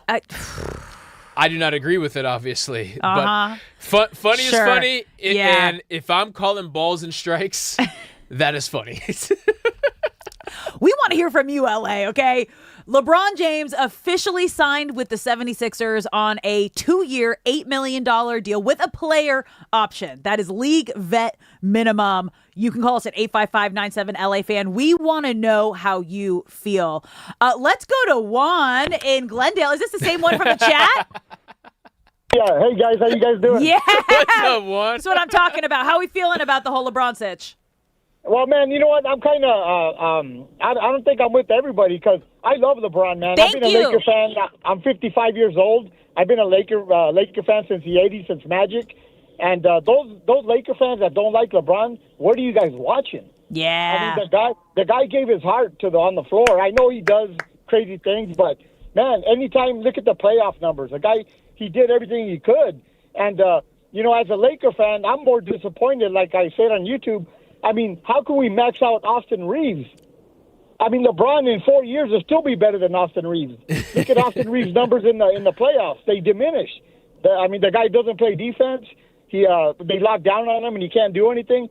I mean, I don't know what the Lakers are doing right now, but man, LeBron, I'm glad he won the championship, even though they say it was a bubble. That was a hard championship, man. But I just want to let you guys know, man, I'm a Laker fan, and And LeBron, hate to see you leave, buddy. Juan, I'm happy to have you on my team. Appreciate you, Juan. Happy to have you on my side. I'm with you. Happy to have him here. It's just, it's funny, though, the LeBron will still be better than Austin Reeves in 3 or 4 years. The Austin Reeves thing wasn't about how great Austin Reeves is. It was about making Luka Doncic happy. That's what the max contract was. Yeah, and the contract looks crazy now. Next year, it won't. And then the year after that, it'll look less crazy. And then the year after that, it'll actually be a favorable deal. Donovan Mitchell just signed for upwards of $50 million a year. Victor Wembanyama took a pay cut, could have made over $50 million a year. Jaylen Brown is going to make, by the end of this contract, I think $65 million a year, something like that. So anytime a new contract is signed, it looks insane. But just the contracts aren't for this year. It's how much will he be getting paid 2-3 years from now. But that sticker shock for Austin Reeves, it'll be there throughout the whole season. It's wild. All right, guys, we want to hear from you. You can call us at 855-97-LA-FAN. Let's go to Mitch in East LA. Mitch, we have 2 minutes with you right now. How are we feeling about the LeBron news? How we doing? We're doing great, Mitch. I'm sorry, Alex, Brock, Shay. Thanks for taking my call. Yeah. Yeah, I thought that would be the perfect one. Now he could be the 5th option, right? If everybody's healthy, he might be the 5th option. And here's the kicker. He took minimum wage. He's almost pro bono. Right, Brock? Is that a slap? Brock, the Lakers treat him pretty good, right? He drafted his son. They did everything that he asked for, Mitch. Right. And he's going to stay there maybe 3 years, possibly. His other son is a little tall. He's 6'5", at least. I mean, Bronny's not even barely 6'2", right? You know, that's true. Third-string point guard. I mean, maybe he's going to wait for his other son to be drafted and demand the Sixers trade him. Because what they have to lose is sit on the bench. Now he's going to get his 5th. I still think he's a top 3 player of all time. Not only is Kobe from Philadelphia, so is Will Chamberlain, who's my number 1 guy ever in basketball. Yeah, there's a lot of crazy connections with LeBron and Kobe and now Philly. Thank you, Mitch. We appreciate you listening and calling in, Mitch. But yeah, that's the other interesting part is like LeBron didn't like being the 3rd option in LA, and now he is the 4th. Now he's the 4th, and that starting 5 won't be on the court together for the entirety of the game because of injuries? Well, just as rotations go about and guys get subbed, and the Sixers roster they don't have a lot of depth. The Lakers are significantly deeper than the Sixers are right now, but when you start manipulating that starting 5, you can have 2 of those 5 on the court at all times, maybe even 3. So that kind of makes up for it. But to Mitch's point, when that starting 5 is out there, LeBron will alternate between the 3rd and 4th option. If Embiid is healthy, probably the 4th. So he thinks he can do that right now. Jaylen Brown thinks he can do that right now and take a roll back. But we'll see what it looks like game 30, game 40. So I'm actually excited, you guys. We're going to do this at the top of the next hour. We haven't really talked about the vibe, the connection between LeBron James, Joel Embiid, and all the other stars on this Philly team. Because there's a lot of history between all the different players, things that have been said, things that have been tweeted, things that have gone viral. This is going to be a spicy lineup. Not only can they stay healthy, but like mentally, can they all get along? That's coming up next, hour number 3 here on Brock and Alex.